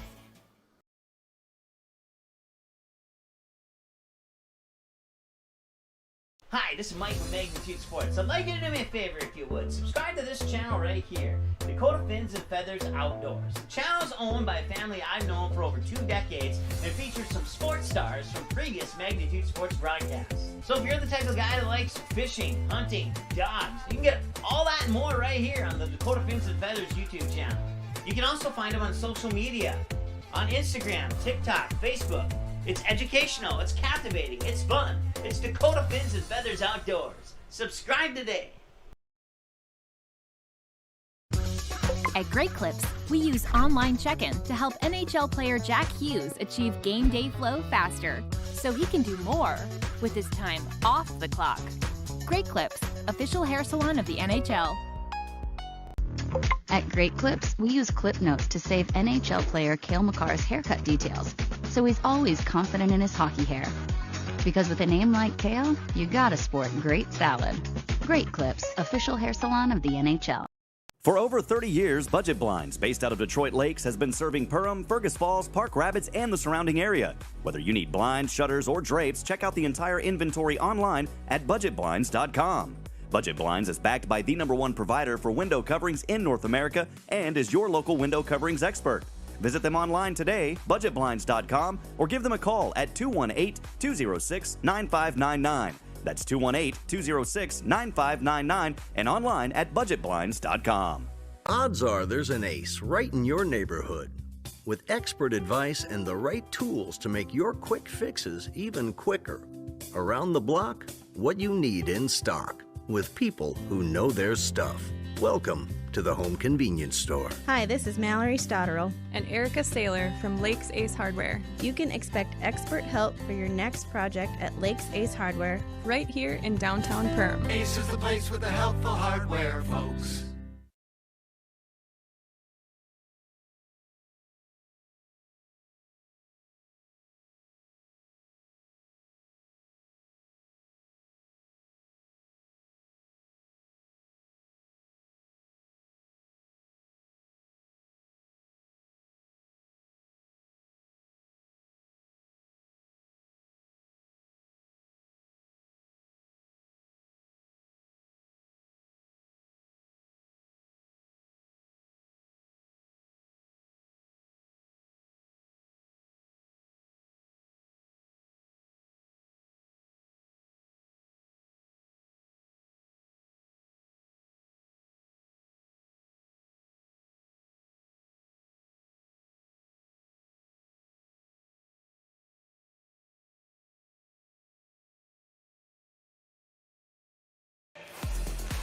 All right, welcome back to the Hive here. It's Game 3 of the 2023 Holiday Hoops at the Hive Basketball Classic, and right now the Perham Yellow Jackets lead 37-13 at the halftime mark. Was checking my email there during the break. Let's take a look at our upcoming schedule, because this kind of affects the upcoming schedule here. So far, their first 2 slots are correct. We'll have the 2023 Holiday Hoops conclusion tomorrow starting at 10 a.m. And then we wrap it up for the new year, come back January 4th for girls basketball. And that should say, matter of fact, I'm gonna get that fixed right this instant. That should say, you know what? Hang on 1 second. Let me look at my schedule here. Perham is at Breckenridge on January 4th. Okay, so that is a road game that we will not have on Magnitude Sports. It should say January 9th.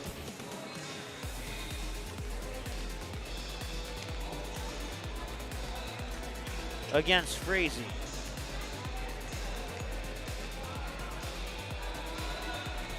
So ignore the Breckenridge logo for the moment, and let's just go with Perham versus Frazee. There we go. So that was not the actual change that I was referencing, but since you know what, it's bugging me. It's bugging me. So we're just gonna fix it all right now, live for you here on Magnitude Sports, because I know I can. There we go. Now it looks so much better. So it's the Battle of the Bees, or the Hornets, or whatever you want to call it. the battle of stinging insects, or maybe that's not the right word. It's the battle of somebody on January 9th. So we'll have 2 games for you. Girls basketball here at the Hive, and then boys basketball in Park Rapids that night. Let me double check here and make sure I didn't screw anything up. And then, so after the Hive and before the Perham Frazee game, January 5th, we'll have Perham wrestling for you here on against Fergus Falls. Looking at my email, I don't see what time that starts. I'm going to make a guess that's a 6 p.m. start, but once I find out for sure, we'll get that on our schedule and with the correct time. The watch link will be created in the near future for that, and we'll have that for you here on Magnitude Sports January 5th, if I remember my email correctly from memory. So, Holiday Hoops tomorrow, January 5th.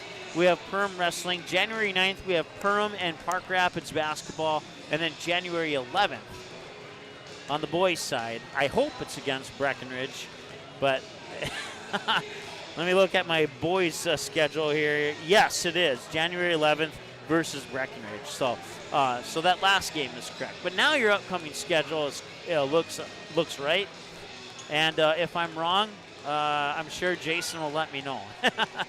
But a big shout out to Jason for giving me the heads up. That was a recent addition to the schedule, so we will have that for you here on Magnitude Sports. I just put together the wrestling programming last night, actually, so it'll be a good chance to see if it's actually working coming up here in the early part of 2024. Individual scoring, let's go over that quickly. Let's also take a look at the numbers and how they break down here. Some more live editing for you, because I like it the way I like it. 37-13 your score. No points from the free throw line here for the Bulldogs. Both have hit 3 from behind the arc. And those 3 three-pointers came early in the first half, and then since then it's pretty much sparkled out into not a whole lot for the Bulldogs, and that has allowed the Yellow Jackets to gain that 24-point advantage here as the Yellow Jackets outscoring the Bulldogs 20-14 from in the paint or inside the arc. Turnover battle won by the Yellow Jackets. Foul battle close, 6-7, won by the Yellow Jackets. Individual scores, 3 for Raina Spainer, 3 for Grace Roberg, 5 for Kylie Pauls, 2 for Emma Flanders. That wraps up your individual scoring for Paynesville. For Perham, unless I missed something, here's what I got. Cora Grismer with 8. Kaya Anderson with 6. Kennedy Pilgrim with 2. Willow Thiel with 8. Kate Diggins with 3. Riley Mickelson with 7. So once again, it is Grismer and Thiel leading the way with 8 points each. Mickelson with 7. Kaya Anderson with 6. And then Kate Diggins with 3. And Kennedy Pilgrim with 2 to go from highest to lowest on your individual scoring numbers there for the Perham Yellow Jackets. All right, let's take a quick 30-second timeout. We're back with the second half right after this. At Nias Family Sales, our experienced mechanics are here to provide exceptional service in a timely manner. With 10 service bays, the service department at Nias Family Sales can work on all makes and models. Our experienced mechanics can do everything from oil changes, tire repairs, brake service, engine and transmission repair, and much more. Schedule your vehicle today. Call 218-346-5976 or visit the Nias Family Sales Service Center at 610 East Main Street in Perham.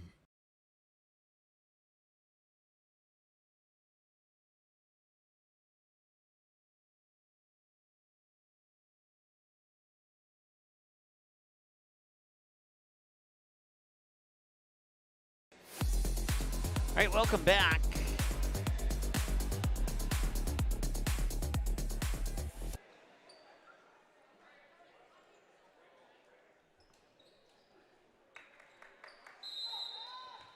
As we get ready to start the second half here, and we're underway in half number 2.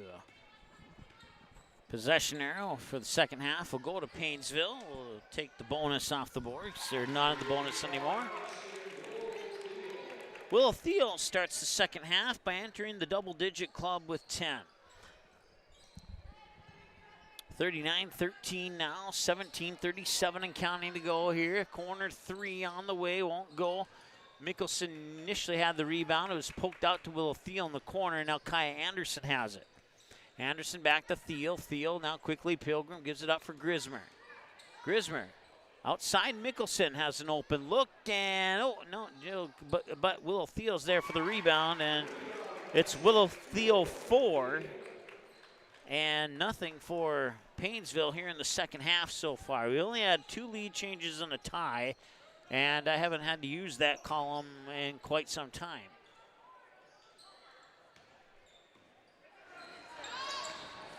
And that one's off the mark. Thiel will snag the rebound. Mickelson. Anderson with a good look at a 3. She hits.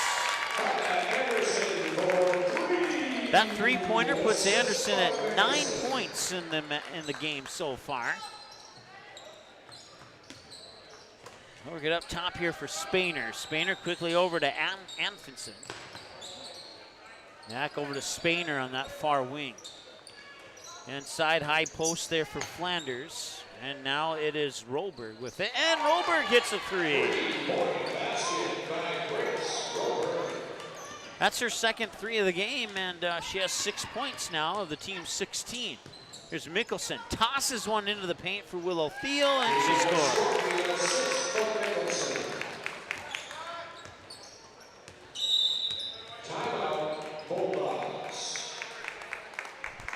Paynesville will take a timeout. It's a full timeout. We'll take a full timeout with them. We're back in a moment here on Magnitude Sports. Welcome to Perham, Minnesota. A great place to visit and an even better place to live.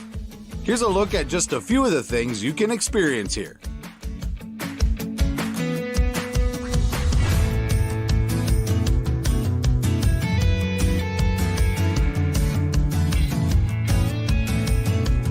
To learn more and plan your next getaway, visit Perham.com.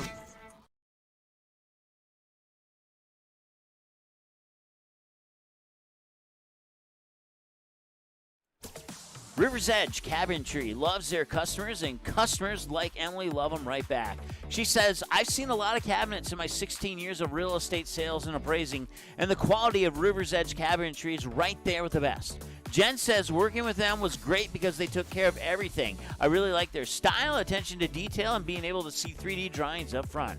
Call 218-346-0127 or visit the website today, riversedgecabinetry.com. All right, we'll make it up to our friends at River's Edge Cabinetry. Didn't want you to miss too much of the action, just missed the inbounds pass there. 9-3, Perham's outscoring Paynesville here in the second half so far.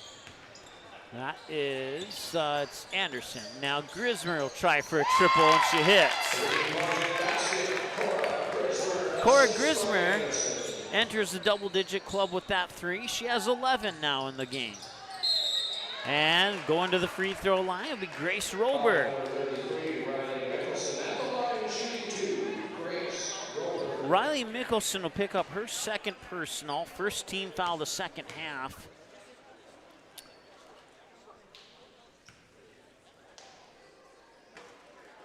And the first one's off the mark from the Reuter Family Dentistry free throw line.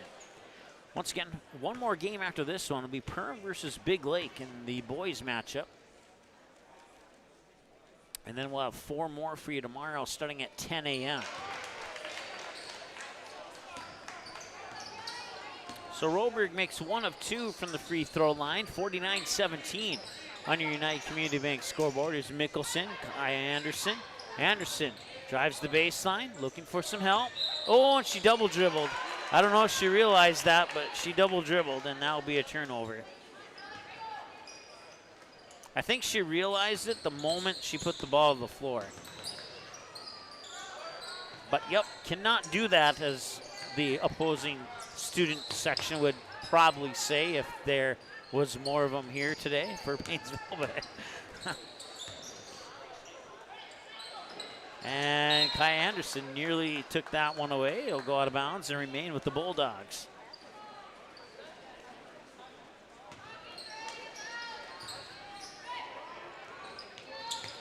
They'll come in for Anfinson.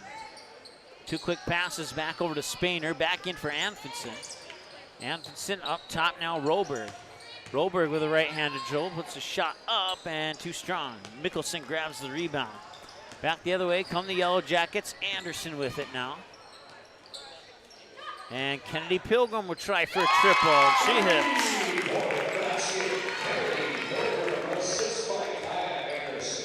52-17, and Perham's probably in that category where you could say they're running away with it right now. It is a 35-point lead, if I'm doing my math right, and if that's the case, if Paynesville doesn't make a basket here on this possession, we might have a running clock. And we'll see if that's the case with a 35-point lead. That might enact the running clock. It might. Turnover there, another rare turnover for Perham.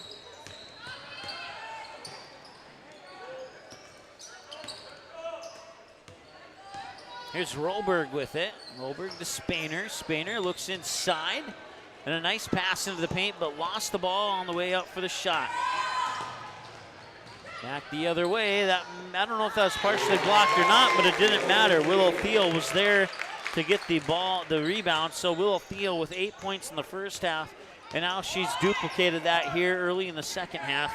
Not even 5 minutes in, she has 8 more for a total of 16. And a ricochet ball to Riley Mickelson, and she'll go up and score. Riley Mickelson with 9 points now, 56-17. 13 minutes to go. Substitutions for both teams at the next whistle coming up here. And that was tipped, so they will be allowed to get that into the backcourt. Official down here on the lower middle of your camera said it was a tip ball. Rolberg has it in the near corner. Rolberg will try and drive the baseline against Mickelson, and she'll lose it. Willow Thiel now to the hoop. Can't get it to go. She'll get her own rebound and attack and score. 18 points for Willow Thiel. You could call that a quiet night. But those are some hard-earned 18 points. I don't know. I think 14 of those 18, well, no, take 2 from the free throw line. So 12 of those 18. 12 of those 18 came off second or third chance opportunities for Willow Thiel. That's a pretty good guess, if not a spot-on accurate guess. Grismer hits the 3. And it is just all Perham right now. They're having no problems scoring baskets. So 61-19, 11:45 to go. Clock is stopped. We'll be back in a moment here on the Magnitude Sports Network.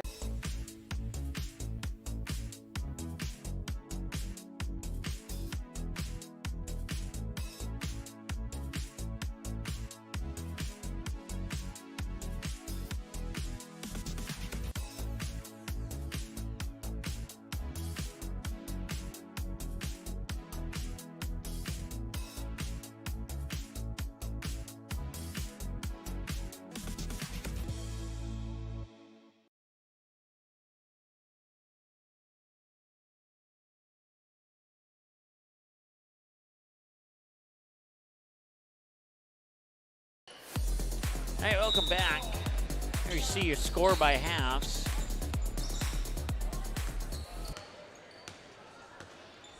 Spainer has it.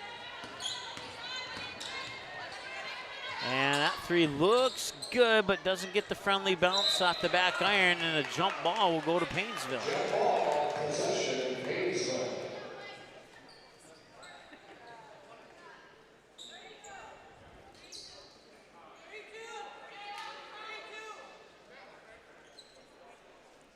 20 on the shot clock, 11:30 to go in the game, and clock is stopped, so maybe not a running clock just yet, but it will be soon.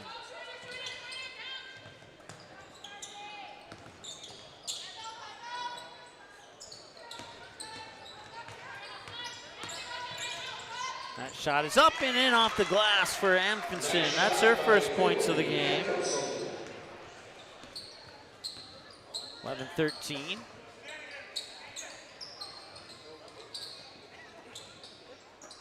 Let's see here. Some new faces in. That's Kate Diggins.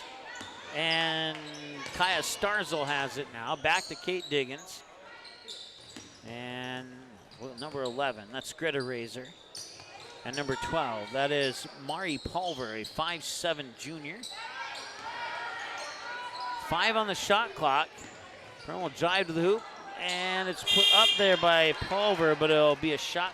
Maybe it won't be a shot clock violation. I looked down. I don't know if it hit the rim or not. We'll say that it did.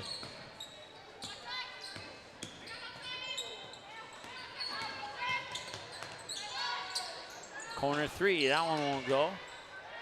Pulver will get the rebound into the corner, give it for Greta Razor, who'll bring it up court. And now Kaya Starzel will try for a 3. Kate Diggins will get the rebound, and a foul underneath is going to be charged to Olivia Schaefer. If it is, it'll be her 3rd. Oh, no, it's on Kate Diggins, so my apologies on that.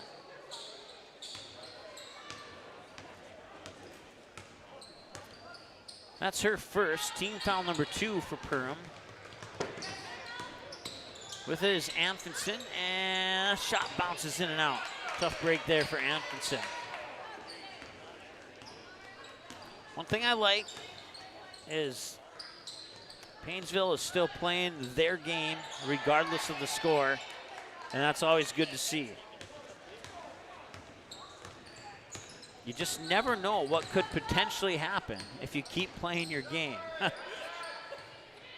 I'm not saying they'll come back and win this, but I have seen teams come back from behind this far and win games. It's only happened a couple of times in my career, but when they happen, it's pretty thrilling and exciting.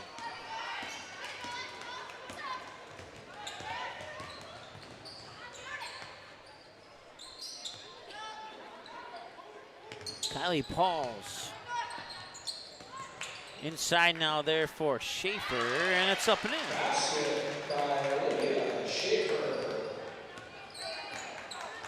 It's now all but 3 Paynesville Bulldogs are into the scorebook with that basket. Oh, and her foot touched the line. That'll be a turnover. I saw it from up here out of my left eye, and the referee on the baseline saw it probably with both of his eyes.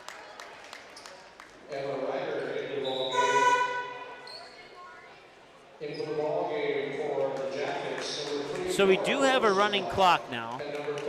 So the running clock will stop for timeouts and hopefully not for injuries, but if we do have an unfortunate injury situation, the clock would stop then as well.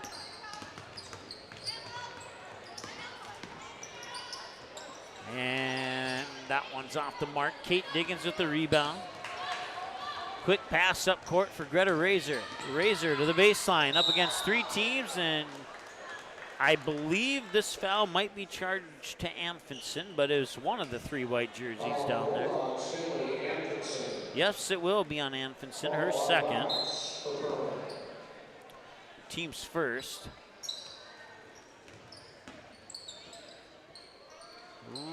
Razor gets it to drop in.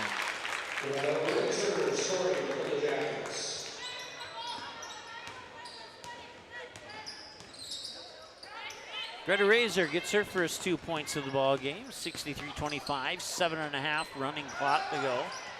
Anfinson tries the reverse layup, left it a little bit short.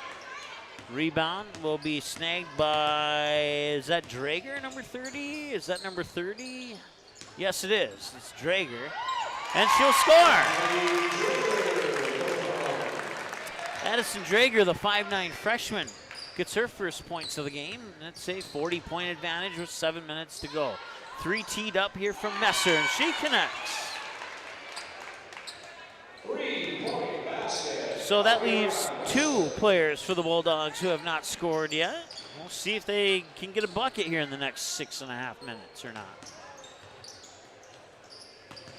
Razor thought about it for a moment, gives it up there for Drager. Drager now over to Diggins up top, number 3. That is Nora Rosenthal. And now here's Razor, and that'll drop in.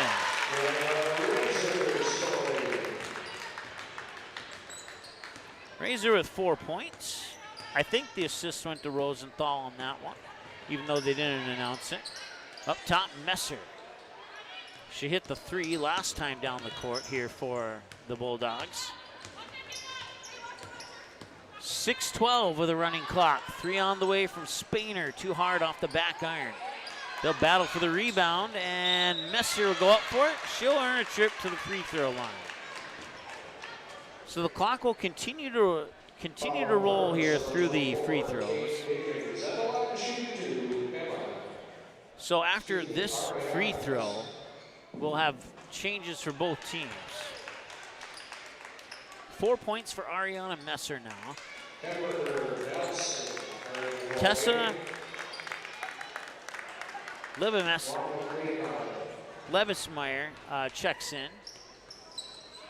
And both free throws are hit by Messer. A couple checked in for Perham too. Let's see if we can figure it out.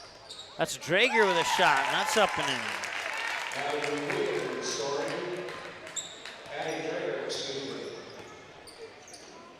Sophie Nelson, a 5'3" 8th grader wearing number 31. She's into the game now here for the Yellow Jackets, as is Hannah Leonard, a 5'7" junior. Clock continues to tick here with inside 5 minutes to go. The foul is on Reagan Hemberger. She is a 5'4" 8th grader. That 3 is off the mark, and the rebound is snagged there by Drager. Up court here for Rosenthal. She'll hand it off for, can't see who that is. That 3 is a little bit off the mark. Number 15, 16? I don't have a 16 on my roster. It's got to be Reagan Hemberger, number 15.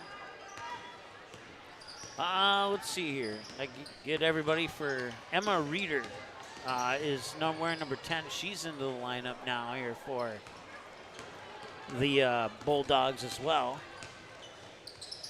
4 minutes and a running clock to go here.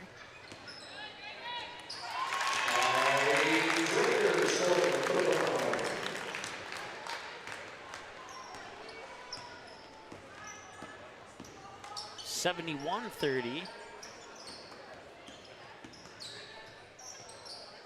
And that was rebounded there.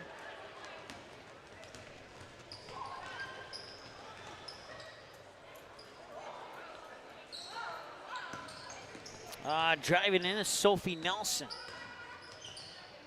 And that one's taken away. Steal there by Libsmeyer, and she scores. Libsmeyer scores, and that leaves just one person on the Bulldogs roster waiting for a basket. Look for number 10 to score in white, and if she does, that will complete the whole roster. And she will bring it up court. 3 minutes, 71-32 is our score. Nice show of sportsmanship there as Libsmeyer falls to the ground. She gets some help there. I believe that was Rosenthal who offered her hand to help her up. We have a timeout. So the clock is stopped with 2:52 to go here in the second half, I should say. Let's take a timeout. We'll be back in a moment here on Magnitude Sports.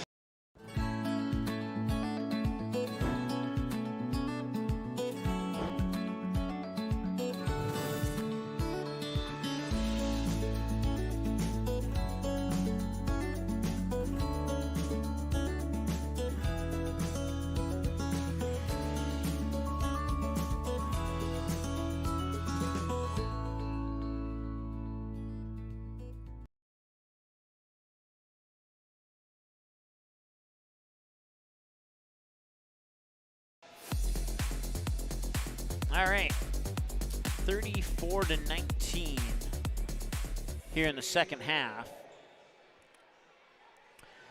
Boys game, I was just informed that will start a little bit earlier than scheduled due to the fact that this game is ending a little bit earlier than scheduled, or anticipated is probably the better word to use for that.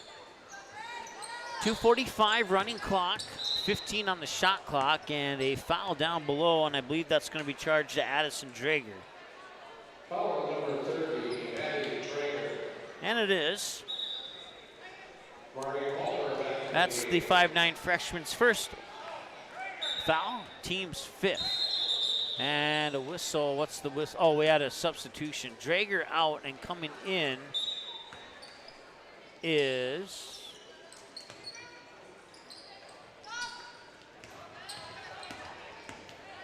not sure who came in. We'll figure it out though. One will not go in. Loose ball, and she will go to the free throw line to shoot a pair. And if she can get one of these two in, then that will put points on the board for every player on the Paynesville Bulldog roster.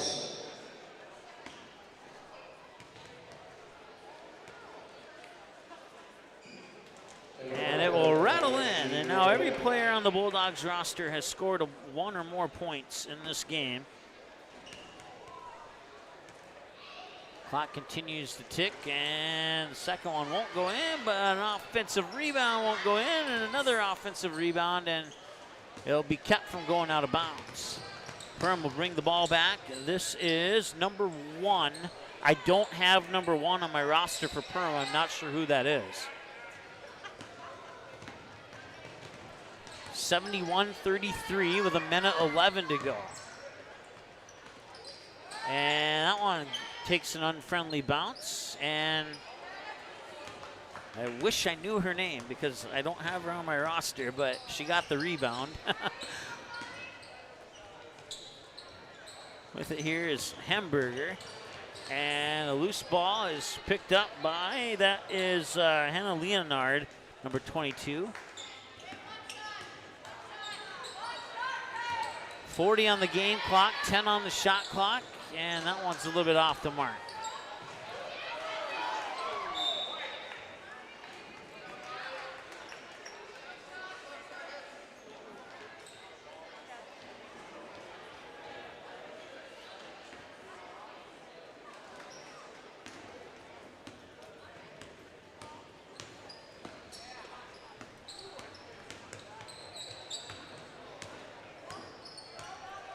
And 9 seconds to go. 5. And offensive rebound up in at the buzzer. And that is Emma Flanders who will wrap up the scoring. And that'll be your final score. 71-35 is your final score. So 6:36. And we are looking to start the boys' game at about, well, the warm-ups will start at 6:45. So the warm-up, so as our PA announcer, Arlie Ohm, just mentioned, and I can't hear through my headset, even though it probably sounded good to you. I'm going to try this again. So the warm-ups will start at 6:45, so we should have tip-off for the boys' game at about 7:05. Or if our friend Jim from Denver, North Carolina is watching, 8:05 your time, buddy. So let's take a look at the numbers on this one here really quick, and then we'll go ahead and get things ready for the the fourth and final game. So that's your final score, 71-35. 8 points from the free throw, Reuter Family Dentistry free throw line for the Jackets, 4 for the Bulldogs. The Jackets hit on 7 3-pointers. The Bulldogs hit on 5. 42 points from the paint or inside the 3-point arc compared to 16 for the Bulldogs. Both teams turned the ball over 11 times. And the Bulldogs won the foul battle 8-11. And that's a look at your Inside the Numbers, brought to you by United Community Bank. And your final score, once again, on your United Community Bank scoreboard is the Perham Yellow Jackets 71 and the Paynesville Bulldogs 35. So the Perham Yellow Jackets will play Sauk Center in the girls' championship. That'll be our third game of 4 tomorrow. And we'll take a timeout, and we will be back with more here in a moment with Perham Yellow Jackets and the Big Lake Hornets. It'll be the debut broadcast for the Big Lake Hornets on Magnitude Sports. So far, the teams with debut broadcast are 1-0. We'll see if the Hornets can make that 2-0, or if the Yellow Jackets will pick up their second win of the season. All those answers are to come right here on Magnitude Sports. All right. Thanks so much. We'll talk to you again soon here, and we'll be back in just a moment. Odds are there's an ace right in your neighborhood. With expert advice and the right tools to make your quick fixes even quicker. Around the block, what you need in stock. With people who know their stuff. Welcome to the Home Convenience Store. Hi, this is Mallory Stotterell and Erica Saylor from Lakes Ace Hardware. You can expect expert help for your next project at Lakes Ace Hardware, right here in downtown Perham. Ace is the place with the helpful hardware, folks. You covered for all your recreational needs. Ray's carries a large inventory of Lund boats, Bennington pontoons, plus Viaggio pontoons. They also carry the Yamaha line of ATVs and UTVs, as well as the full line of Honda Power Sports. Stop in and check out all of what Ray's Sport and Marine has to offer. Good luck to all Perham athletes, and go Yellow Jackets! Reuter Family Dentistry, with locations in Perham and Wadena, is now hiring. The purpose-driven team at Reuter Family Dentistry strives for the core values of excellence, commitment, and a positive culture. My favorite thing about being part of Reuter Family Dentistry is just our values and our commitment to each other and to the patients. I know I can leave here every day feeling good about what I've done.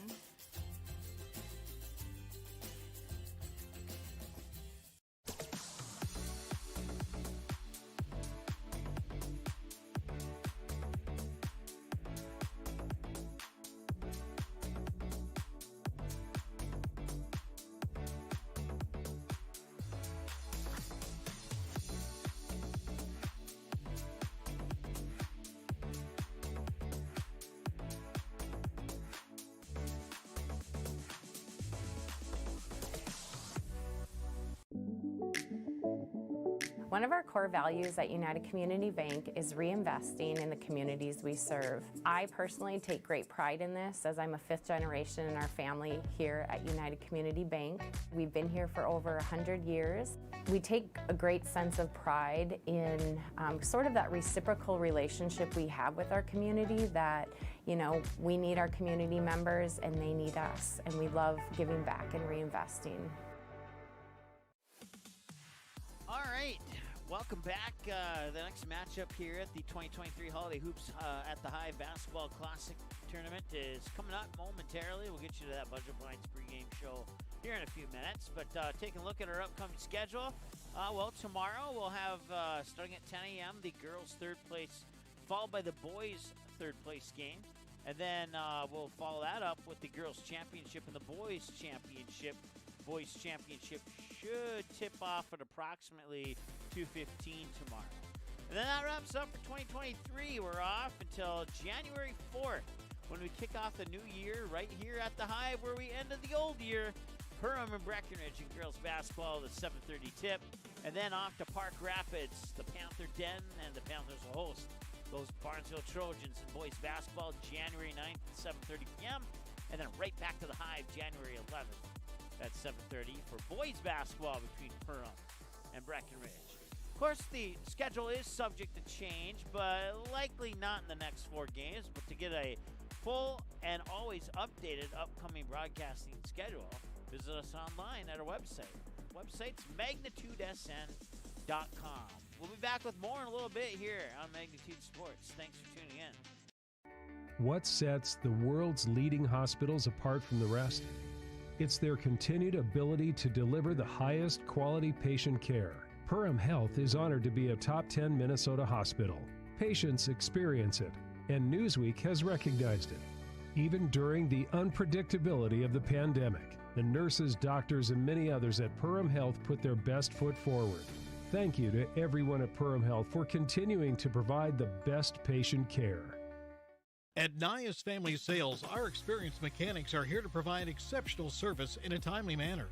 With 10 service bays, the service department at Nias Family Sales can work on all makes and models. Our experienced mechanics can do everything from oil changes, tire repairs, brake service, engine and transmission repair, and much more. Schedule your vehicle today. Call 218-346-5976 or visit the Nias Family Sales Service Center at 610 East Main Street in Perham. Welcome to Perham, Minnesota. A great place to visit and an even better place to live. Here's a look at just a few of the things you can experience here.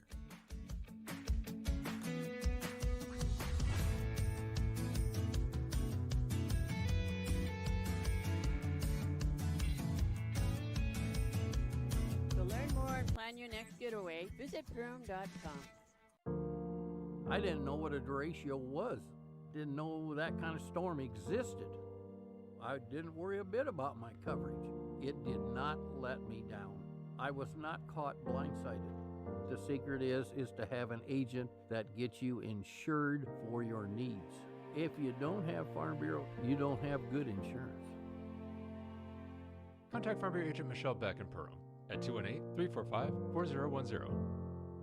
At Waterfront Recreational LLC, the mission is to deliver high-quality and custom-built steps, decks, and docks so you can access and enjoy your property.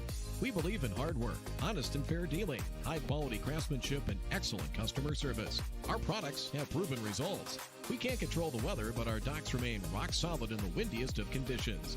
We also offer boat storage in the wintertime. Call or text 218-298-1353 for more information about each of our services, or visit waterfrontrecreational.com today. Say hello to Taylor Doll at the Backyard. Taylor keeps the store filled with your pet's favorite pet food, pet treats, and pet toys. Hard to find items like retractable dog leashes and pet supplements. The Backyard also carries everything you need for your livestock and poultry operations. Are you a bird watcher? The Backyard has one of the best selections of bird seed, suets, and feeders in the area. And finally, don't forget to book a spa day for your dog with one of our professional dog groomers. 218-346-7487. All right, we are seconds, maybe a little bit more than seconds, minutes away from the next matchup here. More of the 2023 Holiday Hoops at the Hive Basketball Classic Tournament tomorrow. Third place in championship games. 4 games back-to-back, kicking off at 10 a.m. with that fourth boys championship game tipping off at approximately 2:15. Then we fast forward into 2024. And we come right back to the Hive to kick off the new year as the Perham Yellow Jackets will host the Breckenridge Cowgirls in girls basketball. Then Park Rapids and Barnesville January 9th. And Perham and Breckenridge January 11th in boys basketball. All 3 of those games, 7:30 p.m. tip-offs, right here on Magnitude Sports. For a full broadcast schedule beyond those 4 games, and of course, if anything changes, we will have those changes updated on our website as well, magnitudesn.com. That's where you want to go visit and check out the upcoming broadcast schedule. All right, your pregame show brought to you by Budget Blinds is coming up in just a couple minutes here on Magnitude Sports. Stay tuned.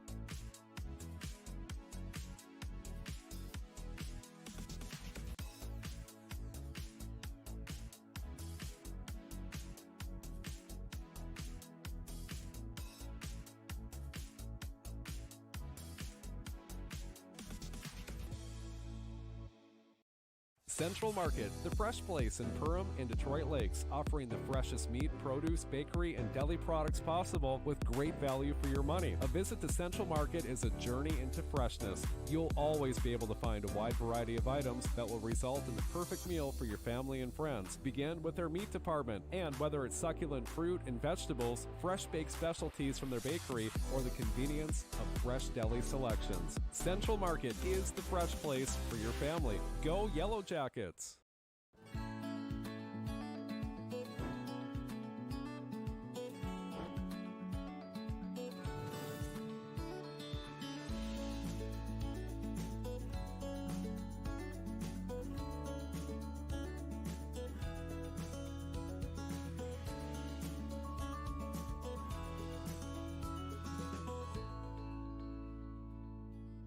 New Horizons Realty is a full-service real estate company who has been helping buyers and sellers in Lakes Country for over 25 years. They understand the local market conditions because they are from here, live here, and have lifelong careers in real estate. Get a free estimate with an experienced, local, laid-back, and friendly agent that's a part of a team you can trust and will go to work for you. Visit permrealestate.com or call 218-346-7767 to speak with Chad and his dedicated team at New Horizons Realty in Perm. For over 30 years, Budget Blinds, based out of Detroit Lakes, has been serving Perham, Fergus Falls, Park Rapids, and the surrounding area. Whether you need blinds, shutters, or drapes, check out the entire inventory online at budgetblinds.com. Budget Blinds is backed by the #1 provider for window coverings in North America and is your local window coverings expert. Visit them online today, budgetblinds.com, or give them a call at 218-206-9599. That's 218-206-9599 and online at budgetblinds.com.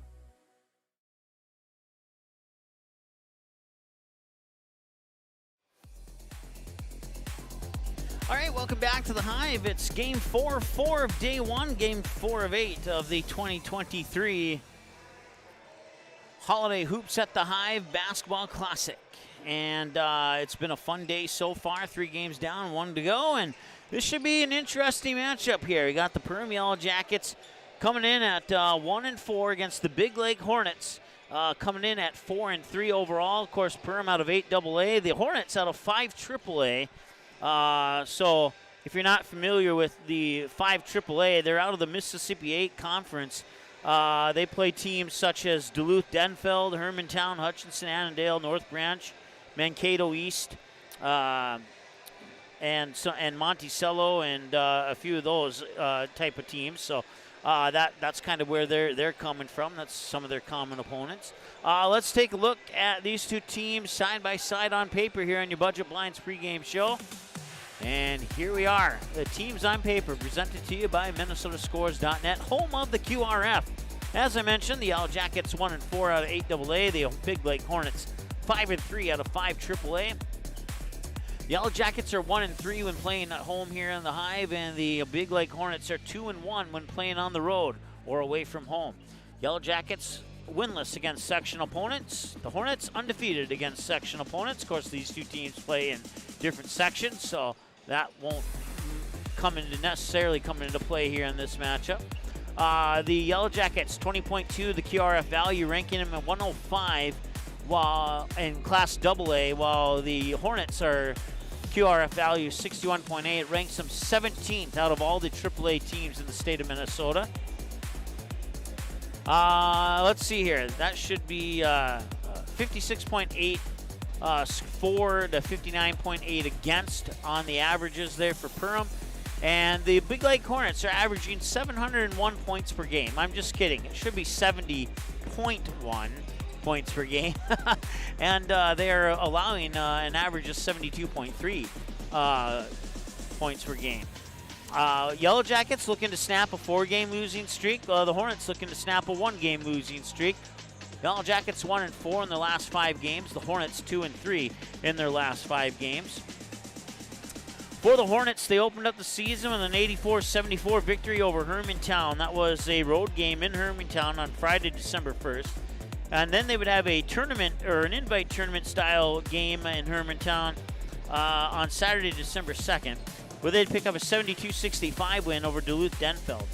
After that, they would drop 1 at home and 1 on the road, 70-54 to Hutchinson, a loss, and a 69-67 loss to Annandale. They'd bounce off that with a pair of home wins over North Branch and Princeton, 80-68 and 82-59 respectfully. And then they would lose their most recent game. Friday, December 22nd, Mankato East would drop 101 on the Hornets, and the Hornets would only be able to get 52 points in that matchup against Mankato East. So Mankato East out of the 2 AAA, they're a pretty good team. Even though we don't see them play too often here on Magnitude Sports, I know just from my knowledge of Minnesota basketball that Mankato East is a pretty good team. So nothing for the Hornets to hang their heads about on that particular loss there to Mankato East. And that brings them into today's contest against the Yellow Jackets. Yellow Jackets opened the season with their only win of the season. It was 77-29 victory over the Atkin Gobblers on Thursday, November 30th. Since then, they've dropped 4 in a row. 60-46 loss at home to DGF, a 78-40 loss at home here to Delano. They would go to Concordia Moorhead and play the Central Cass Squirrels in a tight game, and the Squirrels have come away with a 1-point victory, 56-55, in a game that was seriously back and forth.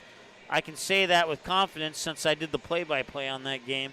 And then they would bounce out of that tournament at Concordia College.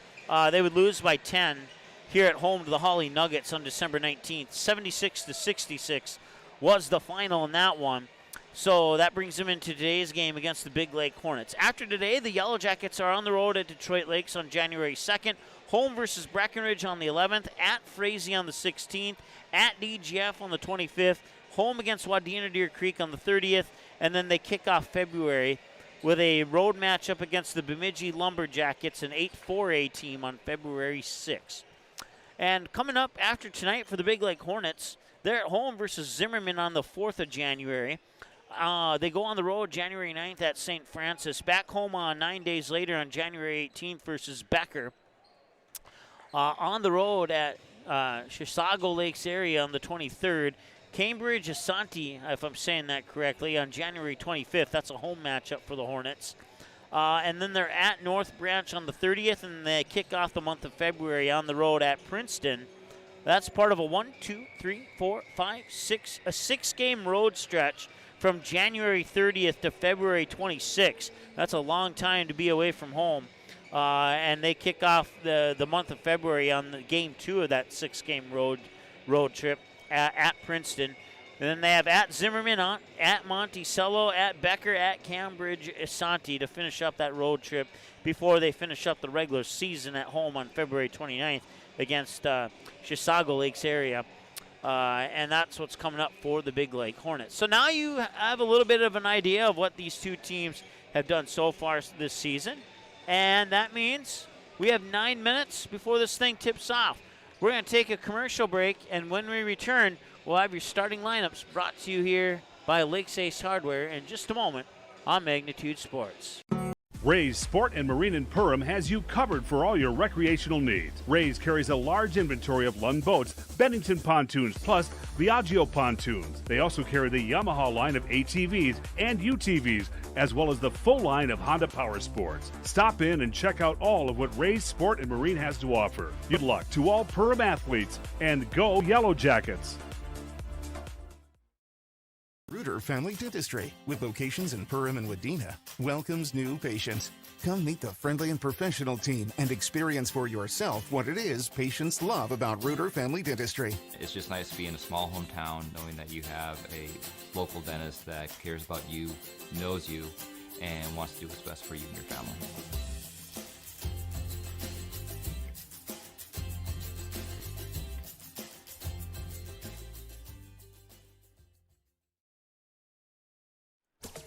River's Edge Cabinetry loves their customers, and customers like Emily love them right back. She says, I've seen a lot of cabinets in my 16 years of real estate sales and appraising, and the quality of River's Edge Cabinetry is right there with the best. Jen says working with them was great because they took care of everything. I really like their style, attention to detail, and being able to see 3D drawings up front. Call 218-346-0127 or visit the website today, riversedgecabinetry.com, turning your vision into reality. One of our core values at United Community Bank is reinvesting in the communities we serve. I personally take great pride in this as I'm a 5th generation in our family here at United Community Bank. We've been here for over 100 years. We take a great sense of pride in sort of that reciprocal relationship we have with our community that, you know, we need our community members and they need us, and we love giving back and reinvesting. What sets the world's leading hospitals apart from the rest? It's their continued ability to deliver the highest quality patient care. Perham Health is honored to be a top 10 Minnesota hospital. Patients experience it, and Newsweek has recognized it. Even during the unpredictability of the pandemic, the nurses, doctors, and many others at Perham Health put their best foot forward. Thank you to everyone at Perham Health for continuing to provide the best patient care. At Nias Family Sales, our experienced mechanics are here to provide exceptional service in a timely manner. With 10 service bays, the service department at Nias Family Sales can work on all makes and models. Our experienced mechanics can do everything from oil changes, tire repairs, brake service, engine and transmission repair, and much more. Schedule your vehicle today. Call 218-346-5976 or visit the Nias Family Sales Service Center at 610 East Main Street in Perham. Welcome to Perham, Minnesota, a great place to visit and an even better place to live. Here's a look at just a few of the things you can experience here.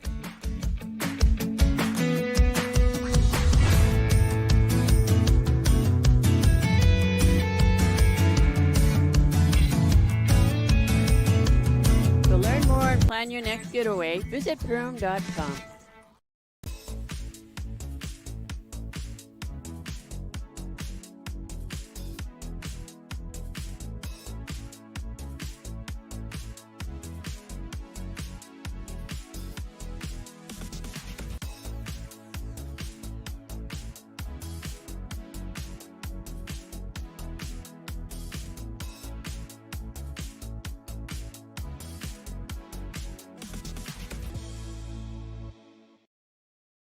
J&L Nutritional Consulting is the area leader in beef, dairy, and seed. J&L has over 20 years of experience, and they use the latest technology in ration balancing software to make sure every part of your feed is utilized. They provide adjustable profit and loss projections, and their seed division makes sure to bring the best seed for your field, no matter the brand. Contact Mike, Joe, and Andrew at J&L Nutritional Consulting, 218-346-7487. At Waterfront Recreational LLC, the mission is to deliver high-quality and custom-built steps, decks, and docks so you can access and enjoy your property. We believe in hard work, honest and fair dealing, high-quality craftsmanship, and excellent customer service. Our products have proven results. We can't control the weather, but our docks remain rock solid in the windiest of conditions. We also offer boat storage in the wintertime. Call or text 218-298-1353 for more information about each of our services, or visit waterfrontrecreational.com today. Odds are there's an ace right in your neighborhood. With expert advice and the right tools to make your quick fixes even quicker. Around the block, what you need in stock. With people who know their stuff. Welcome to the Home Convenience Store. Hi, this is Mallory Stotterell and Erica Saylor from Lakes Ace Hardware. You can expect expert help for your next project at Lakes Ace Hardware, right here in downtown Perham. Ace is the place with the helpful hardware, folks. All right, welcome back. It's the final game of the first day of the two-day event, the 2023 Holiday Hoops at the Hive Basketball Classic. And our nightcap tonight is the Perham Yellow Jackets and the Big Lake Hornets. So let's go over your starting lineups. They're brought to you by Lakes Ace Hardware in Perham. Starting with the Big Lake Hornets. And I want to thank Arlie Ohm for helping me out with the starters and the name pronunciations that he got from the Big Lake coach. So let's go forward with that. So the Hornets are going to start the 6'2 senior guard number 0, Owen Layton. They're also going to start the 6' senior guard number 1, Trevor Maruska. And then the 6'4 senior forward number 4, Isaiah Turlinden. The 6'5 senior forward number 5, Aiden Johnson. And the 6'6" sophomore. Yeah, you heard me right. 6'6" and he's a sophomore. Number 33, Owen Wilczek. So once again, it is Layton, Maruska, Turlinden, Johnson, and Wilczek, your starting 5 for the Big Lake Hornets. And for the Perham Yellow Jackets, your starting Lakes Ace Hardware starting 5 is going to look like this. The 6' senior forward number 0, Blaze Schmidt. The 6' senior guard number 11, Gage Onenson. The 6'2 junior forward number 23, Maddox Swintek. The 6'3 junior forward number 25, Ashton Detloff. And the 6'4 junior forward number 30, Cole Reuter. So once again, it is going to be Schmidt, Onneson, Swintek, Detloff, and Reuter, your starting 5 for the Perham Yellow Jackets. And once again, your starting lineups are brought to you by Lakes Ace Hardware. We have 1 minute before they go through the opening on floor starting lineup. So let's take a 1-minute timeout. Let's make it let's go now. Maybe we'll make it a minute. We might see you in 30. Talk to you soon.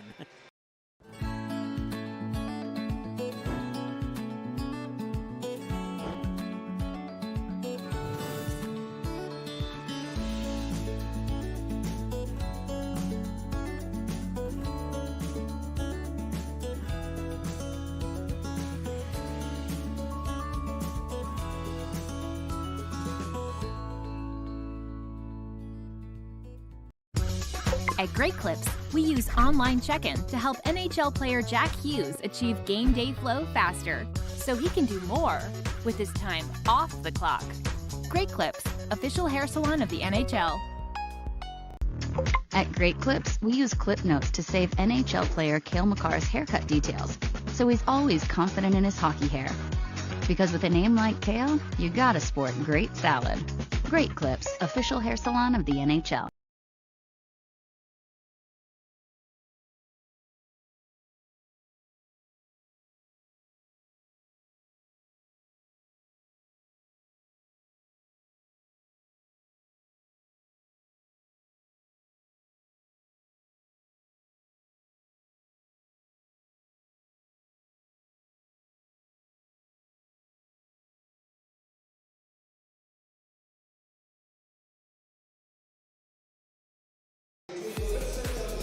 All right, welcome back. The Big Lake Hornets and the Perham Yellow Jackets.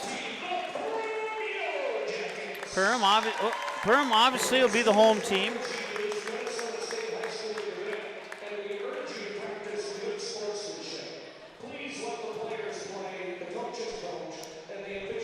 And the Big Lake Hornets out of Section 5 AAA will be the visiting team on the scoreboard. The winner of this game will play Sauk Center in the Boys Championship tomorrow at approximately 3:15 right here on Magnitude Sports. We'll fire up our broadcast shortly before 10 a.m. tomorrow, and we'll be with you for 4 more games tomorrow to conclude this 2023 Holiday Hoops at the Hive basketball tournament.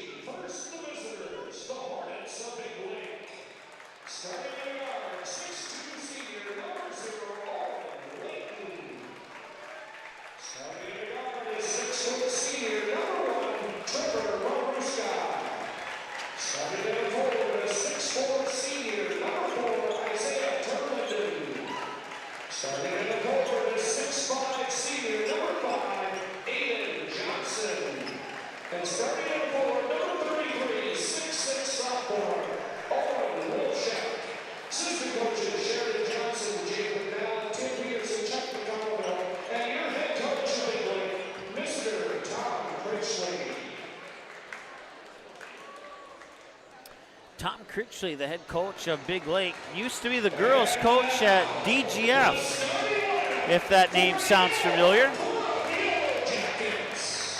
So it's good to see him again.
All right, the 4th and final game of day 1 of this tournament is underway, and it's the Hornets, the Big Lake Hornets in white with yellow numbers and blue trim on the side. Moving from right to left, they get the opening tip and the ball first. Making the move here is Maruska. Ruska will pop it out into the near corner for Layton.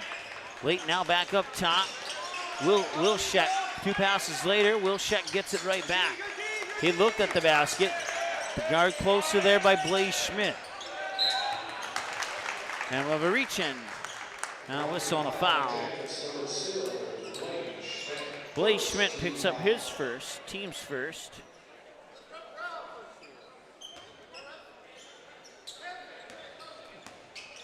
Had to look up the Hornets online because I didn't know what color jersey they wore. So we gave them the blue based on the blue trim because all I found online were the jerseys that they're wearing right now. I didn't have a lot of time to research and look, but that one's a good shot. It hit the rim. It left the hand before the clock hit 0, so that's all that matters. Gay Jonathan with it, and now works it far side there for Swintek. Swintek will work it up top. Quick passes to Reuter in the near corner. Reuter lofts a pass over there to Schmidt. Schmidt will get toggled out of bounds.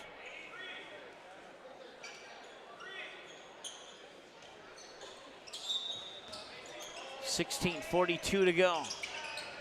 Just got a text message from a friend. Apparently the Minnesota Wild are up 1-0 on the Detroit Red Wings right now. That one hit the rim, so that is not a shot clock violation. Apparently the game just started and the Wild scored about 40 seconds in. My friend's actually at the game and trying to make me jealous, I think, so.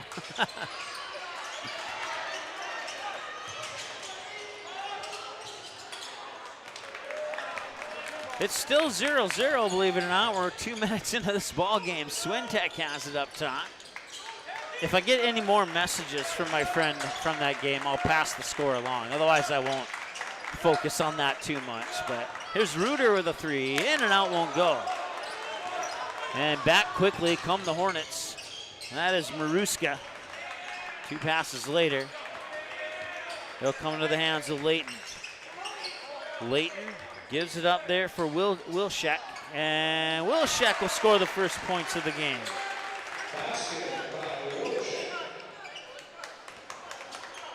Comes nearly 2.5 minutes in before we get our first basket.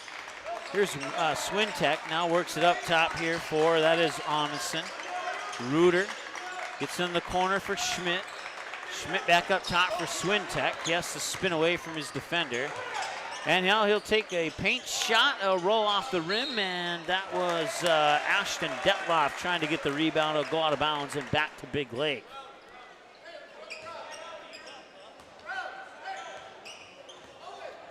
Jim, our friend from North Carolina, says he likes the warm-ups for Perham. And I do not disagree with you. They are pretty sharp looking. Long 3 attempt. That one, ooh, that looked like it was going in. Reuter, I think that's Reuter who got the rebound. No, it was not. That was Onison who got the rebound. Driving in. Blaze Schmidt ties the game up.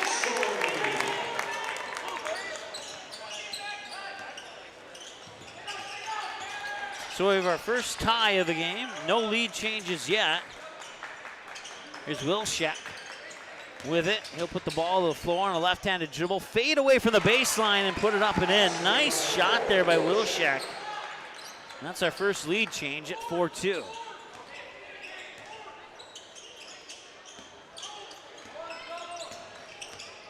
.14 to go. Into the corner for Reuter. Reuter switches hands into the paint, pops it back out. Swintek for a 3. Got it.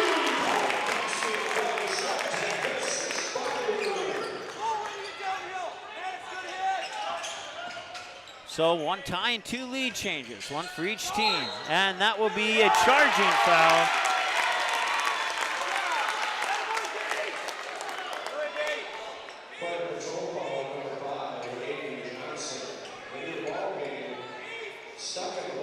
Aiden Johnson picks up his first.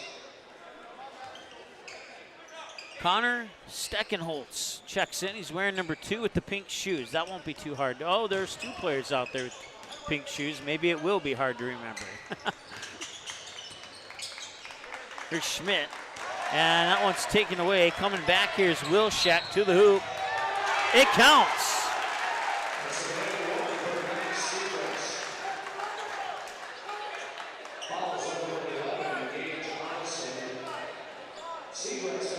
Oh, I'm sorry. That is actually Max Segrest with the basket and not Wilczek. Wilczek 6'6" and Segrest 6'5", so they look almost the same. He'll miss the free throw. So we have another lead change here. Our third, 6'5", we already had 3 lead changes in this game. Down underneath, and Detloff couldn't get it to go in. Out of bounds, and back to Big Lake.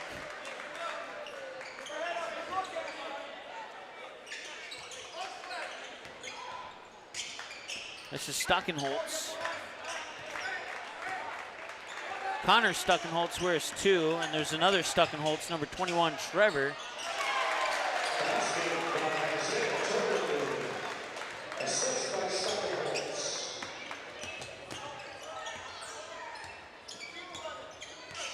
Turlington with the basket there, 8-5, 3-point advantage.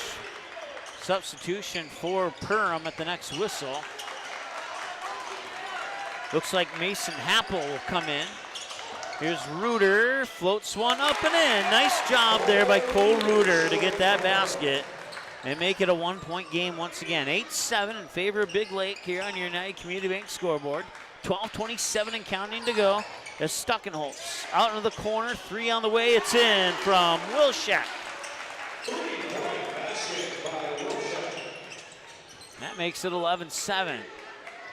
As the Hornets put a little bit of pressure into the backcourt. He has 2 seconds to cross the timeline. He does so just in the nick of time. Swintek gets it into the corner there for, I believe that's Detloff, and it was. And a loose ball is picked up, turned over, and back the other way. He goes in for the one-hand slam. That is Isaiah Turlander, and a timeout is going to be called by Perham. We'll take a timeout with them. We'll be back in just a moment here on Magnitude Sports. Central Market, the fresh place in Perham and Detroit Lakes, offering the freshest meat, produce, bakery, and deli products possible with great value for your money. A visit to Central Market is a journey into freshness. You'll always be able to find a wide variety of items that will result in the perfect meal for your family and friends. Begin with their meat department, and whether it's succulent fruit and vegetables, fresh baked specialties from their bakery, or the convenience of fresh deli selections. Central Market is the fresh place for your family. Go Yellow Jackets.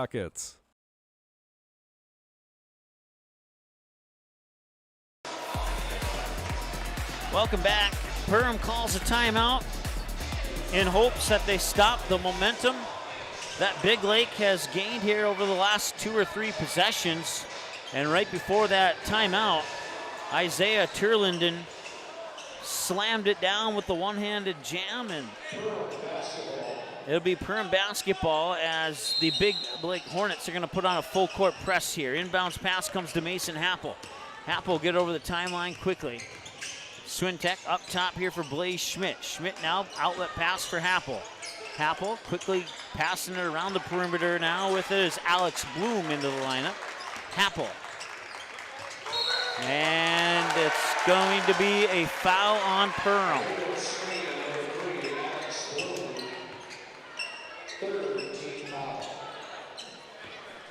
Alex Bloom picks up his first, team's third. Here comes the line. I was going to say Leighton, but that was Maruska actually. Here's Stuckenholtz, and that one's taken away by Alex Bloom. And to the hoop, he will earn a trip to the Reuter Family Dentistry free throw line instead.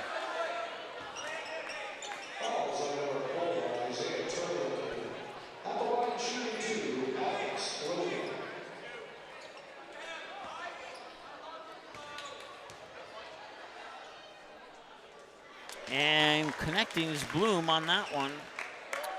From the Reuter Family Dentistry free throw line, makes it 13-8 here with 11:16 to go on your United Community Bank scoreboard. And he'll connect on both and makes it 13-9. So Perham hanging around. They've actually, since that timeout after the dunk by Turlington, the score is 2-2. Not anymore. A deep three. Stuckenholtz with that deep three. That's Connor Stuckenholtz. I don't think Trevor's played any time yet. That shot's up and in.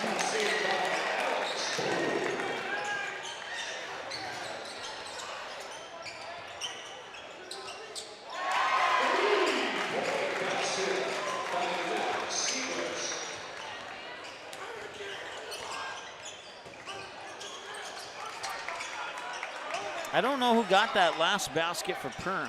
So I was trying to look at the name on the list, but Segrist got the 3 for Big Lake, and now Big Lake has the ball again. And that shot was blocked right into the hands of Brandon Sandberg. And up and in.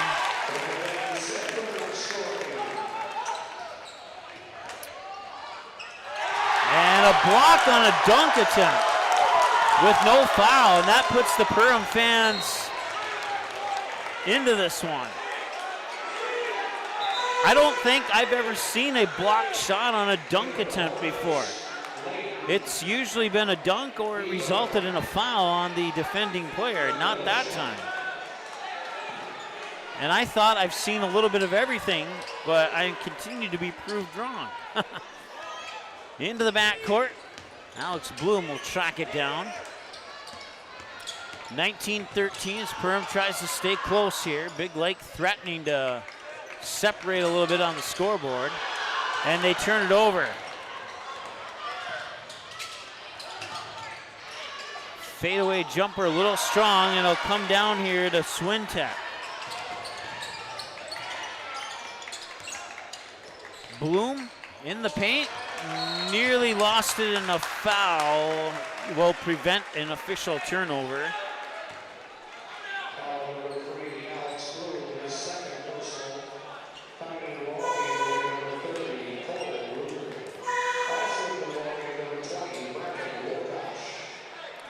Alex Bloom, that foul actually goes on Perham, so it is 4-2. That's right.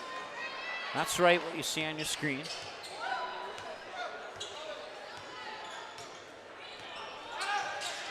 Maruska brings it over the timeline. He'll back up, feet dangerously close to that midcourt stripe. Long 3 is on the way, and he tried to sell a foul, but the referee not buying it, and he even looks at him and shakes his head. But I agree, that was the right call. There was no foul there by Blaze Schmidt, or at least from in my humble knowledge of the basketball rules. Maruska works it inside, turning around off the glass. It rolls off the rim, and Mason Happel will grab the rebound. Quickly up court, the Yellow Jackets bring the ball, and he traveled. He traveled right there. Yeah, he took the step before the bounce, before the dribble, and I'll stop the clock with 8:54. Another turnover here for Perham. So Maruska will bring it up court here. Across the timeline, 8:47 and counting. Up top now here for Will Scheck. Quickly over to, Bebo. Now Maruska has it again. Back over to Bebo. Long 3. No, off the rim, but a rebound into the hands of Will Scheck. Will Scheck spins on that pivot foot. Ooh, and he lost it. Back the other way comes Cole Reuter for the Yellow Jackets. Reuter runs into a double team. Happel will try for the 3. That one rolls off. Rebound comes to that comes to Maruska, I believe. No, number 5. That is Aiden Johnson. And now wide open look at a 3, and lucky that one didn't go in if you're a Perham fan. And that one won't go in, and a rebound there for Brecken Wokash.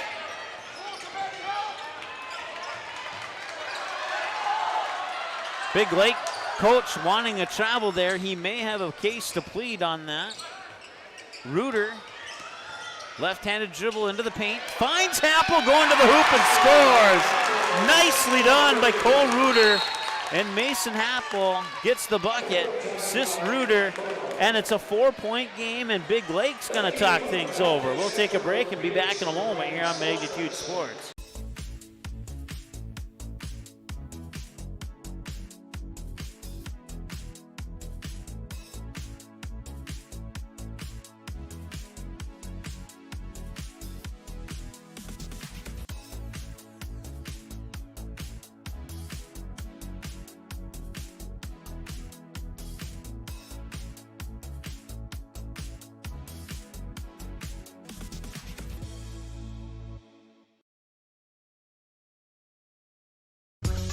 At Great Clips, we use online check-in to help NHL player Jack Hughes achieve game day flow faster, so he can do more with his time off the clock. Great Clips, official hair salon of the NHL. All right, welcome back to the Hive. 19-15 as the Yellow Jackets continue to stay close with the Big Lake Hornets here. It's been a fun one so far. We've already seen a dunk from Isaiah Turlinden. And at that point, Perham called a timeout, and at that point, Perham has worked their way back into the ball game. Here's Maruska. Quick pass inside. And a baby hook shot won't go. Battle for the rebound, comes back to Big Lake, and then a turnover, loose ball on the floor. And it's gonna be, what's the call? It's a foul on somebody, or is it a timeout? Yeah, it will be a foul on Big Lake. It'll be Aiden Johnson, his second personal.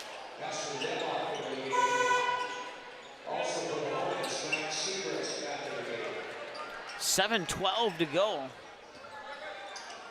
Schmidt with the inbounds pass to Reuter, and it'll stay with Perham. As Owen Layton, or no, I'm sorry, that is Isaiah Turlinden. Kind of looked at the referees like, are you sure that they touched, that I touched it last? And to be honest, Turlinden, from my vantage point, may have a case to plead. But regardless, it stays with the Yellow Jackets. Here's Mason Happel. Scored a big bucket right before that last commercial break. Happel, outside corner, Blaze Schmidt. Schmidt, and it was tipped out of bounds. He'll stay with the Yellow Jackets. Tipped out of bounds there by Max Segrist.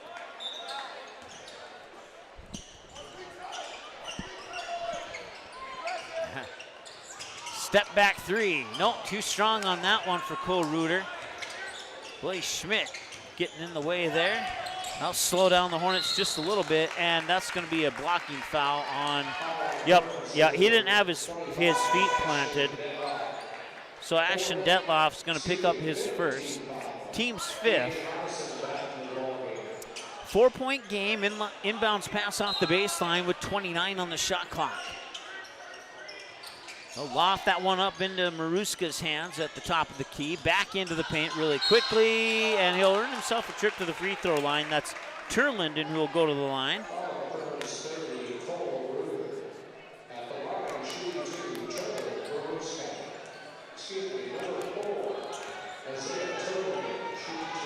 Cole Reuter picks up his first personal. As Turlinden goes to the Reuter Family Dentistry free throw line, he connects on the first one. I have Turlinden with 5 points so far. And a 5-point game. I don't know if it's somebody's birthday or if that's the Perham's way of trying to distract the free throw shooter, but it didn't work. 21-15, 6.5 to go on the Reuter Family, on the United Community Bank scoreboard. I was thinking free throws there for a moment. Blaze Schmidt with it. Now Happel inside and poked right back to Happel. And Happel's shot swatted away into the hands of Cole Reuter. Reuter up top, that is Schmidt. Hands it off to Happel. Happel now hands it off for Braden Anderson. And that shot will not go, and quickly come the Hornets. Here's Turlinden to the hoop, he charged. His first, team's fourth. I'm sorry, it's his second team score. Turlinden has 2, Aiden Johnson has 2. That accounts for the 4 fouls for Big Lake up to this point. 5:57 to go here in the first half, and we have a battle.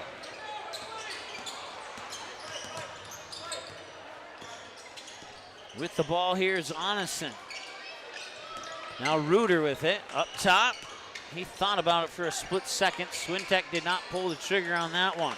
Back outside for Onison. 15 on the shot clock. Onison finds a lane to the hoop and scores. 5:27 and counting to go now. 21-17, a 4-point difference. And on the, it was kind of an off-balance shot. And Perham has a chance to pull within 2, maybe 1, if they can get a good look at a three-pointer. Reuter up top, left-handed dribble into the mid-post, runs into a double team, kicks it back out top for Onison. In between the circles, he'll reset the offense with 15 and counting on the shot clock. Here's Swintek, now Reuter. 5 on the shot clock. Baseline jumpers up, and an over back foul here is coming up on Detloff.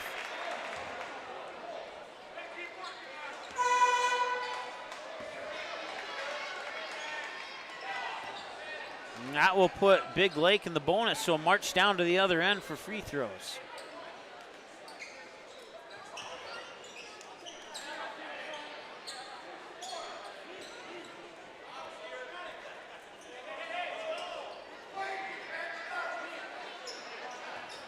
Perham trying to hang tough here with Big Lake as they've played some really, both teams have played really good basketball up to this point.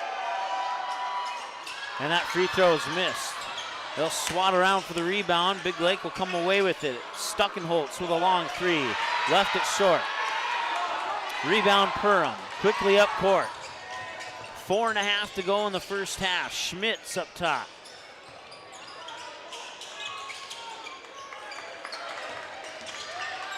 And they'll turn it over. And it will be a blocking foul on Perham. So that foul will go on Gage Onison. I believe it's his first.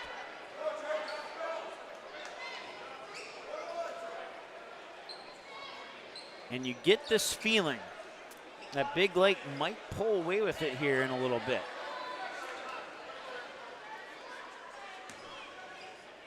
But they have not had much success from the free throw line. They've only made 1 free throw in this game so far, and that will hold true there.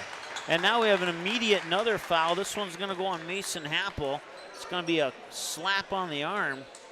Now put the Hornets right back to the Reuter Family Dentistry free throw line. Happel will come out. Coming in is Brandon Sandberg, the 6'6" senior center. And Turlinden at the free throw line connects. So makes the front half of a 1-and-1.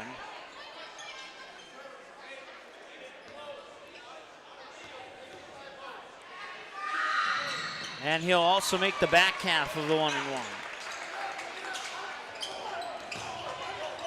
Turlinden's the only Big Lake Hornet to be successful from the free throw line. Everybody else has missed their attempts. And they call a travel.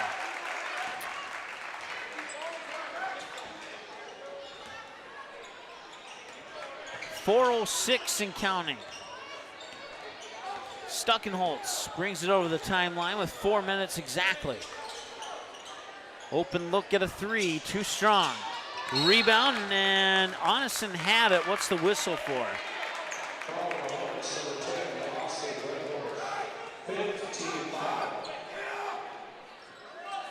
So it'll be Austin Bretthorst picking up his first. Inbounds pass comes to Happel. Quickly up court. I'll work it up top here for Swintek. Back in the hands of, I believe that's Wokash. Needs a little bit of help. Happel nearly got slapped there. Happel will drive to the hoop, put up the shot, and it'll bounce in.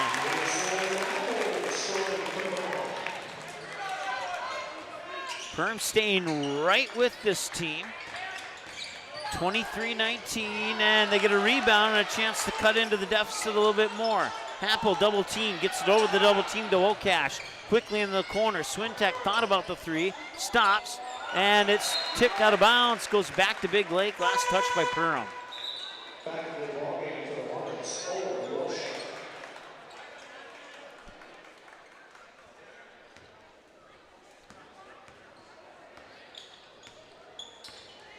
Max Segrist comes out. Looks like he was hobbling a little bit there. Hopefully maybe I'm just seeing things and he's okay.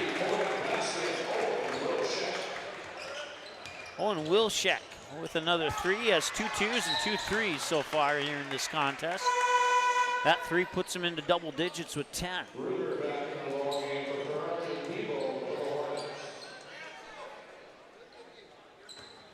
Bebo checks in for the Hornets. Cole Reuter checks in for the Yellow Jackets. 26-19, 2:51 in counting. Honeston in the backcourt. Ooh, I don't know about that. I think that may have been a 10-second backcourt violation on Perham. They got away with one there possibly. I'll have to go back and watch this game and look again, but I'm pretty sure he spent about 13 seconds in the backcourt. Cole Reuter has the ball.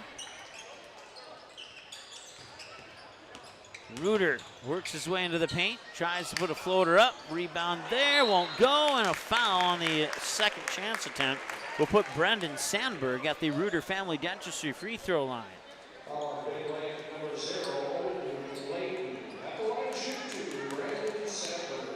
Owen Layton with his first personal, team 6. 2 minutes, 14 seconds. Next foul will put either Perham in the bonus or Big Lake in the double bonus. Alex Bloom, who has 2 points, both from the Reuter Family Dentistry free throw line, will check back into the lineup here. Sandberg missed the first. He'll miss the second one as well. Rebound, Big Lake.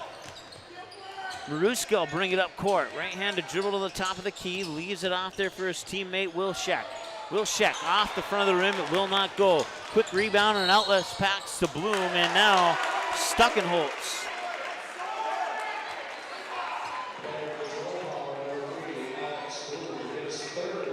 And Alex Bloom will be charged with the foul.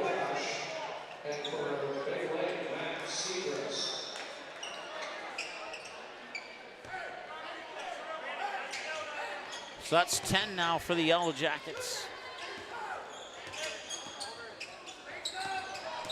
Here's Wilczek. Too strong.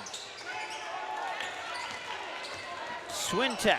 If Perham can continue to win those rebound battles like they've done here in the first half so far, if they can come back and get a bucket or two more than they have been, they might be right back in this game. Nice job by Cole Reuter to do just what I was talking about.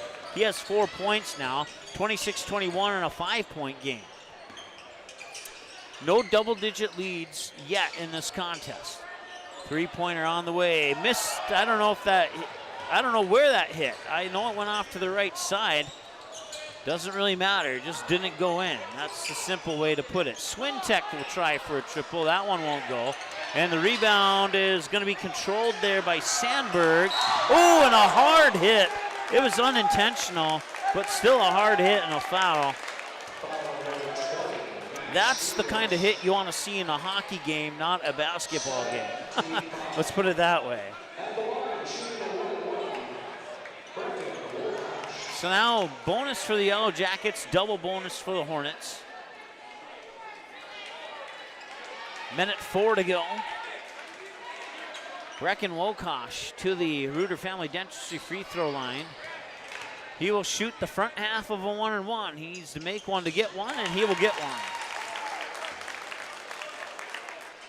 And that's big. It makes it a 4-point game. If he can make the next one, it'll be a 1-possession game with a minute to go in the first half. And he will not make the second one, so it's a 2-possession game. And here's Maruska with it. He'll leave it off for Wilczek. Wilczek passes inside. That shot up and in. They made that look a little too easy.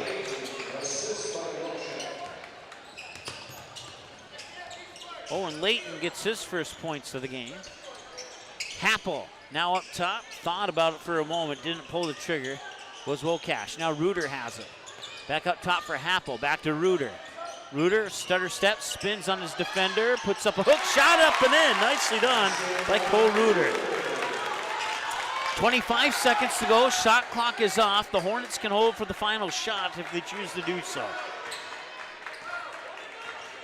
28-24 our score as we approach halftime.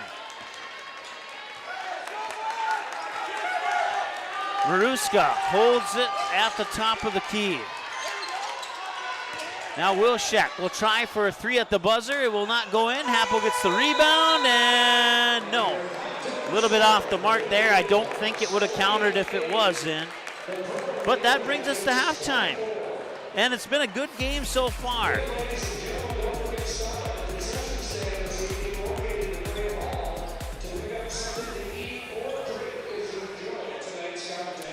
(28-24) at halftime.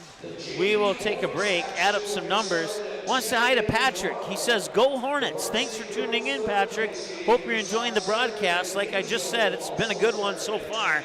And we'll add up some numbers. We'll come back with your halftime numbers in a moment here on Magnitude Sports. Stay tuned. 1 in 5 high school students use e-cigarettes or vapes. Some of them, like Juul, are so slim and sleek that they look like a flash drive. That's why e-cigarettes and vapes are so appealing to kids. There are more than 7,000 flavors and they're sold where kids shop, online and in convenience stores. Most e-cigarettes contain nicotine, which is highly addictive and can harm brain development as teens grow. No amount of nicotine is safe for youth. Like it or not, we are a target. This message is brought to you by the Minnesota Department of Health. I have 3 amazing kids, and it can be a bit complicated. All right, you guys, you ready? But there's nothing else like it in the world. Bye, honey. Traveling with kids is on another level. Yay, let's go. I appreciate all the extra help I can get when we fly. Hi, how can I help? I'm honored to get every passenger to their destination. I'm so grateful that I've been able to fly with my 3 young kids. At Frontier, we get it. We're flyers too, and we believe the sky is for everyone. Hi, this is Mike from Magnitude Sports. I'd like you to do me a favor if you would. Subscribe to this channel right here, Dakota Fins and Feathers Outdoors. The channel is owned by a family I've known for over 2 decades and features some sports stars from previous Magnitude Sports broadcasts. So if you're the type of guy that likes fishing, hunting, dogs, you can get all that and more right here on the Dakota Fins and Feathers YouTube channel. You can also find them on social media, on Instagram, TikTok, Facebook. It's educational, it's captivating, it's fun. It's Dakota Fins and Feathers Outdoors. Subscribe today. For over 30 years, Budget Blinds, based out of Detroit Lakes, has been serving Perham, Fergus Falls, Park Rapids, and the surrounding area. Whether you need blinds, shutters, or drapes, check out the entire inventory online at budgetblinds.com. Budget Blinds is backed by the #1 provider for window coverings in North America and is your local window coverings expert. Visit them online today, budgetblinds.com, or give them a call at 218-206-9599. That's 218-206-9599 and online at budgetblinds.com. At Waterfront Recreational LLC, the mission is to deliver high-quality and custom-built steps, decks, and docks so you can access and enjoy your property. We believe in hard work, honest and fair dealing, high-quality craftsmanship, and excellent customer service. Our products have proven results. We can't control the weather, but our docks remain rock solid in the windiest of conditions. We also offer boat storage in the wintertime.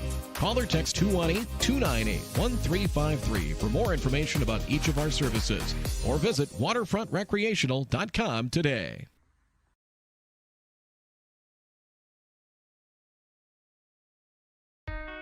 We take pride in what we send out.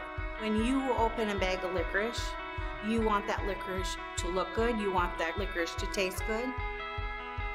We work for you. We take pride in what we're making and what we are offering. It is so important to me. I do thank KLN from the bottom of my heart. They believe you and your family is important.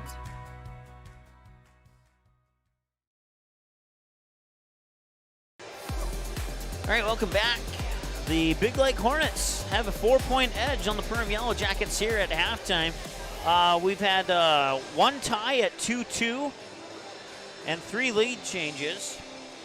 But that second lead change for the Hornets has put them in front for good, at least up to this point.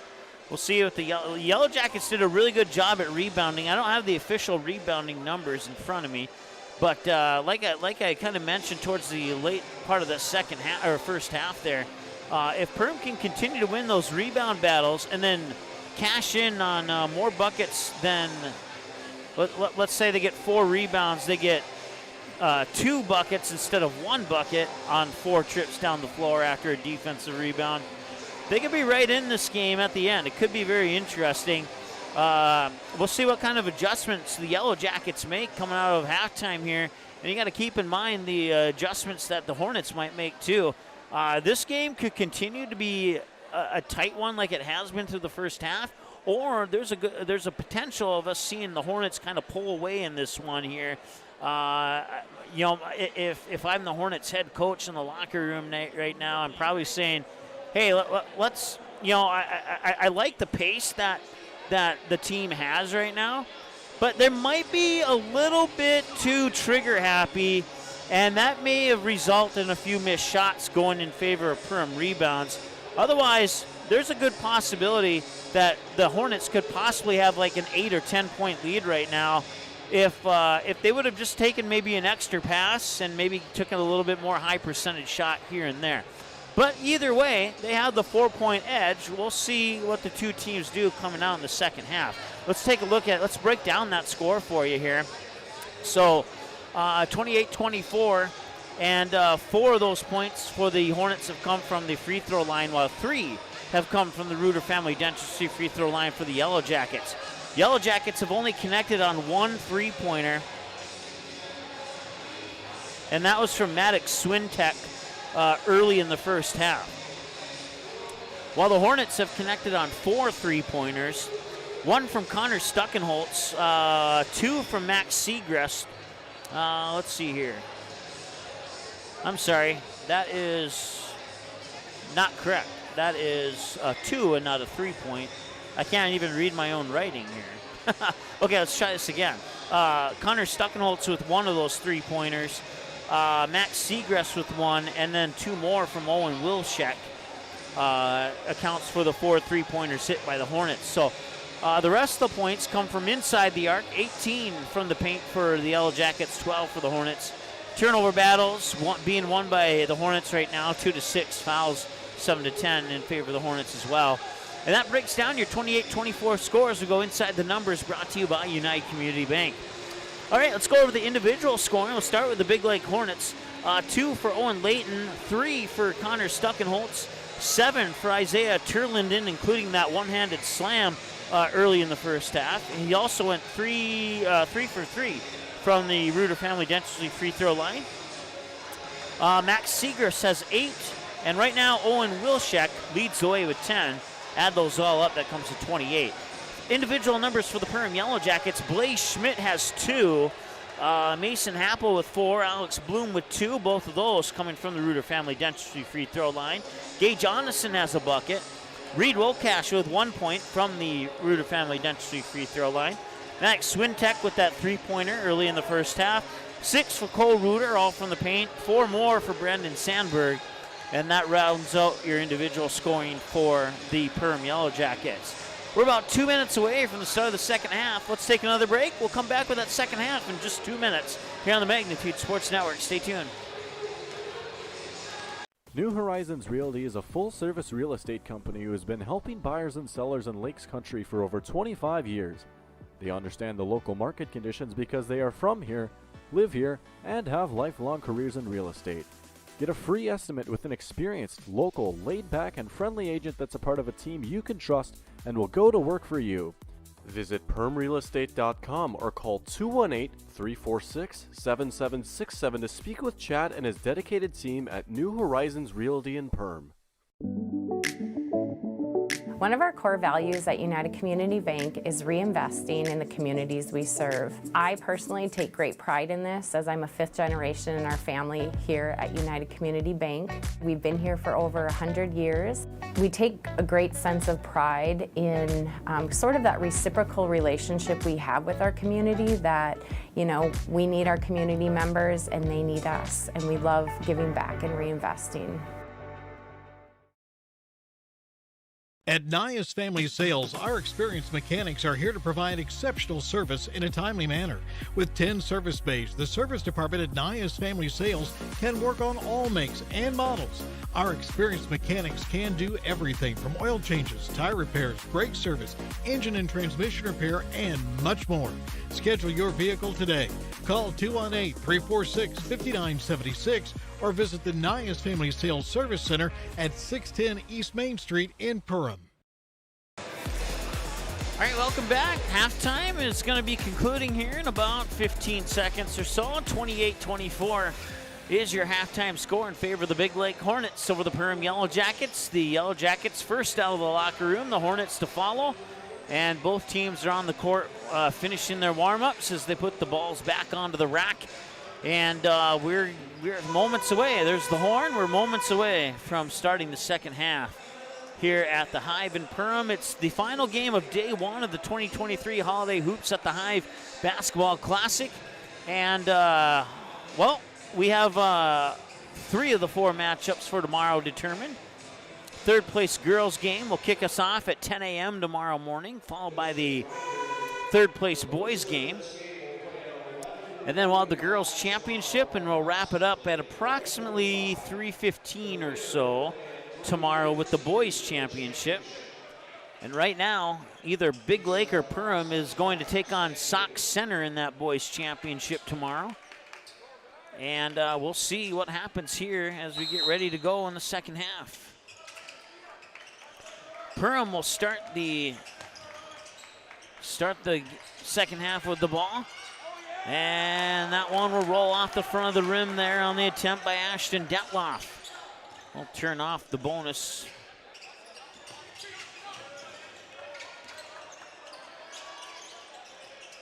There we go. Now everything's good to go. Possession arrow favors Big Lake here to start the second half. 28-24, still no score here. We went 2 minutes in the a little over 2 minutes in the first half before somebody scored. Here's Cole Reuter. He'll dish off to Blaze Schmidt in the near corner. And then a cross-court pass, and he'll tee it up for a 3, and that one's off the mark. And that will come back to Big Lake. Coming up the court is Maruska. Maruska will dribble it near wing, now work it up top. Back to Maruska, catch and shoot 3 on the way. Yes, it's in, he buries it. Maruska with his first points of the game, and he knocks down a triple to give the Big Lake Hornets a 31-24 lead. Now it's time for Perham to respond. 16:45 and counting to go here on the second half clock. He thought about it for a moment, dishes it off to Schmidt in the corner, who buries a 3. So Big Lake hits a 3. Perham responds with a 3 of their own. It's 31-27 here, and there's another 3. Wow, where'd that one come from? That was way downtown and quickly back the other way. That shot is off the mark. It was Maruska. He has back-to-back 3s now and back-to-back possessions. And he's gonna try for one more. That's actually Turlinden with the 3, and that 3 puts Turlinden in the double-digit club with 10, 37-27, and it's the first double-digit lead of the game here for Big Lake, and we talked about it at halftime, that Big Lake might come out with a little bit more patience and a little bit more strategy, take that extra pass, and they could come out with a lead and start to pull away with this, and they've done exactly that in the start of this second half, and now they've built themselves a 10-point lead. See what Perham does to respond. Nice spin move. Swintek gets it up and in. He made that look a little too easy. 5 points for Swintek now, 37-29. The Hornets have the lead over the Yellow Jackets. Moving in there is Maruska, and he scores. Maruska with 8 points now. And they've all come here on his first 3 shots of the second half. It's Cole Reuter. He'll push it in the corner for Schmidt. Schmidt had that pass deflected. It ends up in the hands of the Yellow Jackets. Right back to Schmidt. He'll tee it up for a 3. That one's not going to go in. Loose ball rebound comes to Maruska. He'll dribble up to the right wing, thought about it, dishes it off to the corner, gets Reuter to commit, and it's going to be a charge. Basket will not count.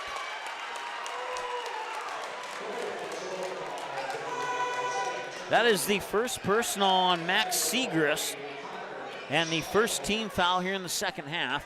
10-point advantage with 15:01 to go. Hornets will put a full court press on. And the inbounds pass will come into Gay Johnson.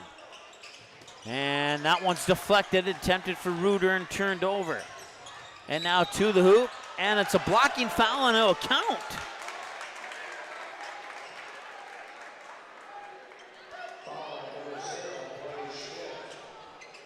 Blaze Schmidt picks up his second personal, team's first. Actually, that's Schmidt's third personal, excuse me.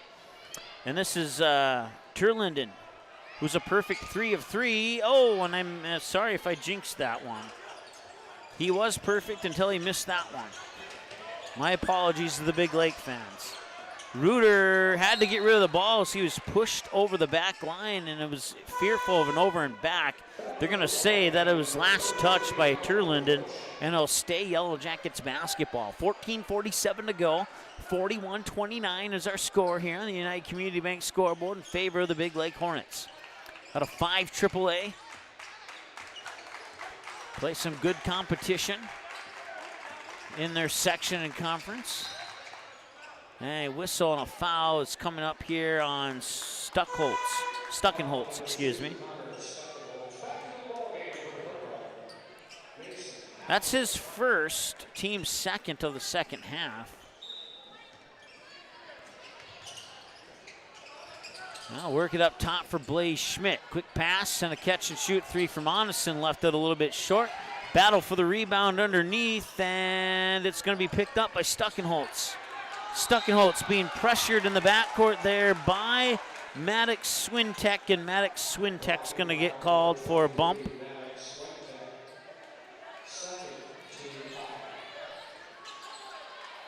So that's Swintek's first. 2 team fouls for both teams now. Full court pressure here from the Yellow Jackets.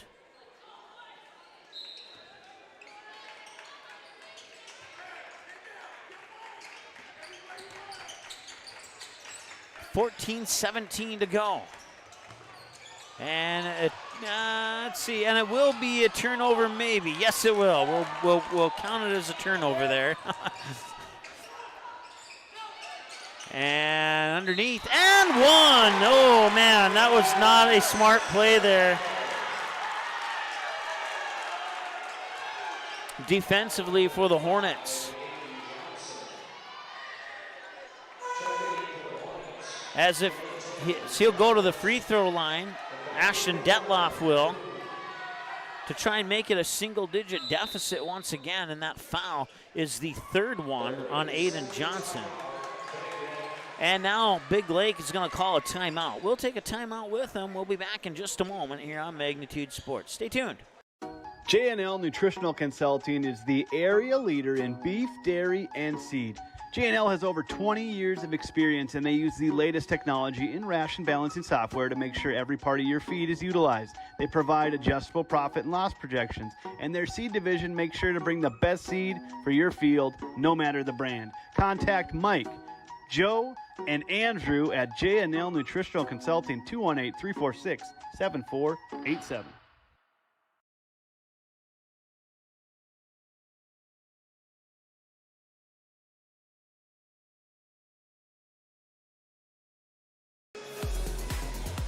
I want to say hi to Rod, clarifying what I missed on what I thought was a 10 to 13 second backcourt violation on Perham earlier late in that first half.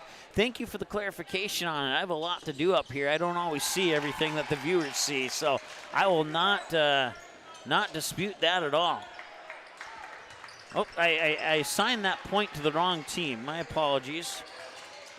It should be 41-32, and there we go. Now our scoreboard is accurate. And he gets fouled on the three-pointer, and he'll go to the line for a 4-point opportunity. Wow. I've seen players get fouled on a three-pointer before, but I've never seen one actually make one and get fouled on a three-pointer before. That's the third personal on Ashton Detloff. And now both teams have 3 fouls, and he will not be able to get the free throw, and a whistle on a travel in the backcourt. I'll give the ball right back to Big Lake. 44-32 is our score here in the second half. 13:49 to go in the second half. And the adjustments that we thought Big Lake would make at halftime, it appears that they are doing either exactly that or something pretty close to what I suggested. Because they have come out and extended their lead. That one left short. It may have been partially blocked. It looked like when that one came out of his hand that the travel of the ball was changed somewhat. Mason Happel will try for a three, and it won't go. Swintek with the rebound on the opposite side. He'll go back to the hoop, and he will go back to the hoop again. And another rebound, this time by Detloff, and he gets it up and in. That was a hard-earned 2 points for the Yellow Jackets there. And back the other way.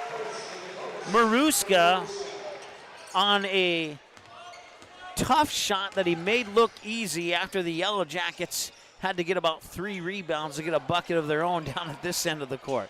Happel cannot get that one to float in, but he will get the rebound, and he bounces it off the foot of Stuckenholtz to keep the possession for Perham.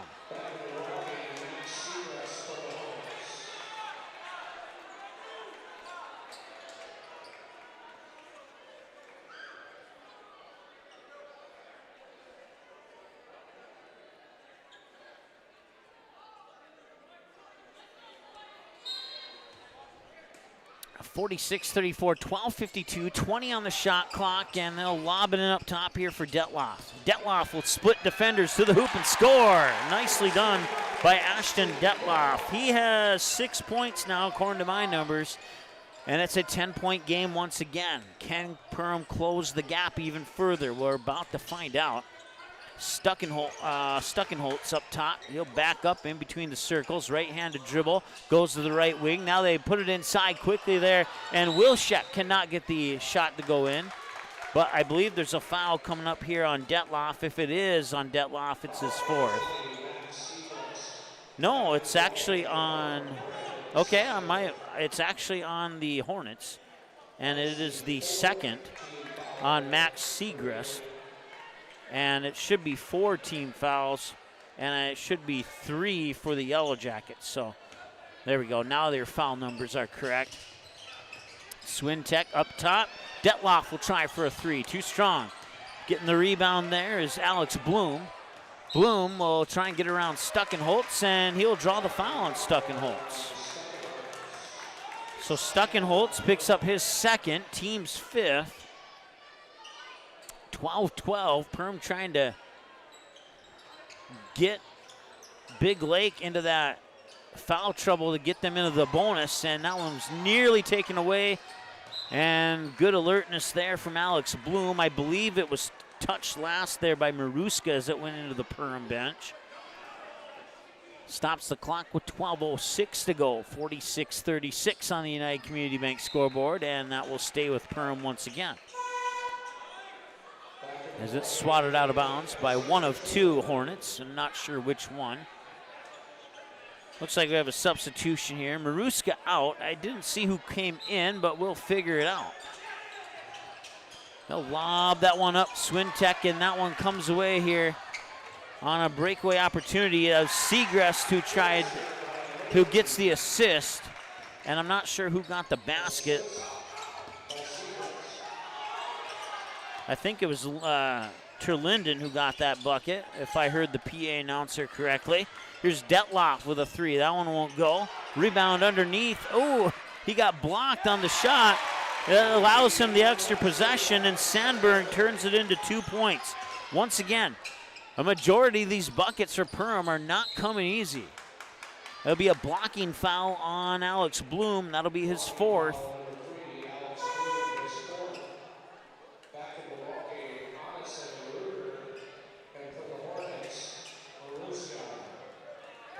So that's 4 for Alex Bloom. One more and he's done.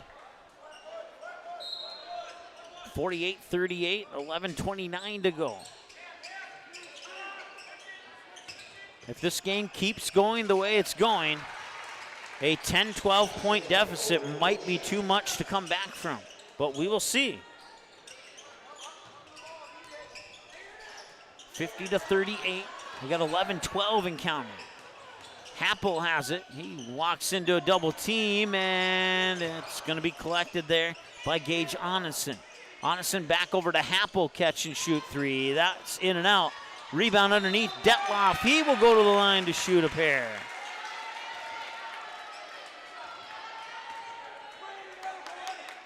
So Ashton Detloff will go to the Reuter Family Dentistry free throw line. So that is the 4th on Aiden Johnson now. So one more, and he will be done. And still plenty of time to play here in this one. Detloff will miss the first one as Cole Reuter and Gage Jonathan will give him a little bit of mental support here.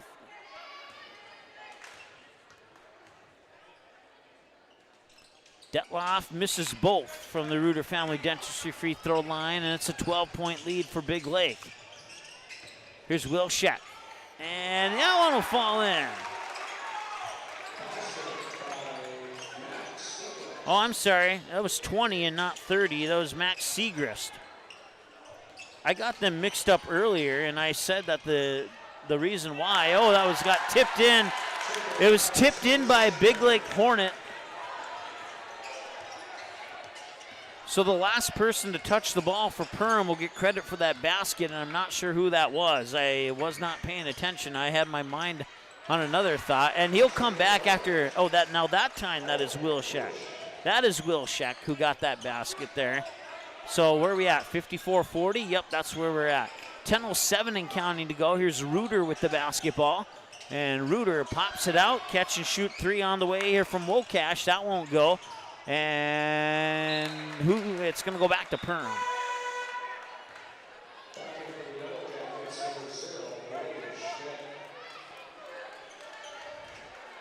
$9:57 to go.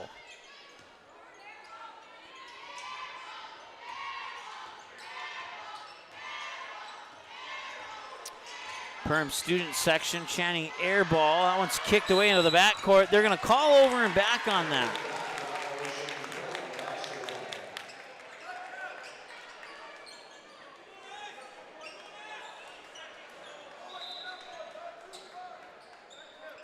Perham down by 14. It's their largest deficit of the game so far. Referees are talking it over.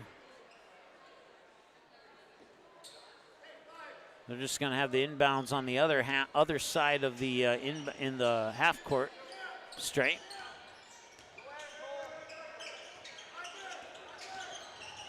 Onison now 2 quick passes and it ends up in the corner. Here's Happel, opposite corner, now up top.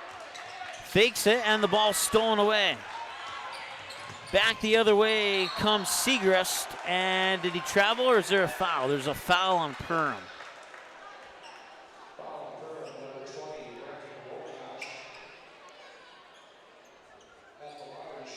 Wokash picks up his first, and that will send Segrist to the Reuter Family Dentistry free throw line to shoot 2. 9:27 on the clock, and he makes the first of those 2.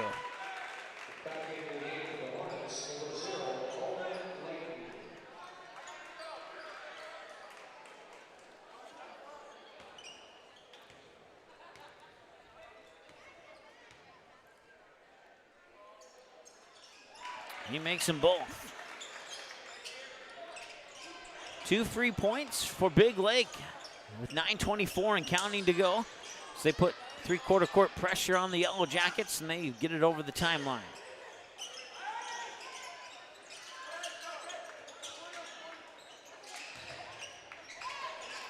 He'll tee it up, wide open look, and he does not get the friendly bounce, but an offensive rebound underneath, and now a foul. I think it's going to be charged to Owen Layton, but we will see if the referee saw the same thing that I saw. Nope, they're going to charge it to Max Segrist, and he was down in that area with Layton. So now Detloff goes back to a chance to redeem himself, but he's 0 for 3 on his last 3 attempts from the Reuter Family Dentistry free throw line, and that's not going to help Perham.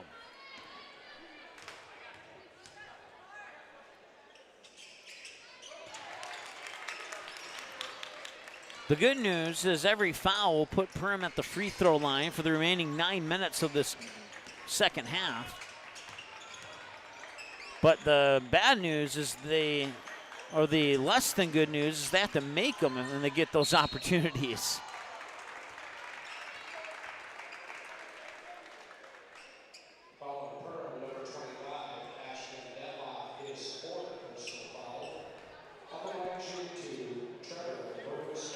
So now Ashton Detloff and Alex Bloom both have 4 fouls. Bloom is on the bench at the moment.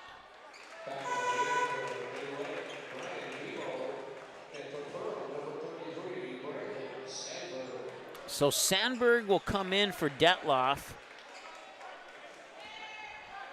And Detloff will probably sit for a while with 4 fouls. And that free throw is made. Did he make them both? Yes, he did.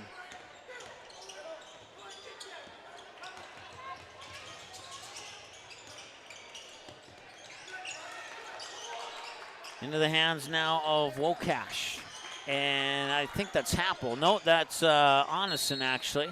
And a jump ball, and that will favor Big Lake. Possession arrow goes in favor of the Hornets. 58-41 with 8.5 to go.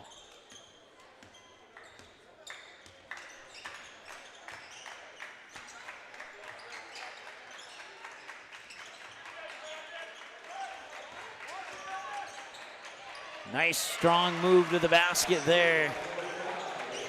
That is Aiden Johnson with the basket. Put 2 more on the board, makes it 60-41, 8 minutes and change to go. Sandberg will give it up there for Wokash.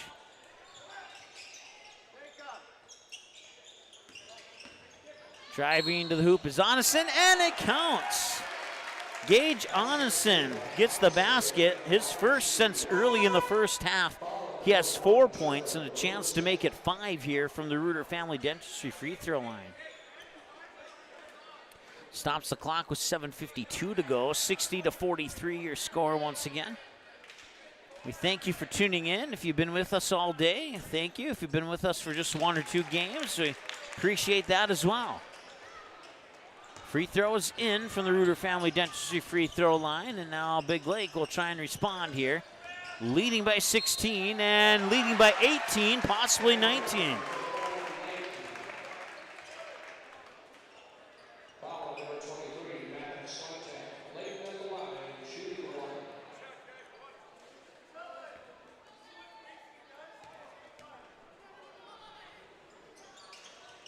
That one's in and out. It will not go. He will not complete the three-point play. 62-44, 7.5 to go now.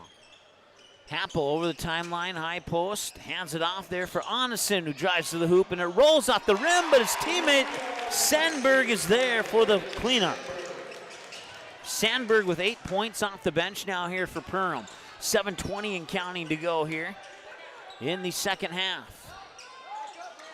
Big Lake had a 4-point lead at halftime, and now they have stretched that lead out to 62-46.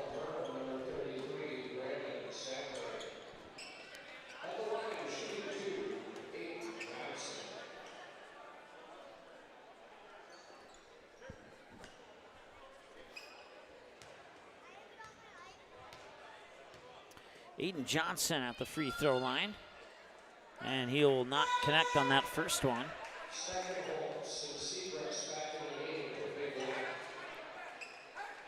Both teams with 8 fouls now.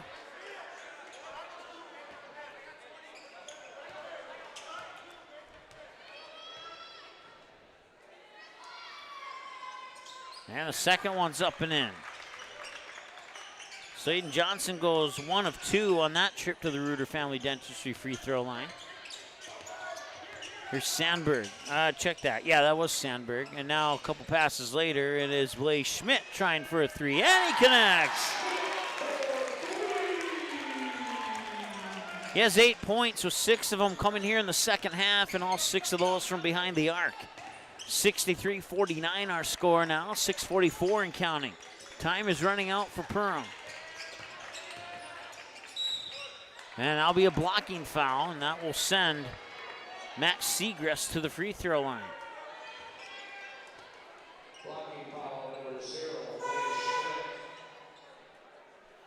Should be 9 fouls for Perham.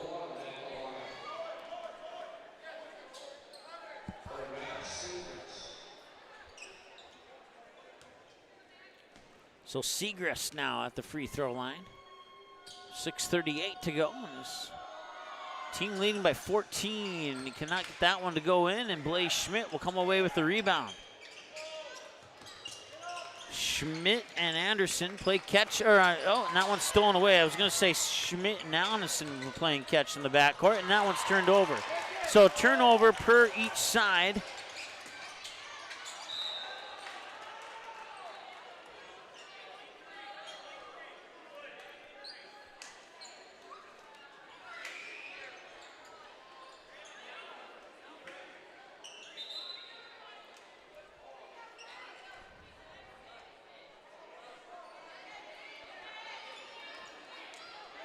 Referee's talking to somebody in the stands here.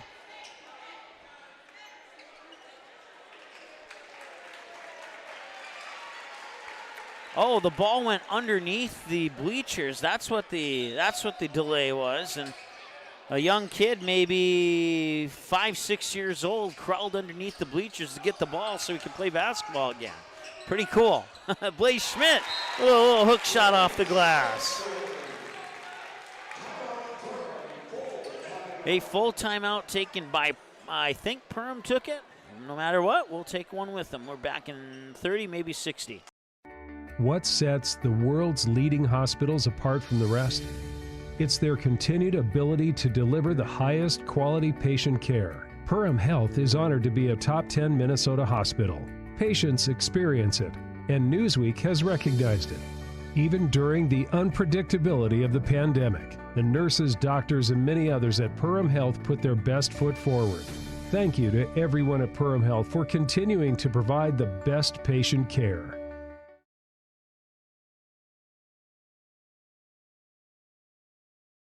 Make memories that they'll remember and pass down a tradition. Enjoy your freedom with a road less traveled and spend time with the ones you love. Whether it's here or there, make the most out of life and spend time with who you choose. And choose Quillo from United Community Bank. Whatever life has in store for you, finance it with Quillo. Learn more at ucbankmn.com. United Community Bank, Perham, Frazee, Dent. Subject to credit approval. Auto payment required. United Community Bank. Member FDIC. Equal housing lender.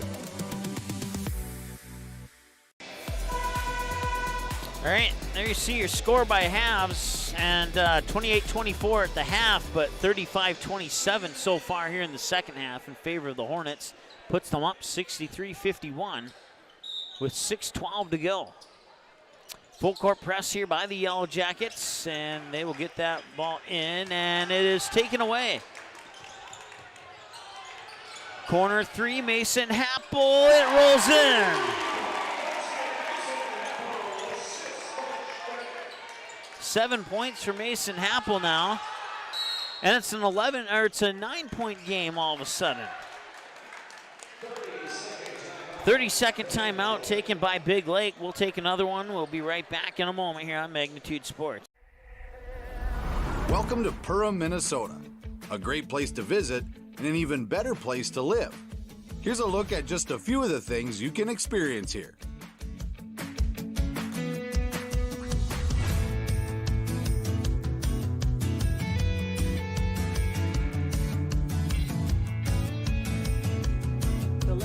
Plan your next getaway, visit Perham.com. All right, well, One commercial break later, and the Yellow Jackets are 3 points closer. 63-54 is our score now here on the United Community Bank scoreboard. Yellow Jackets do have the possession arrow if a jump ball comes into the equation. They'll put the press on again, 3/4 court press it looks like. Now a full court press.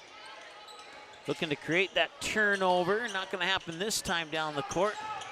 Mason Happel tries to play defense on Wilczek, and that is an easy 2 points for Wilczek. 14 for Wilczek according to my numbers.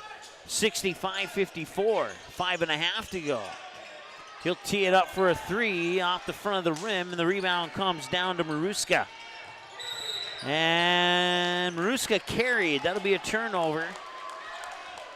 And now the Hornets are starting to turn the ball over.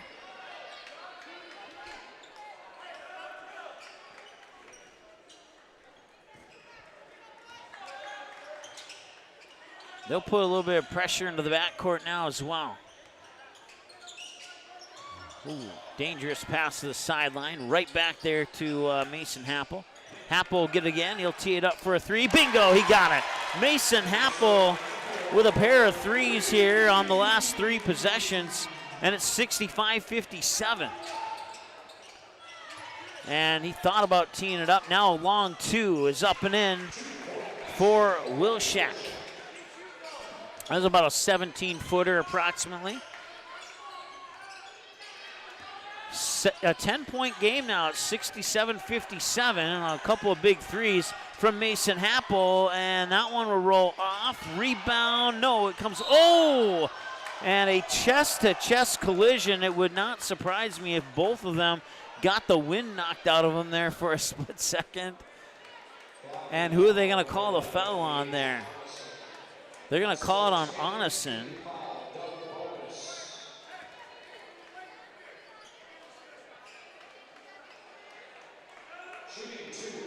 That is the 3rd personal engage Onison. So now the Hornets get 2 shots for every foul the rest of the game. Big Lake still has 2 fouls to give before putting Perham in the double bonus.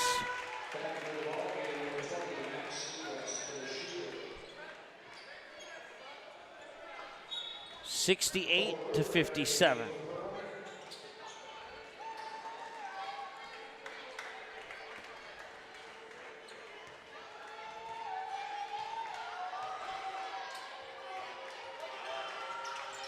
And they both go in. Those, I know there's 4.5 minutes left, but keep those free throws in mind. That could go into the category as 2 big free throws for Big Lake. No pun intended. Here's Onison, now Schmidt. Swintek back to Schmidt. Bullet pass to Onison, and Reuter can't control it, out of bounds, back to Big Lake. That'll be a turnover for Perham. So it's back to a 12-point advantage here for Big Lake. Owen Layton will trigger the inbounds pass into the backcourt here for Maruska. Maruska being guarded closely there by Onison. Maruska trying to make a move. They'll work it in the corner, now back up top.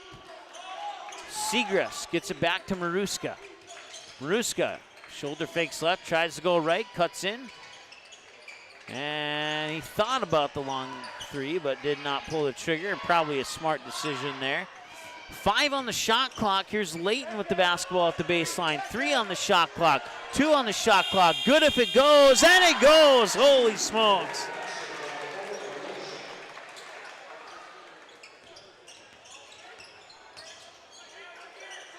Right at the shot clock buzzer. And it's turned over. And now going to the hoop. He went up for the dunk, and it was blocked out of bounds. He was going up for the block, or the dunk, and Segrist was thinking that he was fouled on the play. The referees don't agree with him. But ball out of bounds will stay with Big Lake, and we'll have a timeout first. 3:27 to go. It's 71-57 in favor of the Big Lake Hornets over the Perham Yellow Jackets here on the United Community Bank scoreboard. We're back in a moment here on Magnitude Sports. Stay tuned. At Waterfront Recreational LLC, the mission is to deliver high quality and custom built steps, decks, and docks so you can access and enjoy your property. We believe in hard work, honest and fair dealing, high quality craftsmanship, and excellent customer service. Our products have proven results. We can't control the weather, but our docks remain rock solid in the windiest of conditions. We also offer boat storage in the wintertime. Call or text 218-298-1353 for more information about each of our services, or visit waterfrontrecreational.com today.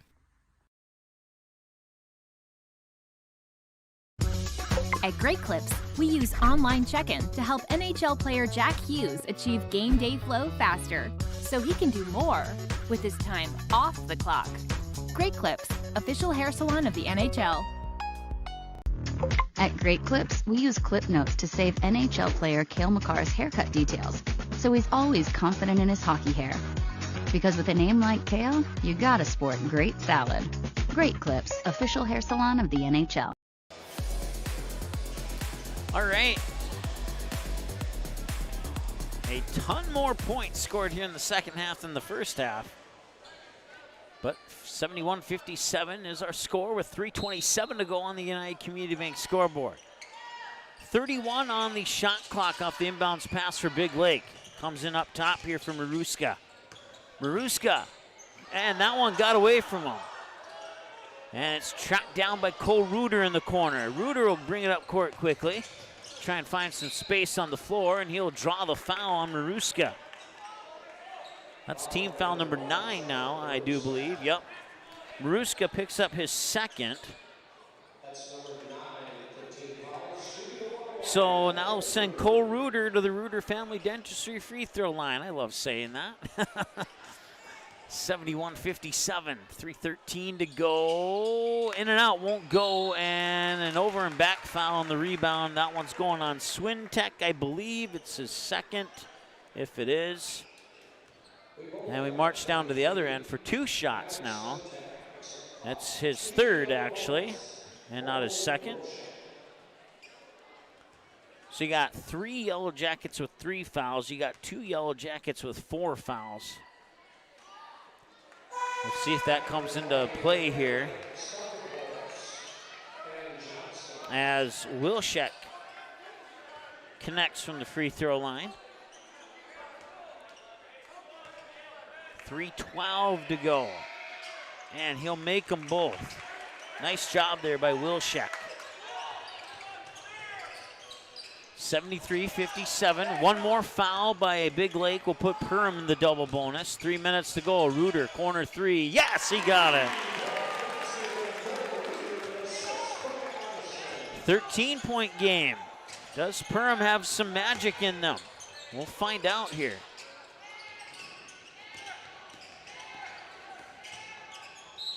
And that is a charge. Nice job there by, I believe that's Detloff, and it was. He knew that he was coming in. He set his feet and drew the charging foul.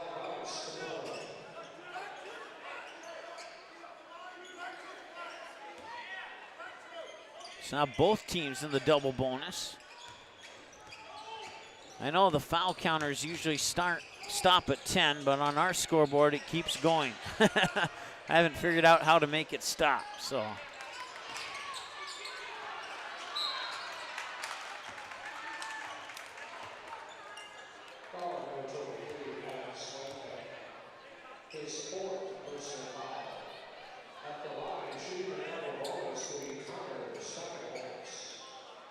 So now you have 3 Yellow Jackets with 4 fouls. Detloff, Swintek, and Bloom. You have Blaze Schmidt playing with 3 fouls. You have Gage Jonathan playing with 3 fouls. Cole Reuter has 1, and Mason Happel has 1, according to my numbers.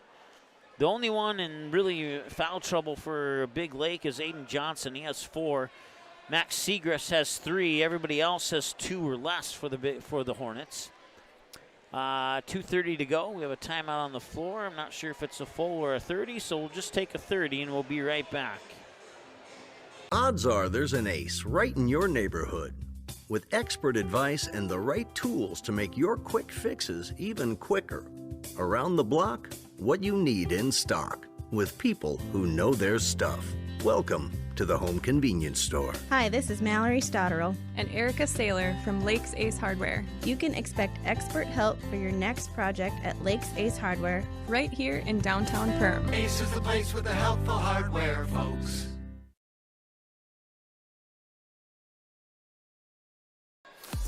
All right, shooting the first of two, and that one's in for Stuckenholtz. Makes it a 74-60 game, 14-point advantage, possibly 15 here if he connects on this one. And no, Blaze Schmidt will get the rebound. And it's now or never. Perham has to play some perfect basketball if they want to cut into the deficit here. Happel thought about the three, didn't pull the trigger. Now that pass to Reuter got deflected right back to Happel and given right back to Reuter. Reuter will back up, step back top of the key three, and he connects. 74-63, an 11-point advantage. They'll get it to Wilczek. Wilczek up court here for, that is Aiden Johnson, who's playing with 4 fouls. So if he gets one more, he'll be out. Corner three, Blaze Schmidt. In and out won't go. Rebound underneath there, and Detloff puts it up and in. A 9-point game. 1:37 to go. Pressure on in the backcourt, and a foul will march down to that end for free throws. Stops the clock with 1:33 to go.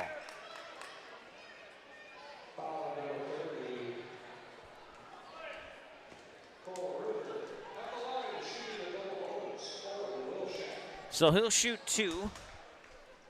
It's Wilczek. He's 3 for 3 from the line tonight. And he keeps that streak alive, being 4 for 4.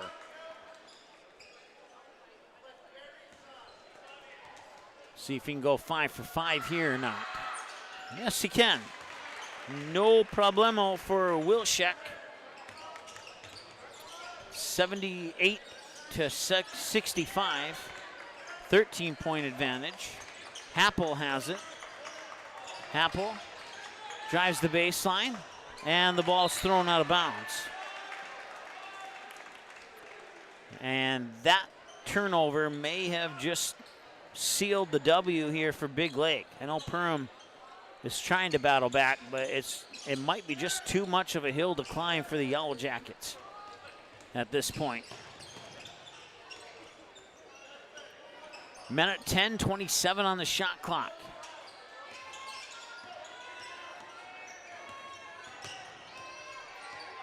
Maruska dangerously close to that half-court strike. 10 on the shot clock. Maruska goes to the hoop and scores.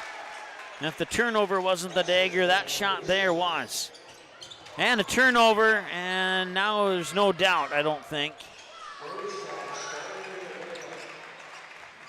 82-65, and shot clock and game clock are about a 4-second difference right now, and now the shot clock will be turned off. And the Hornets can hold for the final shot or simply dribble it out. Their choice.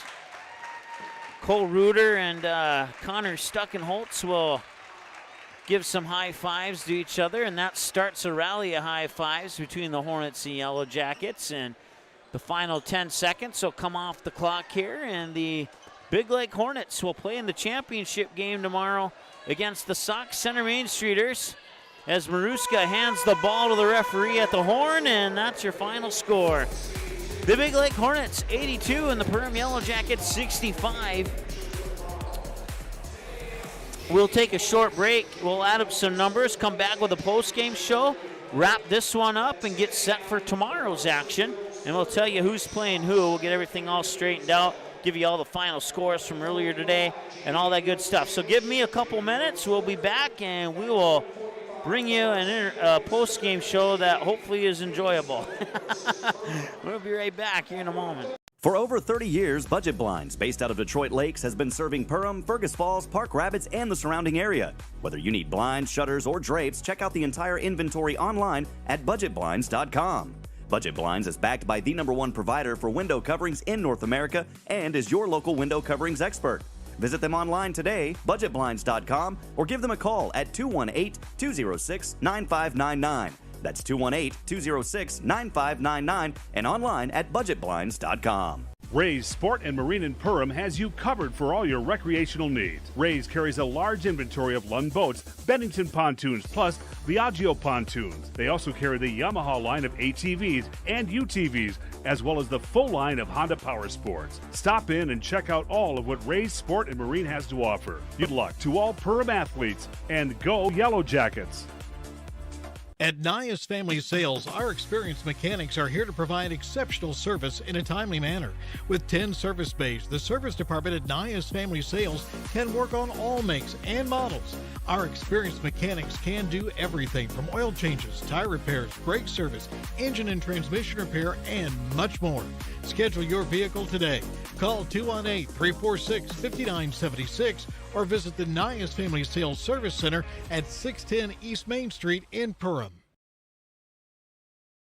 1 in 5 high school students use e-cigarettes or vapes. Some of them, like Juul, are so slim and sleek that they look like a flash drive. That's why e-cigarettes and vapes are so appealing to kids. There are more than 7,000 flavors, and they're sold where kids shop, online and in convenience stores. Most e-cigarettes contain nicotine, which is highly addictive and can harm brain development as teens grow.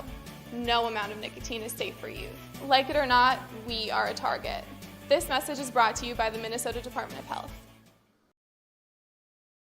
I have 3 amazing kids, and it can be a bit complicated. All right, you guys, you ready? But there's nothing else like it in the world. Bye, honey.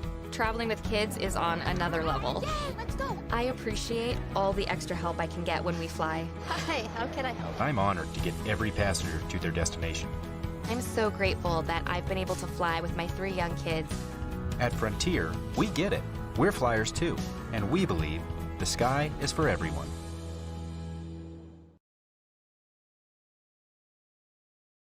J&L Nutritional Consulting is the area leader in beef, dairy, and seed.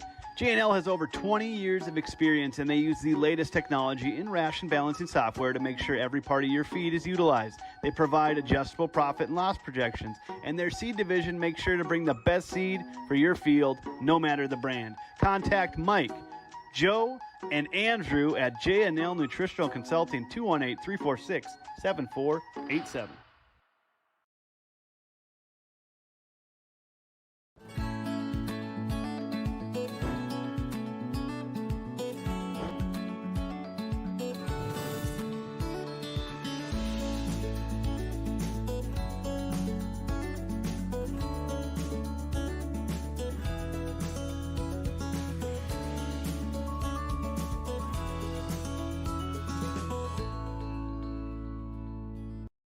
What sets the world's leading hospitals apart from the rest?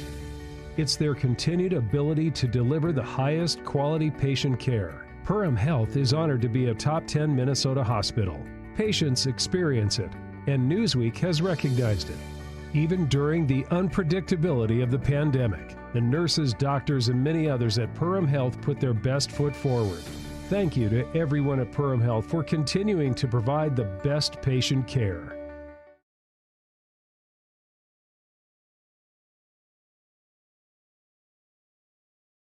Central Market, the fresh place in Perham and Detroit Lakes, offering the freshest meat, produce, bakery, and deli products possible with great value for your money. A visit to Central Market is a journey into freshness. You'll always be able to find a wide variety of items that will result in the perfect meal for your family and friends. Begin with their meat department, and whether it's succulent fruit and vegetables, fresh baked specialties from their bakery, or the convenience of fresh deli selections, Central Market is the fresh place for your family. Go Yellow Jackets! All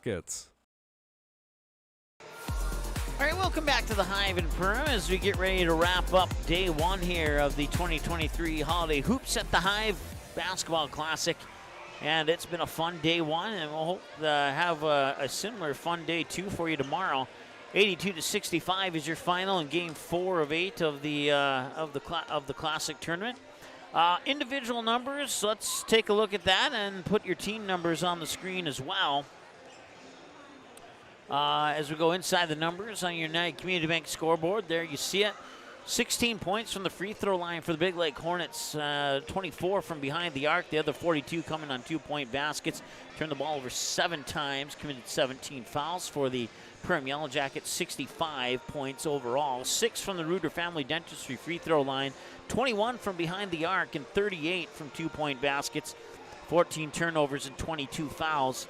And that is a breakdown of your final score, 82 to 65 in favor of the Big Lake Hornets. So, once again, 82-65 your final. Finals from the other games today, in case you missed them, or you can always go back and watch them on demand too. We will, when I have a chance, I'll go ahead and set the timestamps on all 4 games to make it a little bit easier for you to find, if in case there's a particular game you want to watch. But in our first game, it was the girls' game between Sauk Center Main Streeters and the Pine City Dragons. Pine City held a 40-27 lead at halftime, and then they would move forward to a 62-51 victory at the end of the game. So Pine City will play in the girls' championship. Sauk Center will play at 10 a.m. tomorrow morning. And then our second game, it was the Perham Yellow Jackets and the Paynesville Bulldogs. They held the Yellow Jackets held a 38-32 lead at halftime. They went on to win the game 77-50 was your final score in that one. Hang on a second. I'm sorry, I said Perham Paynesville. I meant to say Sauk Center and Paynesville. Sauk Center held a 38-32 lead at halftime, went on to win the game 77-50. And then on the girls' side, it was Perham with a 37-13 lead over Paynesville at the half. They'd go on to win 71-35. And then the game that you just watched, Perham Yellow Jackets and Big Lake. Big Lake had a lead at 28-24 at halftime. They would cruise on to a 82-65 win here in the Nightcap. We went over the team numbers, but we didn't go over the individual numbers, so let's do that right now. Start with the Big Lake Hornets. 2 for Owen Layton, 12 for Trevor Maruska, 4 for Connor Stuckenholtz. We had 12 for Isaiah Turlinden, 5 for Aiden Johnson, 3 for Austin Bretthorst, 7 for Max Segrist, and 22 for Owen Wilczek. Those are your unofficial individual numbers for the Big Lake Hornets. We had 3 lead changes in this game, 2 for the Hornets, 1 for the Yellow Jackets, 1 tie. That tie came early at 2-2. Individual numbers for the Perham Yellow Jackets, 10 for Blaze Schmidt, 10 for Mason Happel, 2 for Alex Bloom, Gage Jonathan with 4, Reed Wolkash with 1, Maddox Swintek with 5, Ashton Detloff with 8, Cole Reuter with 12, and Brandon Sandberg with 8. So Cole Reuter was your leader for the Yellow Jackets with 12, Mason Happel, Blaze Schmidt with 10 apiece, and your leader for the Hornets was Owen Wilczek with 22 and 12 apiece for Turlinden and Maruska are your scoring leaders for their respective teams. So that looks at the individual numbers. So we went over the final scores from earlier. Let's set you up for tomorrow. So 10 a.m. will be the third place girls game. It'll be Sauk Center taking on Paynesville. And then at 11:30 a.m. we'll have the third place game for the boys. That'll be Perham versus Paynesville. And then, right? Did I write that down right? Yes, I did. Yes, I did. Okay, yep. Sauk Center, Paynesville, girls third place game, 10 a.m. Perham and Paynesville boys third place game at approximately 11:30. Once again, that time is tentative, depending on how long the 10 a.m. game takes. And then in the girls championship, it'll be the Perham Yellow Jackets taking on the Pine City Dragons. And based on what I saw from Perham today and what I saw from Pine City today, I expect that one to be a pretty good matchup for the girls championship. And that one will tip off. Scheduled tentative tip at about 1:15. Once again, depending on how long the first two games go, that time could be a little bit sooner, a little bit later. And then in the boys' championship game, it'll be the Sauk Center Main Streeters and the Big Lake Hornets. Tentative scheduled tip time 3 p.m. But once again, depending on the first three games, could be a little sooner, could be a little later. But the good thing is we'll have all 4 games for you here on Magnitude Sports, and it'll be one stream just like it was today. All 4 games. All you got to do is sit back and relax. We'll do all the hard work on our end. So there you go. That's a recap of what's happened today. You're set up for tomorrow. Went over the numbers for the 4th and final game. Your final scores one more time. In the girls game from this morning, it was Pine City over Sauk Center, 62-51. In the early boys game, it was Sauk Center 77-50 winners over Paynesville. In the girls' late game, it was the Perham Yellow Jackets 71-35 winners over Paynesville. And in the boys' game, Nightcap that you just watched, Big Lake Hornets at an 82-65 win over the Perham Yellow Jackets. 10 a.m., Sauk Center, Paynesville, approximately 11:30, Paynesville, approximately 1:15, Perham versus Pine City, and approximately 3 o'clock, Sauk Center and Big Lake. That's the matchup for tomorrow. Thank you so much for tuning in, and we will call that a night, and we'll talk to you bright and early, a little bit before 10 a.m. I would say 9:50, 9:45 is when we'll hit the airwaves here on Magnitude Sports. All right, have a great night. We'll talk to you again soon. Broadcast was an exclusive presentation of the Magnitude Sports Network. Subscribe, click the bell, and visit magnitudesn.com for a schedule of our upcoming broadcasts.